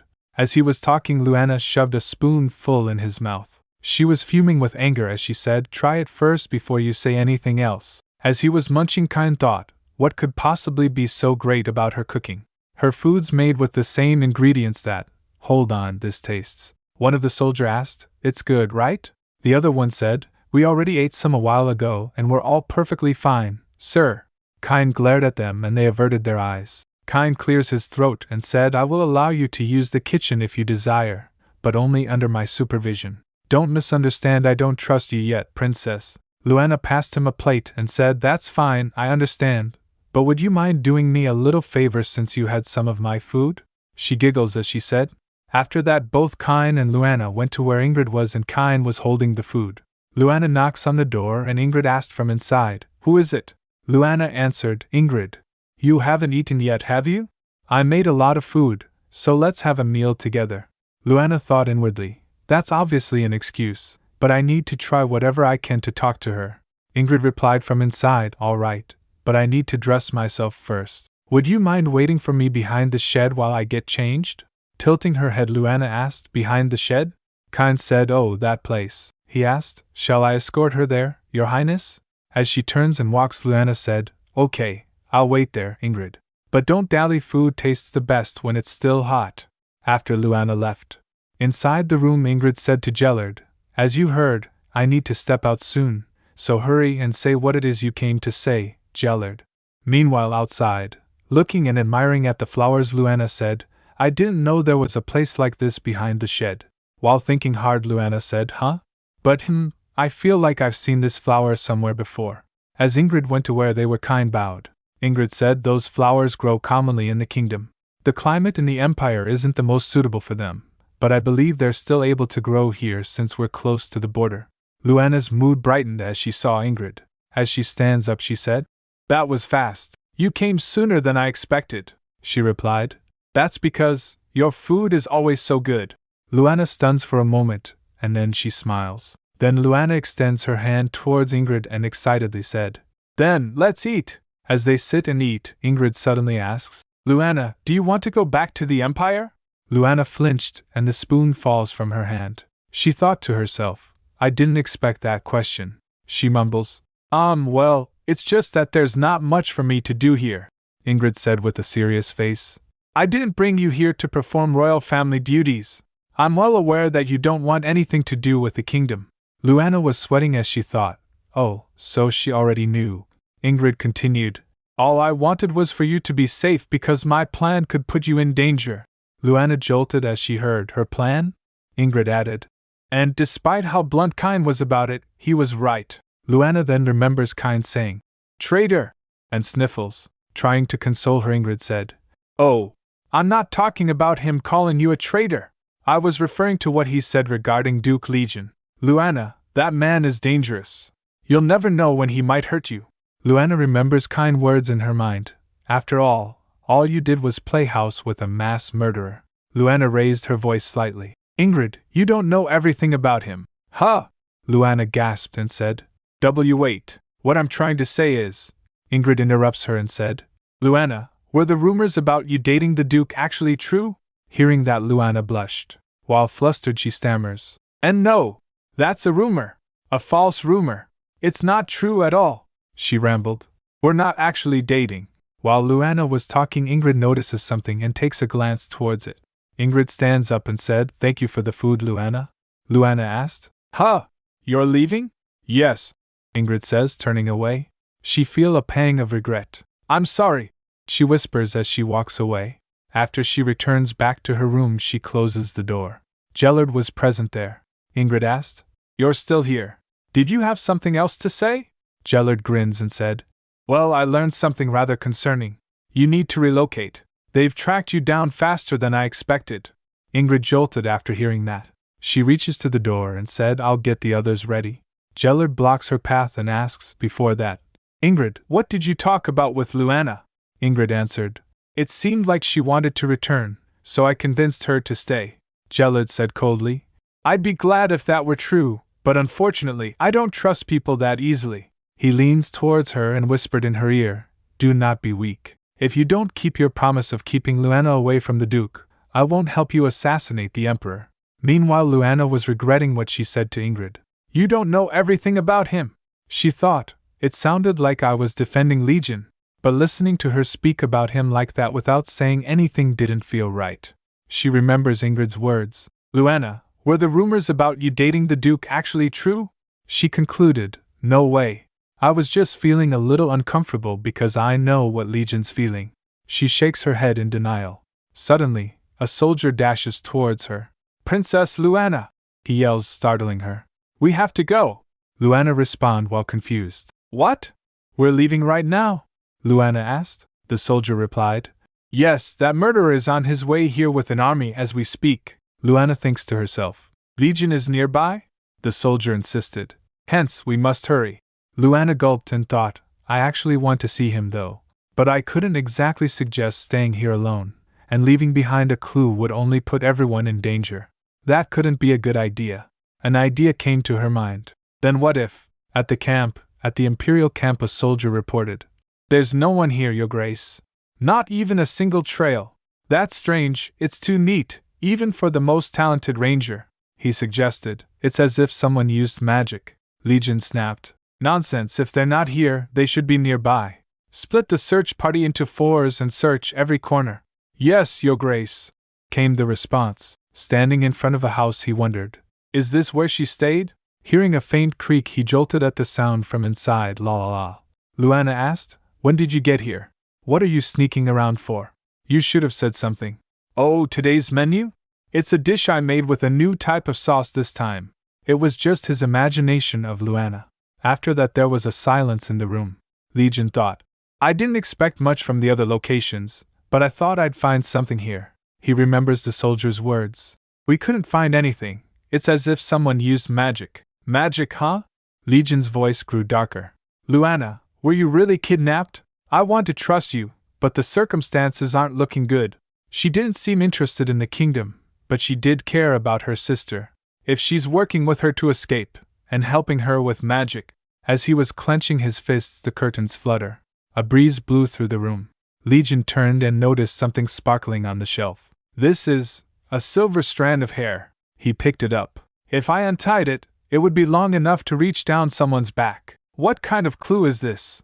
Meanwhile, at the palace, a soldier was reporting to the Emperor. He said, Since it rained the day we left, it was difficult to find any tracks. The search party found their first hiding place, but it was already empty. The Emperor interrupted with a sigh. How long-winded. Please punish us, for we have failed. Isn't that a much simpler way to explain what happened? The soldiers trembled and bowed. Why, Your Majesty, please show us mercy. The Emperor began, his voice calm yet menacing. When taking care of a rose garden, one must periodically cut off the flower stalk. Do you know why? And no, your majesty, he stammered while shaking. The emperor continued, it's because a bud that has already begun to wither has no use, yet it still continues to suck away the nutrients. He suddenly remembers Ingrid in his mind saying, I have no desire to leave your side. He continued, that's not fair for the bud that's already blooming, now is it? The emperor sighed and said, I thought I cut off as much as I needed to, but it seems I was too complacent. His tone was menacing. Later, in a new hiding place, Ingrid asked, why did you bring this to my room? Kine at first hesitated, then said, I thought you liked those flowers, so I. Ingrid set him straight. I appreciate the thought, but you're the commanding officer of this suicide squad, Sir Kine. Instead of worrying over petty matters like that, please think about what more you can do for the kingdom. Kine flinched for a second, then he said, apologies, your highness. It won't happen again. Yes, I hope so, Ingrid said as she turned away. Kine bowed and said, I will keep this in mind moving forward. As Ingrid walked away, Kine thought to himself, I thought she would be happy. She seemed to really enjoy the bed of flowers. Kine pouts. After slamming the door, Ingrid falls to the ground and keeps hearing the word, Ingrid, Ingrid, Ingrid. Suddenly a scene unfolded. The emperor said, my dear, he remarked as his eyes narrowed. That's strange, I heard your appetite had improved after the youngest princess visited. Is the dish not to your liking? Ingrid stayed calm, reminding herself, right now, I need to play nice. She clenched her hand under the table. For the sake of achieving my goal, I need to earn his trust so I can loosen his reins over me. Is something else bothering you? He asked with a grin, leaning closer. Ingrid flinched, trying to keep her composure. But why must he be so vile and shameless? Suddenly, Ingrid looked at the pot of flowers. She mumbled, I think I'm still feeling unwell. I feel a little lightheaded. His voice dripped with concern. Oh? It certainly sounds like you must be sick then. Well, we can't have that now, can we? Go get some rest. Don't worry, we have plenty more time ahead of us. After that, while inside Ingrid's room, the maid was wiping away the dust. She glanced at Ingrid and thinks to herself, I can't recall the last time I saw her smile. I guess it's only normal. Her entire family was killed, except for her younger sister. Well, less work for me, at least. Ingrid called out. Child, may I ask you a favor? The maid flinched, turning back. Huh? Where is this coming from? Yes, of course. The maid responded, trying to remain composed. His Majesty commanded that I fulfill everything you ask of me. Ingrid hesitated before asking.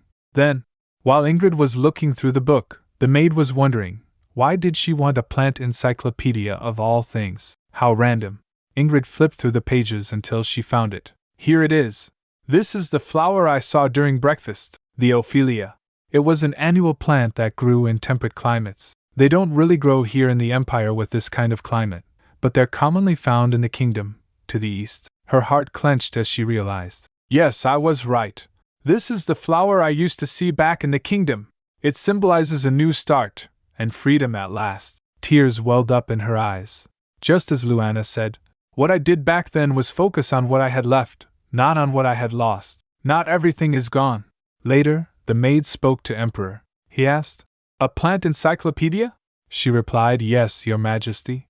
I'm not certain why she suddenly asked for one, but once she found a certain page, she started crying.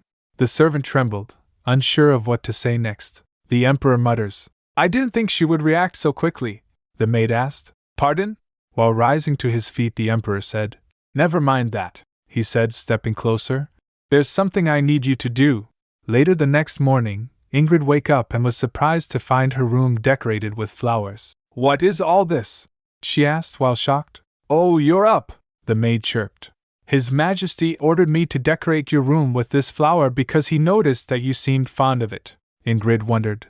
This is for me?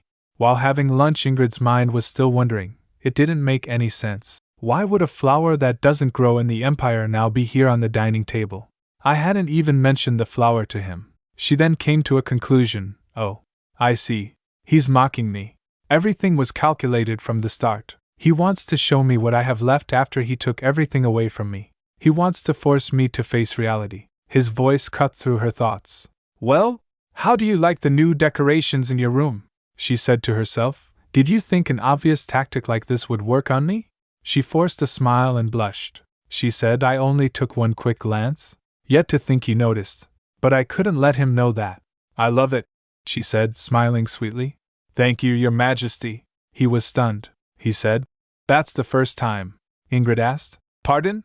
The Emperor said, beaming with happiness. That's the first time you've liked something I did for you. After returning to her room, she saw more flowers. I was only gone for a short meal, yet here they are again. Disgust welled up inside her.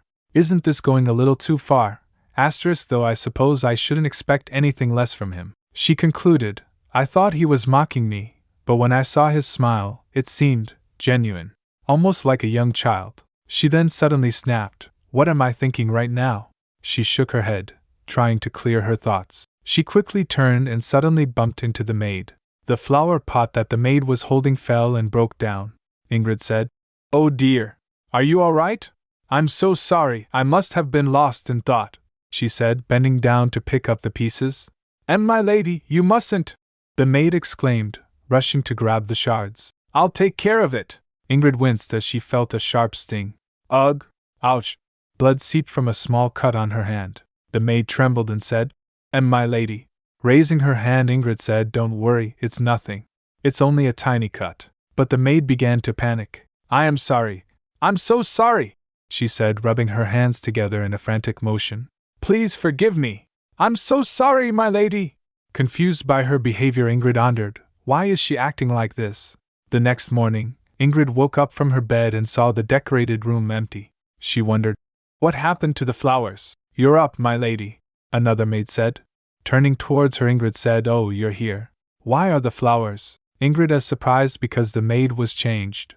The maid explained, The child before me is no longer able to work due to personal reasons. His Majesty has asked me to escort you to the garden before breakfast. Let me help you get ready, Ingrid replied. All right. They walked through the garden, the roses sparkling in the morning dew. The roses during this hour are beautiful, aren't they? The Emperor asked, as if trying to impress her. They certainly are, Your Majesty, Ingrid replied politely, though her thoughts were elsewhere. Did he call me out here just to show off his garden? The Emperor stares at her for a second, then he turns her head and said, Let's walk. As they walked, Ingrid thought back to the maid from yesterday. Something felt off. Now I'm told she suddenly can't work anymore? I'd prefer not to talk to him, but I have no one else to ask, so she spoke up. Your Majesty? Ingrid said. I notice my maid has changed. What happened to the girl before? He smiled coldly. Oh, were you curious? That incompetent child had her hands removed before she was thrown out of the palace. Pardon? Ingrid gasped. Her heart was sinking. The Emperor continued, Do you think the punishment was too mild?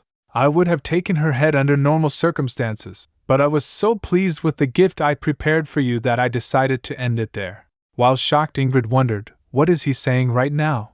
We're finally here, Ingrid, he said, gesturing to the glasshouse ahead. This is my gift to you, he explained. I would have preferred to prepare an entire garden for you, but unfortunately, this flower can only bloom inside the glasshouse. I hope you understand. Ingrid thought bitterly, this is for me? What a joke. All I saw was a man proud of himself for gifting me these flowers. A man who got angry because his property was damaged. All he cares about are his own emotions. I can't believe the kingdom fell to the hands of a man like this. She looked at the flowers and tears started falling from her face. The Emperor was surprised. She thought, those flowers represent me, their beauty captured and locked up in a cage, only to be discarded when they are no longer wanted. Completely and utterly helpless. But then a thought struck her. If you're alive, there's always something you can do. She resolved herself, that's right. I'm alive. The Emperor extends his hand to reach her and said, My dear. Ingrid, while crying, hugs the Emperor and said, Lord Resigned. In her mind she thought, since I'm alive, there's a purpose for me to serve. The Emperor was shocked from her action and blushed. Ingrid said, Please forgive me. Forgive me for having questioned your love for me. She said, I love you, Your Majesty, while inwardly she thinks, if you wish me to be a flower, then I shall become a flower of flames, and burn down everything you own. The Emperor said while blushing, I, too, am in love with you. Summoning me at this hour? Did something happen? Gellert asked, as he steps in. Ingrid asked, Gellert, that offer you made me before, is it still valid? He turned towards her and asked, Offer? You mean, the magic I mentioned? Yes, exactly. She met his gaze. Please have it ready before dawn tomorrow. He frowned and said, "Didn't you turn it down last time because you thought it was too dangerous? Why the sudden interest now?" Ingrid said, "You told me to stay strong, didn't you, Jellard? I'm doing what I can to make sure you never have to say that to me again." Meanwhile, Kine was glaring at Luana as she prepared food and he was keeping watch on her. Luana said, "You don't have to watch me like this. I'm not gonna put anything strange in the food." Kine replied, "I don't trust you." She huffed, "Is that all you know how to say?" Kine answered, "Of course not." Luana muttered, "Geez.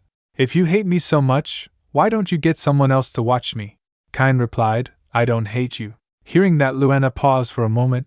Kine added, "I'm just disappointed, that's all." Taking a sigh, Luana thought, "Disappointed? What else was I expecting?" She said, "You've only just met me? In fact, our first meeting was when you kidnapped me. How can you be disappointed in me when you hardly know me or my past?" Kine stared at her in disbelief for a moment, and then takes a sigh and said, "Princess Luana, do you have any idea how many failures we experienced and how many sacrifices were made in order for the kingdom's suicide squad to be formed?" She hesitated, breaking into a nervous sweat. "Well, she thinks in her mind I don't, but I'm sure it must have been grueling. Re-establishing a fallen nation is no simple task." She wondered, "Why is he saying this to me now, though?" Kine explained, "Every time we were faced with despair, Lady Ingrid would say, 'I can't see Luana if we give up now.' What she said to me is the reason why I'm able to do this right now. If you're alive, Sir Kine." A soldier burst into the room. "Lady Ingrid wishes to see you immediately." Kine jolted upright. "What?" he asked. "Where is she now?" The soldier replied, "Follow me." Yes, they walked away. Luana thought, "If you're alive. Did I say something like that to Ingrid?" "Oh, I did. It was when I fed her porridge." "That's right. I only said that to her because I felt sorry for her." Wait, if that's really what moved Ingrid, then the reason why the story got all twisted is all my fault. The heavy realization hit her. While looking at the food she was preparing, she concluded, "I think I should talk things over with Ingrid once more." Meanwhile, at the Imperial camp, looking at an empty bottle, Legion thought to himself, "This is the only trace of her I've found so far. I need to give a report soon, yet at this rate." "Sir Legion!" A panicked voice broke his thoughts. "You're needed outside at once." He rushed out, finding the Emperor standing there. "Your Majesty!" He bowed swiftly. "What brings you all the way out here?" The Emperor said, "Well, how long did you expect me to sit and wait at the palace? I was hoping you would take care of things swiftly, just like you did during the war." The Emperor coldly said, "I'm disappointed, Legion." His words stung him, and he grits his teeth. He bowed deeper. "I have no words, Your Majesty. Please forgive my shortcomings." "Forget it." He brushed past him. "Gather your men. From this point onward, I'll be taking command." Legion flinched at his command, feeling the weight of his expectations press down on him. "What do you mean by that, Your Majesty?" Legion asked, struggling to hide his confusion. The Emperor's voice was sharp. "Was I not clear? For this next mission, I want you to kill everyone except for Ingrid. We have no need for hostages. Leaving so many people alive is what caused this mess in the first place." Legion stood there, troubled. The Emperor tilts his head and said, "HM? You look troubled, Legion." With a mocking smirk on his face, he said, "Ah, could it be that you're concerned about that filthy young princess?" Legion grits his teeth and was about to speak. Before he could respond, a commotion erupted. "Aya!" A shout pierced the air. "What's going on?" Legion darted forward to assess the situation. A soldier reported, "Sir Legion. The search team, they..." A crazed man, eyes wild with rage, screamed, "It was you! You're the one who stole my fiancée. You took her away from me." He violently struck the other soldier with his sword. "I trusted you. How could you do this to me?" "Stop him!" someone yelled, but the man was already raising his weapon, his eyes filled with madness. The other soldiers quickly grabs him and tries to calm him down. He yelled, "Damn it! Let go of me!" The soldier explained to Legion. He returned from the forest and immediately started attacking. "It's like he's gone berserk." Other members of the patrol team started exhibiting the same behavior. Legion asked while frowned, "You said they went deep into the forest?" The soldier replied, "Yes, to the east." Suddenly, a thick fog rolled in. Looking at the purple fog, the soldier jolted and said, "What is that?" Luana murmured, looking around as the mist swirled around her. "What's with this fog?" She thought, "What was the point of following Ingrid here if I was just going to get lost like this? Where did all this fog come from anyway?" While lost, she wondered, "What do I do now?" I don't even know where I'm going anymore. She could hear whispers, faint murmurs in the distance. She wonders, are those voices? As she walks towards the voice, she thinks, someone's over there.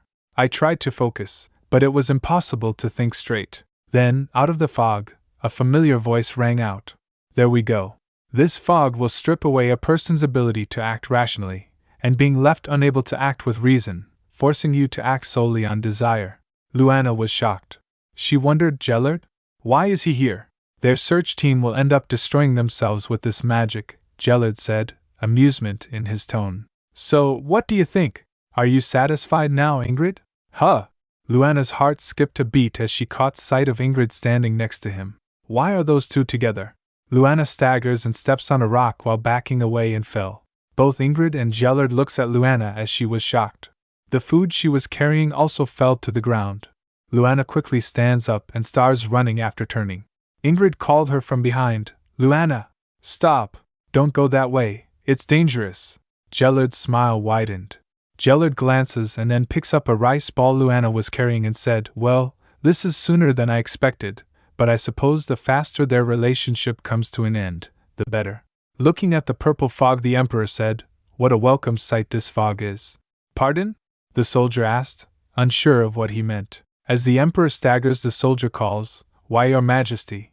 Legion raised his hand and said, I shall come with you, Your Majesty. The Emperor frowned for a moment and then he asked, Were you not opposed to this, Sir Legion?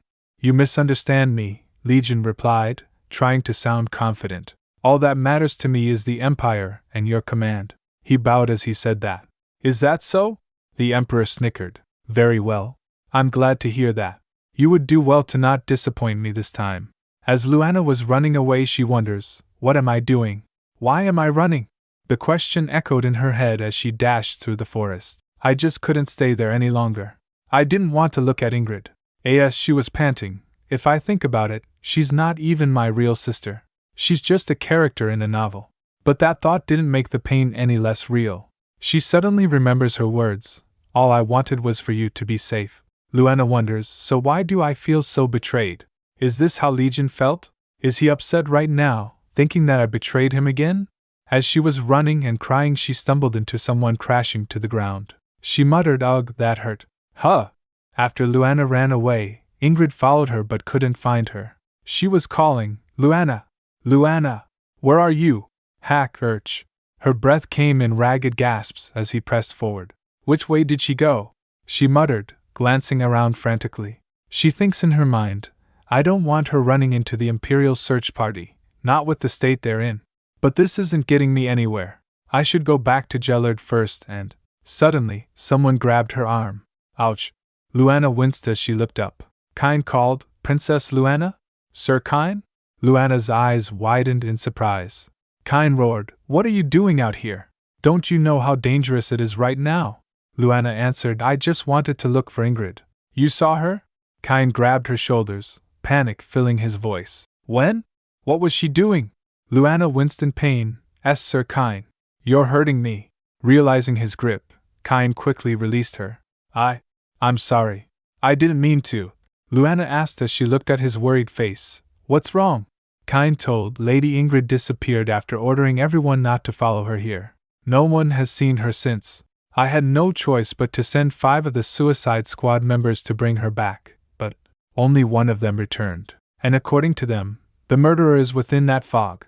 Meanwhile, the person who grabbed Ingrid's arm was Legion. Luana's face darkened. She thought, no, this is bad. Of all people, why did I have to run into him now? My plan was almost complete. Legion's voice echoed with chills. Why? Why were you calling Luana's name? Has she not been with you this whole time? Ingrid wondered, is he after her? She glanced around nervously. She thinks in her mind, there aren't any squad members near me. Even if anyone else came, this man is a murderer. We wouldn't stand a chance against him. If things go wrong, Luana could get hurt as well. I can't let that happen. Not now, Ingrid answered with resolve. Why should I tell you? She said, I have no doubt you're here to capture me. And you've just accomplished that task. I'm sure a handsome reward is waiting for you once you return. She added, so at the very least, don't go after my sister. She's lived in captivity her entire life, both at the kingdom and the empire. Can't you let her go just this once? Legion thought for a second, then he said, "Your selfishness hasn't changed since our last encounter in the underground cell." As he released her arm, he said, "Don't be mistaken." Ingrid froze. "What?" he said. "I'm not doing this for you." He stepped closer. "I'm doing this because it's safer for Luana to be with you than with me or the Emperor." Ingrid's eyes widened in shock. "Wait. Don't tell me. Go." Legion pushed her lightly. "Go and protect Luana." Meanwhile, Kine pleaded to Luana, "Lady Ingrid is in danger right now, so please at least tell me which direction she went." Luana's expression got worried. "She is?" She pointed and said, "All right. I came from that way. She was following me, so I bet she's still somewhere along that path." Kine darted forward. "I'll come back for you as soon as I find Lady Ingrid, so wait for me here." As he disappeared into the fog, Luana stood frozen in place, her thoughts swirling. "I thought Legion would be around here." "Luana, Duke Legion is dangerous," she remembered Ingrid saying. She thought, at the time, "I thought she was only saying that for my sake. But Gellard hates the Duke, and this fog isn't any normal fog. So if I had to guess, Ingrid used me in return for Gellard's magic. But Lady Ingrid is in danger," she recalled Kine saying. Her mind raced. "I don't know what to think anymore. I should be safe here." Ingrid took a breath of relief. Her gaze went up to the tree. "Gellard, why did you lie to me?" "Gellard recalls a memory," Luana exclaimed. "Wow! This tastes like a whole new recipe. I can't believe how much the flavor changed just by using magic. Magic is amazing!" A gleam of excitement flashed in. Gellard smirked, watching her with a calm gaze. He said, "This is only the beginning. And you've only just become a witch," Luana told. "Once I find Mr. Legion's cure, I want to make lots of delicious food and have as many others as possible try them." "Others?" Gellard raised an eyebrow. He asked, "Luana, weren't you planning on staying here?" Gellard jolted, his expression suddenly turning serious as Luana said, "Of course not." Gellard suddenly remembered Luana's mother saying, "She's my daughter, Gellard." Back at the present, Ingrid asked, "Why did you lie? You said that the Duke hated all witches and that Luana was held captive because she was one." Gellard remained unfazed. He said, "I failed to see where I lied." He jumps down from the tree. "You seem to have mistaken," Ingrid interrupted him. "Are you truly not aware? Or are you pretending not to be? Luana and the Duke are in love. They worry and care for each other to the point that they'd be willing to sacrifice themselves if it meant saving the other." She added, "Once we get rid of the Emperor, there's no reason for me to stop Luana from going back to the Duke." Gellard's voice sharpened. "Is that so? Then you mean to break the alliance we made?" he shouted. "You don't really think you can kill the Emperor without my help, do you?" Ingrid replied. "I have no doubt it will become a much harder task, but it would be the more honorable path than the one where I used my sister." Gellard chuckled, asked, "Is love that important?" He then exerted his spiritual pressure and coldly asked, "More important than your life?" Suddenly, a heavy pressure filled the air, making Ingrid flinch. "Suit yourself." He began to turn away, his tone colder than before. "I never expected to receive real help from a human anyway." As he walked off, Gellard paused briefly, casting one last glance back. "However, since we've already come this far, let me give you a parting gift." With a snap of his fingers, the atmosphere shifted. A gust of wind went past by Ingrid. "Look in that way," Gellard said. "Your knight has been looking all over for you. He's currently in that direction." Ingrid also turns that way and thinks, "Kine is looking for me?" Ingrid glances back at Gellard, but he was already gone. Then Ingrid dashes to where Kine was. The fog around her began to fade. Ingrid's eyes widened in panic. "The fog is fading. I need to find Kine and Luana before it completely disappears." She glanced around frantically. "Didn't he say Kine was around here? How much longer?" A chill ran down her spine. Kine? Her voice trembled as she took a glance at the sword that was piercing Kine's chest. The Emperor, who was pushing the sword in Kine's chest, looked towards Ingrid while saying, "Who is it this time?" He realized it's Ingrid. His mood brightened and he calls, "Ingrid!" Ingrid froze in shock as the Emperor pulls out the sword and blood spurted out from Kine's chest. The Emperor said as he walks to her, "There you are, Legion, and I have been looking everywhere for you." He takes a look around as he said that. He realized that Legion was not present besides him. Showing disapproval, he said, "Where has Legion gone off to this time? He's become more and more disobedient ever since he met that princess. But never mind that." His grin widened, and he extended his hand toward her. "Come here, Ingrid." Ingrid jolted back, as the Emperor said, I'll forgive you if you come back with me. Ingrid's body trembling. She asked, forgive me. Ingrid stammered, disbelief filling her voice. You'll forgive me? That's right. I do have a kind heart after all, the Emperor replied, nodding with a sly grin. What do you say? It's a good deal, no? As he said that, Ingrid snatched his kind sword from the ground and said, How dare you utter that word to me? She points the sword at the Emperor while tears were falling from her face. The Emperor remembers Ingrid calling, Ryuthien! Ryuthien! At different occasions. He also remembers Ingrid saying, I love you, your majesty. Back at the present, Ingrid said with rage, pointing the sword, How dare you utter that word to me? The Emperor tilts his head and asked, Why are you the one who's mad?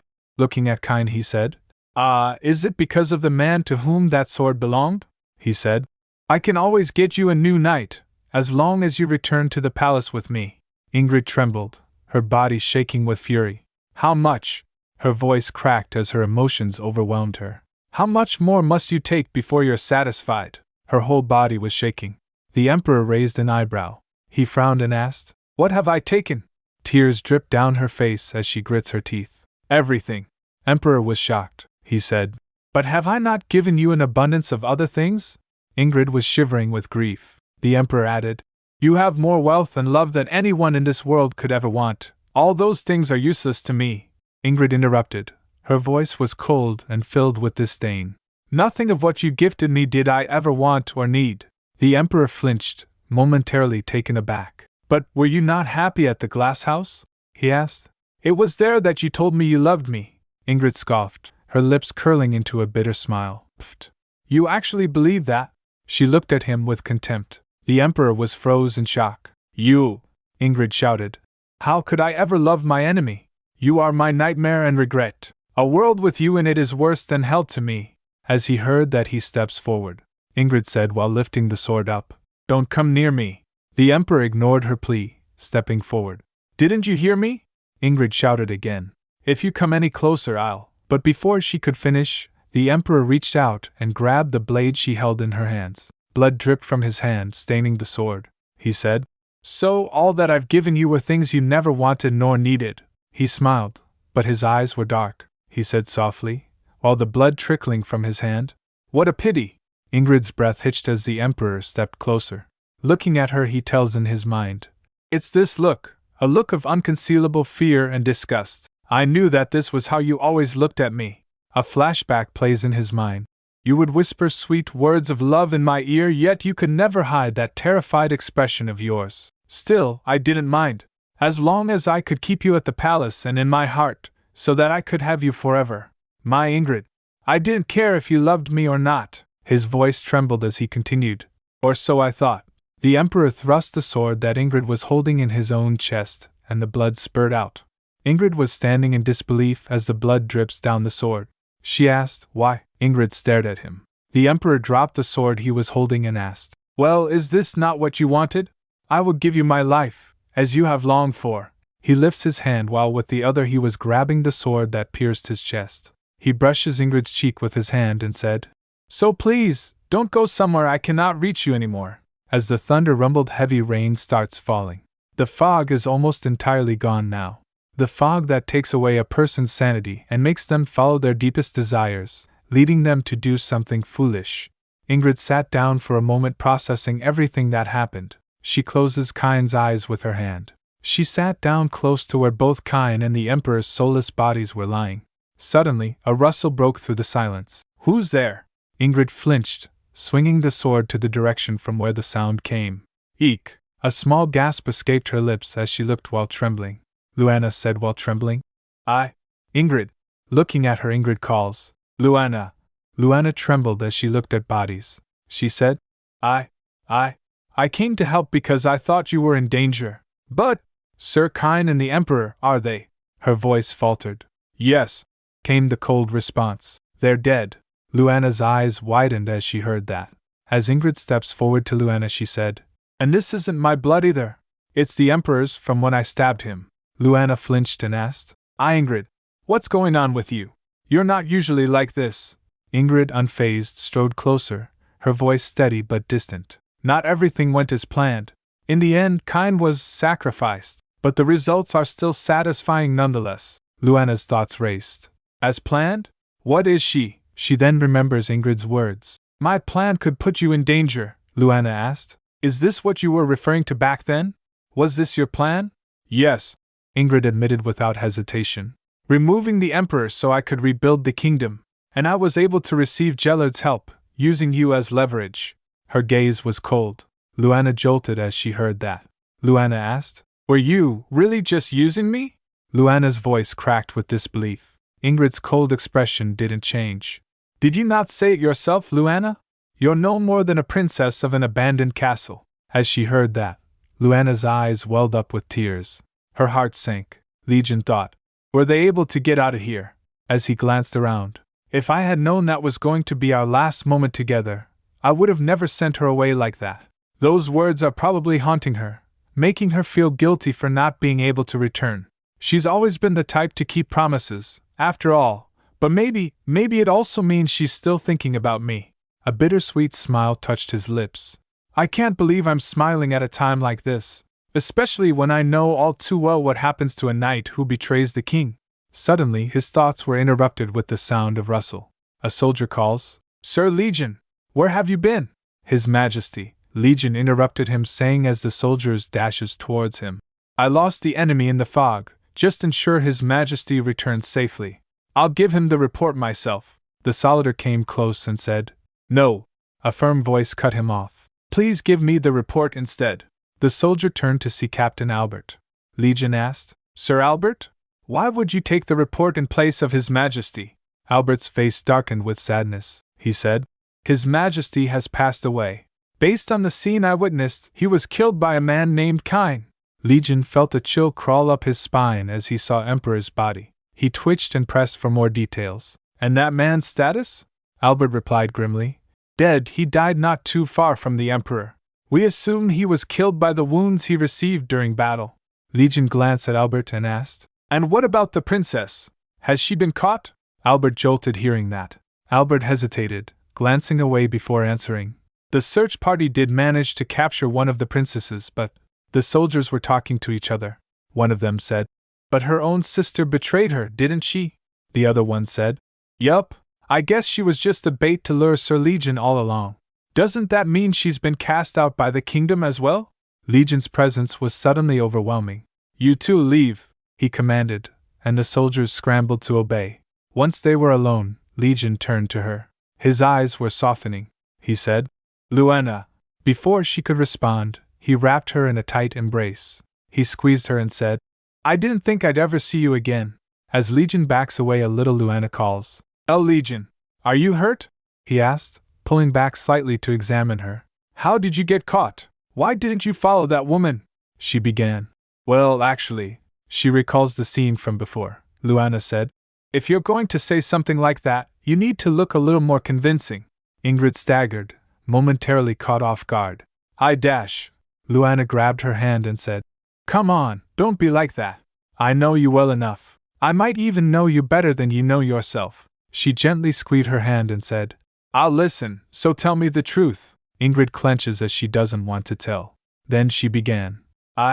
Ever since that day you offered me your advice and I started eating again, I decided I would dedicate my life to the kingdom. But you don't need to share that responsibility with me. Ingrid turned her face in regret. Luana calls, Ingrid. Ingrid told, I worked with Jellard because I was afraid the Duke would hurt you. Ingrid lowers the sword she was holding and dropped it. Then she grabs Luana's hand and said, But I want you to go back to him, Luana. I know now he is not someone who would hurt you. Ingrid's continued, Pretend that I betrayed you and completely sever the relationship with your sister, who killed the Emperor here. Luana froze, her mind reeling. Ingrid's words stung, but they also seemed to carry a weight of finality. Luana, you deserve to live for yourself. Ingrid managed a small smile. Wait, Ingrid. Luana reached out. Ingrid gently pushed Luana away. Luana stumbled backward. Ouch! Luana winced. A soldier notices the sound. While pointing, he shouted, Over there! I heard something coming from over there. Luana glances towards the soldier that brings to the present. Luan smiles and said, It's just like the soldier said. Pretty sad, isn't it, haha? Legion stares at her and thinks, too many things do not make sense. The fact that Luana is hiding something from me, the strange words I found myself uttering to the royal princess, and that unusual fog. Yet, even with so, his thoughts were interrupted by Luana as she said, I know I'm late, but I'm back, Legion. She smiles as she said that. Legion thinks in his mind, nothing is as important as this reunion. He caresses her and said, Welcome back. After that, while going towards the capital, Luana frowned and said, I don't get it. Why in the world am I riding a carriage with you, Sir Lugard? The carriage rattled as Lugard replied, Do you have a problem with that? Yes, I do, Luana grumbled. She thinks in her mind, I thought I'd be riding with Legion. Lugard sighed and said, You really don't know anything, do you? With our all-powerful emperor gone, the empire is likely in chaos right now, and its people are probably looking for a target to express their resentment as a way to cope with the situation. By target you mean? Luana's voice trailed off as realization dawned. Lugard told, While it may have been someone from the kingdom who murdered the emperor, Sir Legion, who failed to protect him, will be the one held responsible. He added, The reason Sir Albert left with his grace was so he could keep an eye on him. Tying him up would have been too obvious.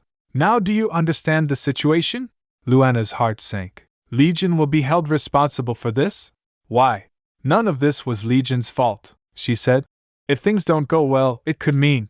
Luana's mind raced, her thoughts interrupted by a clearing of Lugard's throat. Lugard said while scratching his head, We can't say with any certainty what will happen yet. The fate of you and his grace will depend on who becomes the next emperor. Luana jumps from her place and asked, Are there any candidates yet? Do you know who they are? Lugard hesitated before answering. Well, Legion and Riethean. Meanwhile Albert said, I suppose I should have known when I noticed how similar your names were. Legion was trembling lying on the ground beside the carriage.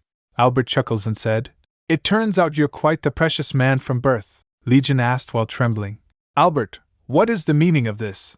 Albert laughs and said, Albert? Really? I guess an imperial heritage doesn't mean much after all. He leans towards Legion and said, I can't believe how foolish you are, falling for the same trick twice. What are you talking about? Legion demanded.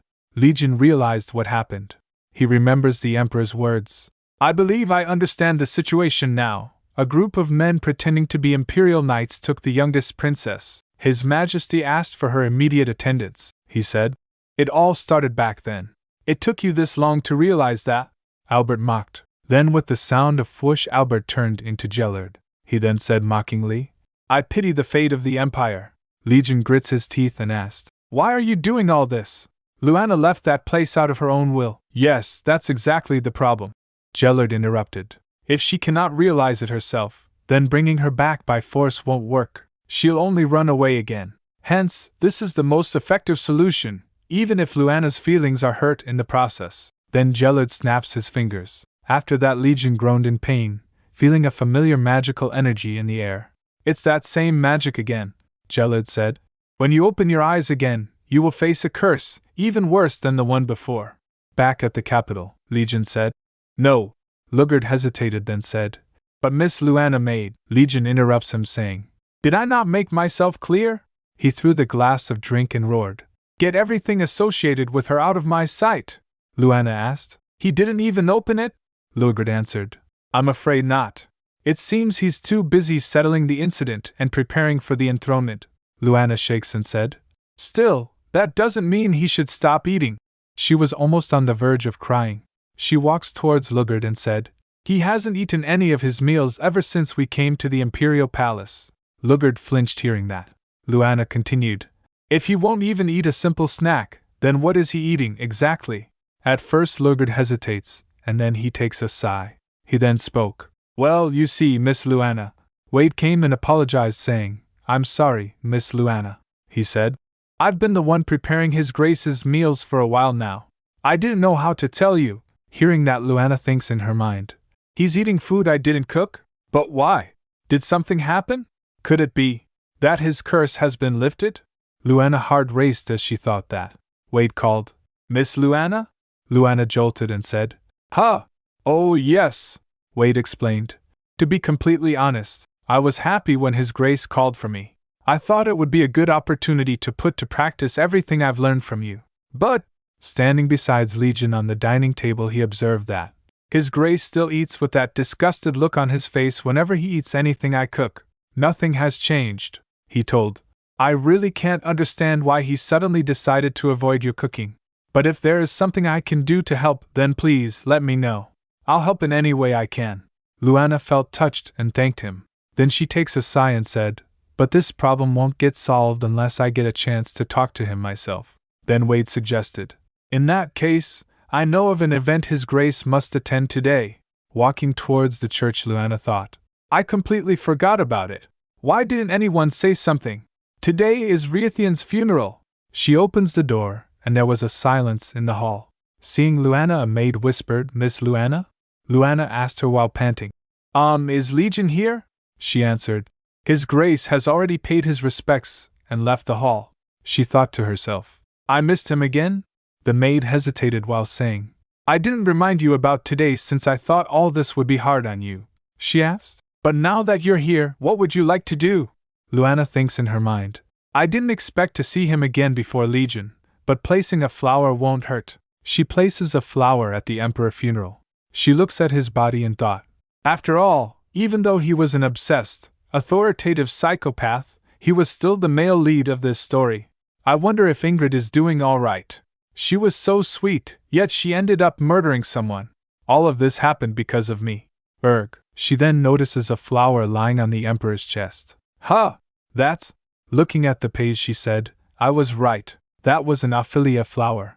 I think I was the only one who noticed. You can hardly tell them apart from chrysanthemums, but I remember seeing this flower often over at the kingdom. She stares at the book and thinks, why was the Emperor wearing this flower at his funeral though? Her mind wondered. Was it done by someone from the kingdom? No. There's only one person who would do this. The Ophelia flower, a symbol of new beginnings and achieved freedom. That flower was probably Ingrid's last gesture, a way to express all the things she never got to say to the Emperor. She created her own ending to this story. While walking the hallway, she thinks, and every decision she's making right now is probably based on the path she chose to take. What was I thinking? I can't believe I was blaming myself when she had created such a special ending, all by herself. She opens the door and thinks, ugh, so embarrassing. I was too self-absorbed. I need to keep moving forward as well. I need to do what I can to create my very own ending. The next day, the maids were murmuring to each other, looking at Luana confused. Lugard calls, Miss Luana. As he was drooling, he said, You can't do this. Luana tilts her head and asked, What do you mean? While wiping his drool, Lugard said, Are you not bribing me so that I'll take you to see His Grace? If I eat this... Luana shakes her hand in denial and said, Oh, it's not like that at all. Don't worry, she said. This is just a gesture of apology, so please enjoy. While suspicious, Lugard asked, Apology? Is this perhaps related to how you switched the head chef's dish with yours? She failed due to Legion's sharp sense of smell, he said. I know she cooked it. She also attempted to sneak in and see His Grace by hiding under the cart. She failed, as Lugard saw her first. Lugard recalls all the things she's done since the funeral. While embarrassed, Luana admitted, Why yes it is. It's not just you though. I prepared this meal to treat everyone I've caused problems for. Wade asked, Is that what that gigantic pot is for? Bam. Murmur. Maid were chatting to each other.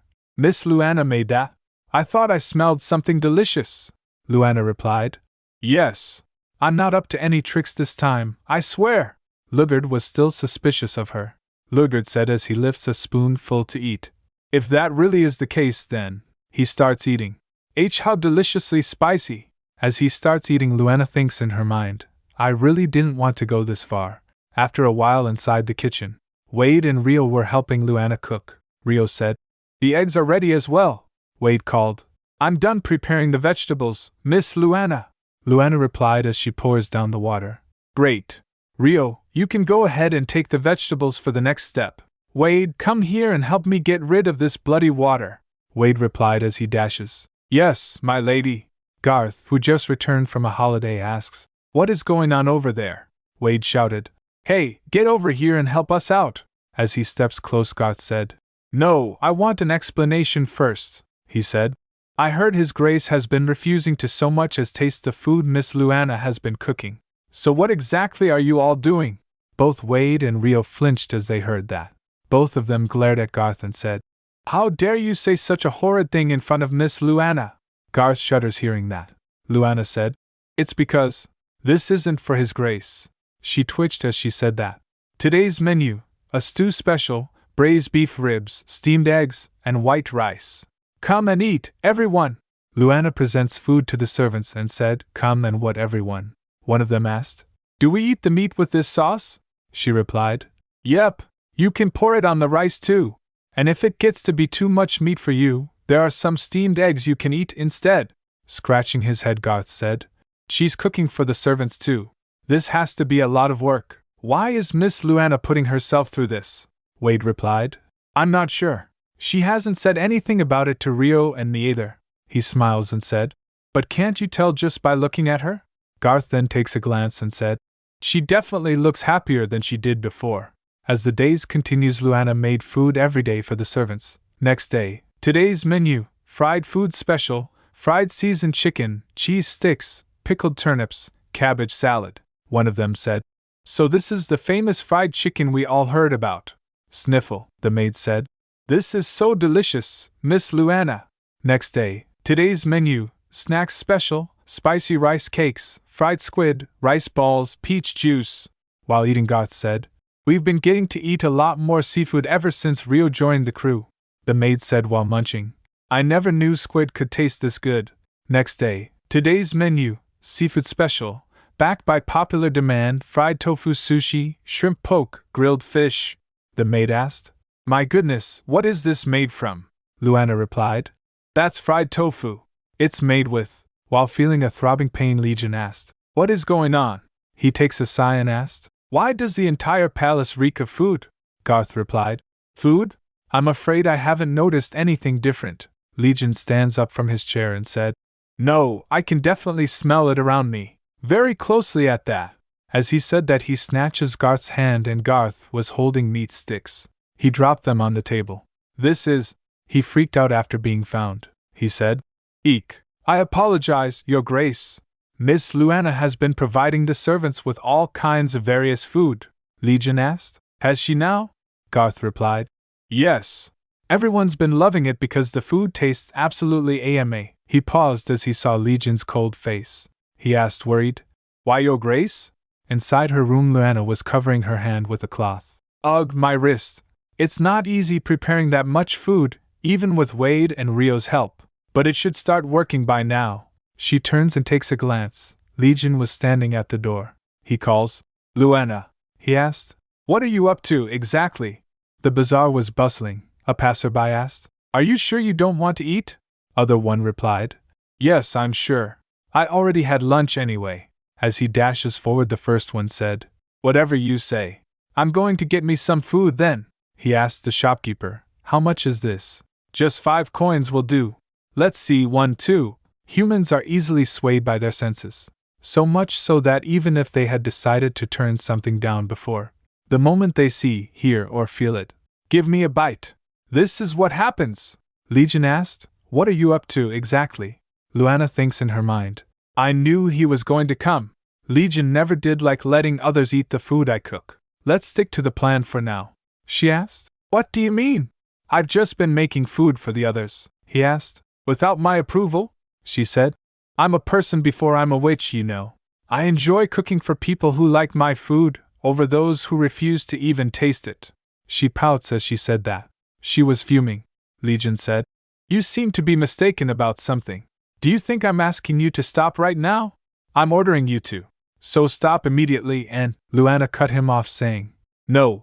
Legion jolted hearing that. What? Luana turns and softly said, I said no. I should have done this from the start.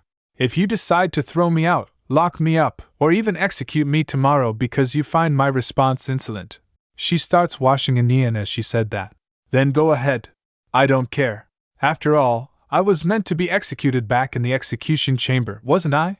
She strikes the onion with the knife. She added, I've luckily managed to elongate my life, so I refuse to live in fear, deprived of the things I like to do.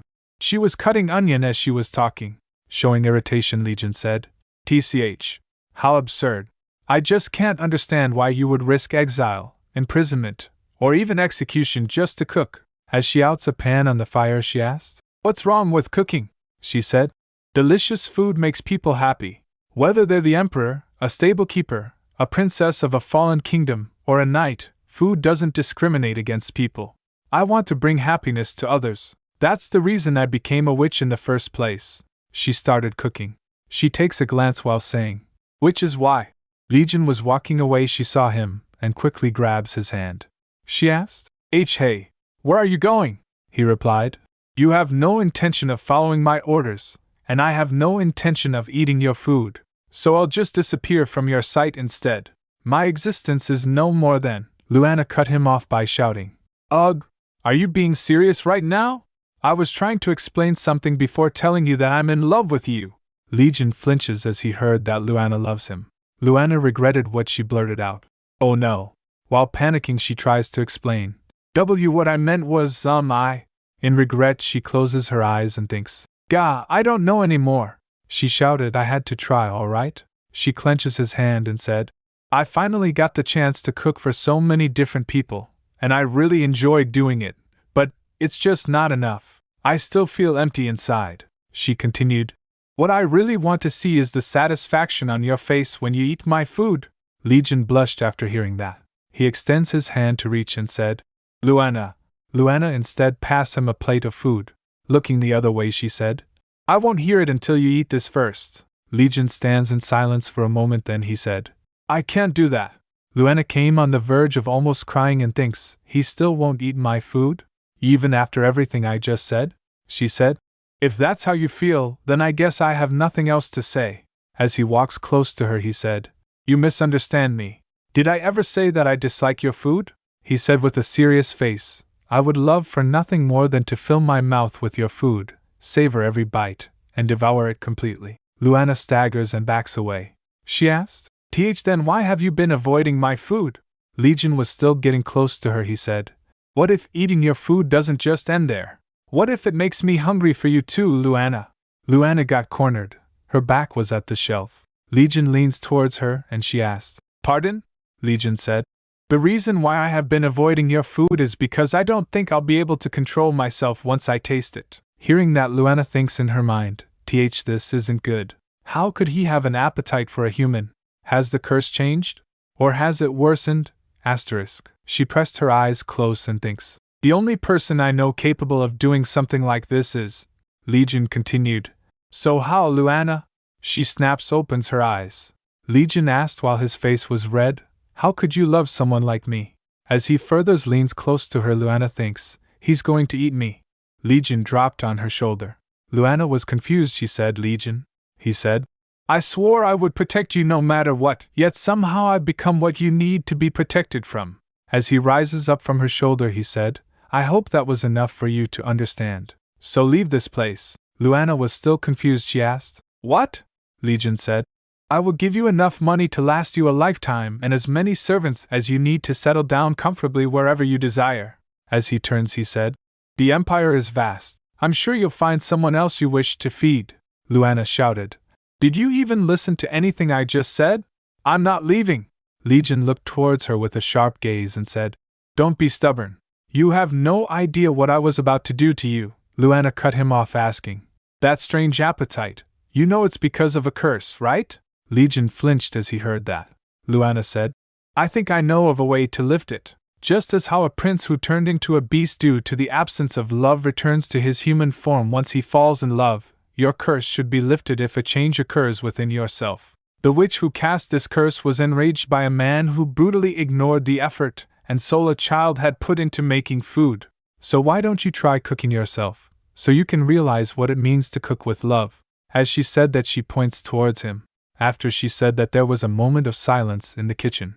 She wonders, As Legion begins to think and was lost in thoughts, she thought, This isn't the reaction I was expecting. How am I supposed to cook? Could it be that simple? What she expected. She tilts her head and asked, Legion.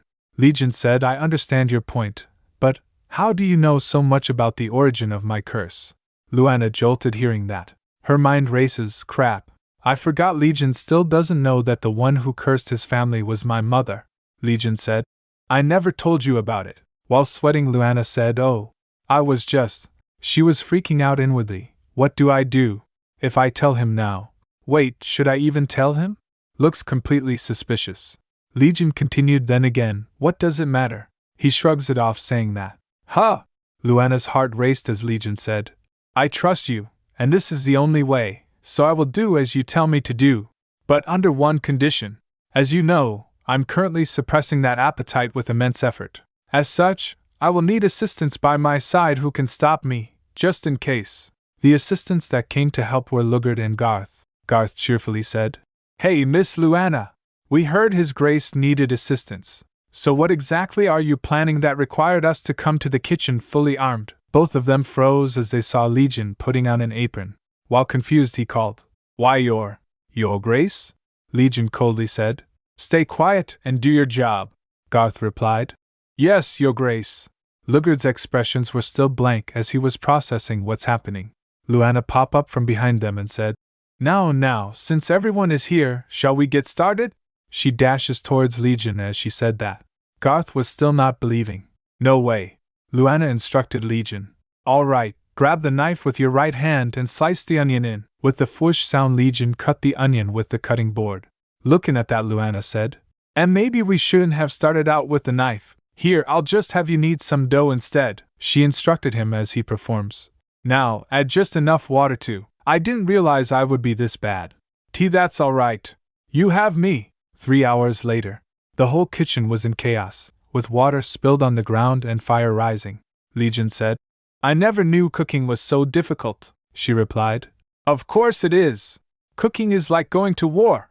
Looking at them, Garth said, I don't know. I think His Grace is just catastrophically hopeless when it comes to cooking. Lugard said, Do you think it's another curse? Legion said, To think cooking requires this much effort. I can see you've worked hard all this time. Luana turns her head blushing and said, Well, I am a culinary witch, so it's not that bad. Also, even though cooking can be hard at times, I always get motivated when I think about the person who'll enjoy eating my food. She smiles as she said that. She added while chuckling, Not to mention, I like eating too. Legion stares at her for a moment thinking.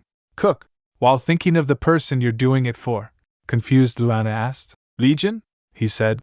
Let me try again. First, think of the knife not as a weapon to destroy your target, but as a tool used to prepare your ingredients, Luana said. Wow! You didn't break the cutting board this time. When you use the stove, don't be hasty and try to cook things too quickly. Instead, have patience and control the fire. That's right. Your goal isn't to simply finish the dish, but to think of the person who will eat it. Suddenly a voice came. Seriously? Alania flutters in air behind Legion. She asked. Why did it take you this long? Legion stares at her and said. You look like Luana, she said. Wait, you still don't know? Of course I look like her. The very Alania who cast the curse was Luana's mother, after all. Hearing that, Legion flinched and said. I see. I'm relieved because that means it wasn't Luana who cursed me. He smiles saying that. Alania also smiles and said. I'm glad you're not as foolish as I was, to punish a child for their parents' mistake. With the sound of shum, a pink ball appeared on her hand. She guided it towards the sky. She said, Now, it's time for me to return. Take good care of Luana, little Duke. After the flash of light, Legion came back to his senses. Luana called. Legion!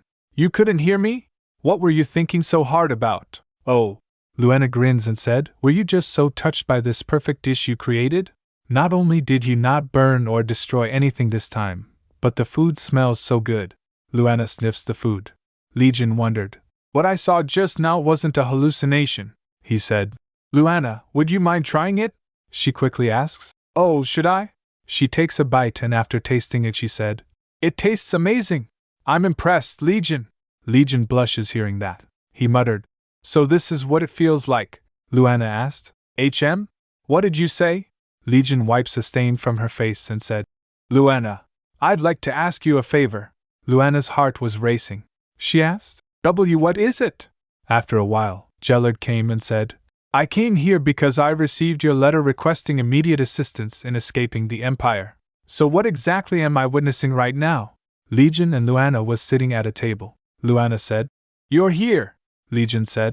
I told her that I wanted to invite you over for a meal, Luana said. I knew you wouldn't have come if I wrote that in my letter. Jellard turns and said, You're right. I'm leaving this instant.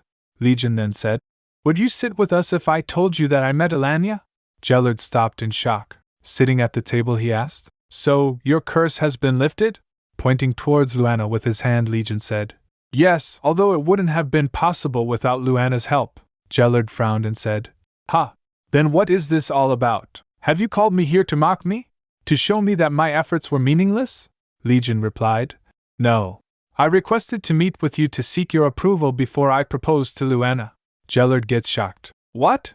Legion said. First, I'd like to properly acknowledge and apologize for all the wrongdoings my ancestors committed to your kind. I understand my words may not mean much, so I'm willing to compensate you. Jellard interrupts him, saying, Wait, stop. What are you doing right now? Legion replied, Like I said, I'm seeking your approval. Legion gently squeezed Luana's hand and said, Jellard, despite the happiness I was granted after my curse was lifted, and I could finally taste all sorts of delicacies, Luana was still the only thing on my mind. I'm willing to throw away my pride if that's what it takes to seek forgiveness from her family. That is how deeply in love I am with Luana. He kissed Luana's hand after saying that. Luana blushes and calls, A Legion? Jellard then calls, Luana. She was both embarrassed and blushing at the same time. She answered, Why yes? Jellard said, Tell me the truth. Are you with this man not out of fear or intimidation, but because you're genuinely happy? She replied, Yes. She smiles and said, I'm in love with Legion as well, and I'm genuinely happy here, every day. Looking at her, Legion also smiles. Jellard kept silence for a moment, then he said, Very well. He stands up from his chair. Legion called, Jellard. Jellard turns and starts walking. He said, This is a truce. He takes a glance back and said, I do not forgive you, nor do I trust you yet, but I have no intention of becoming an obstacle in the life my young witch Luana has chosen for herself. He turns towards them and said, So, Luana, I wish you nothing but happiness in the path you've chosen. After a few days, the bell rang ding-dong. Luana said, Thank you, everyone. We will now proceed with the cake-cutting ceremony. Everyone in the audience claps and applaud. Looking at the cake, Luana thought, Huh! That's weird. I'm sure Wade and I made this cake with 4 layers. Wait, don't tell me. She turns towards Legion and said, Legion! Legion said, My intention was to simply taste the cake. Luana grabs his face and said, My goodness! You have to be sick of it by now. You already had so much yesterday. Legion grins and said, Never. He clasped Luana's hand and said, You could fill my mouth with dirt, and I'd gladly swallow. How could I ever get sick of anything that someone I love made with all her heart? Saying that, he leans towards Luana and both of them kissed. That's the conclusion of the story.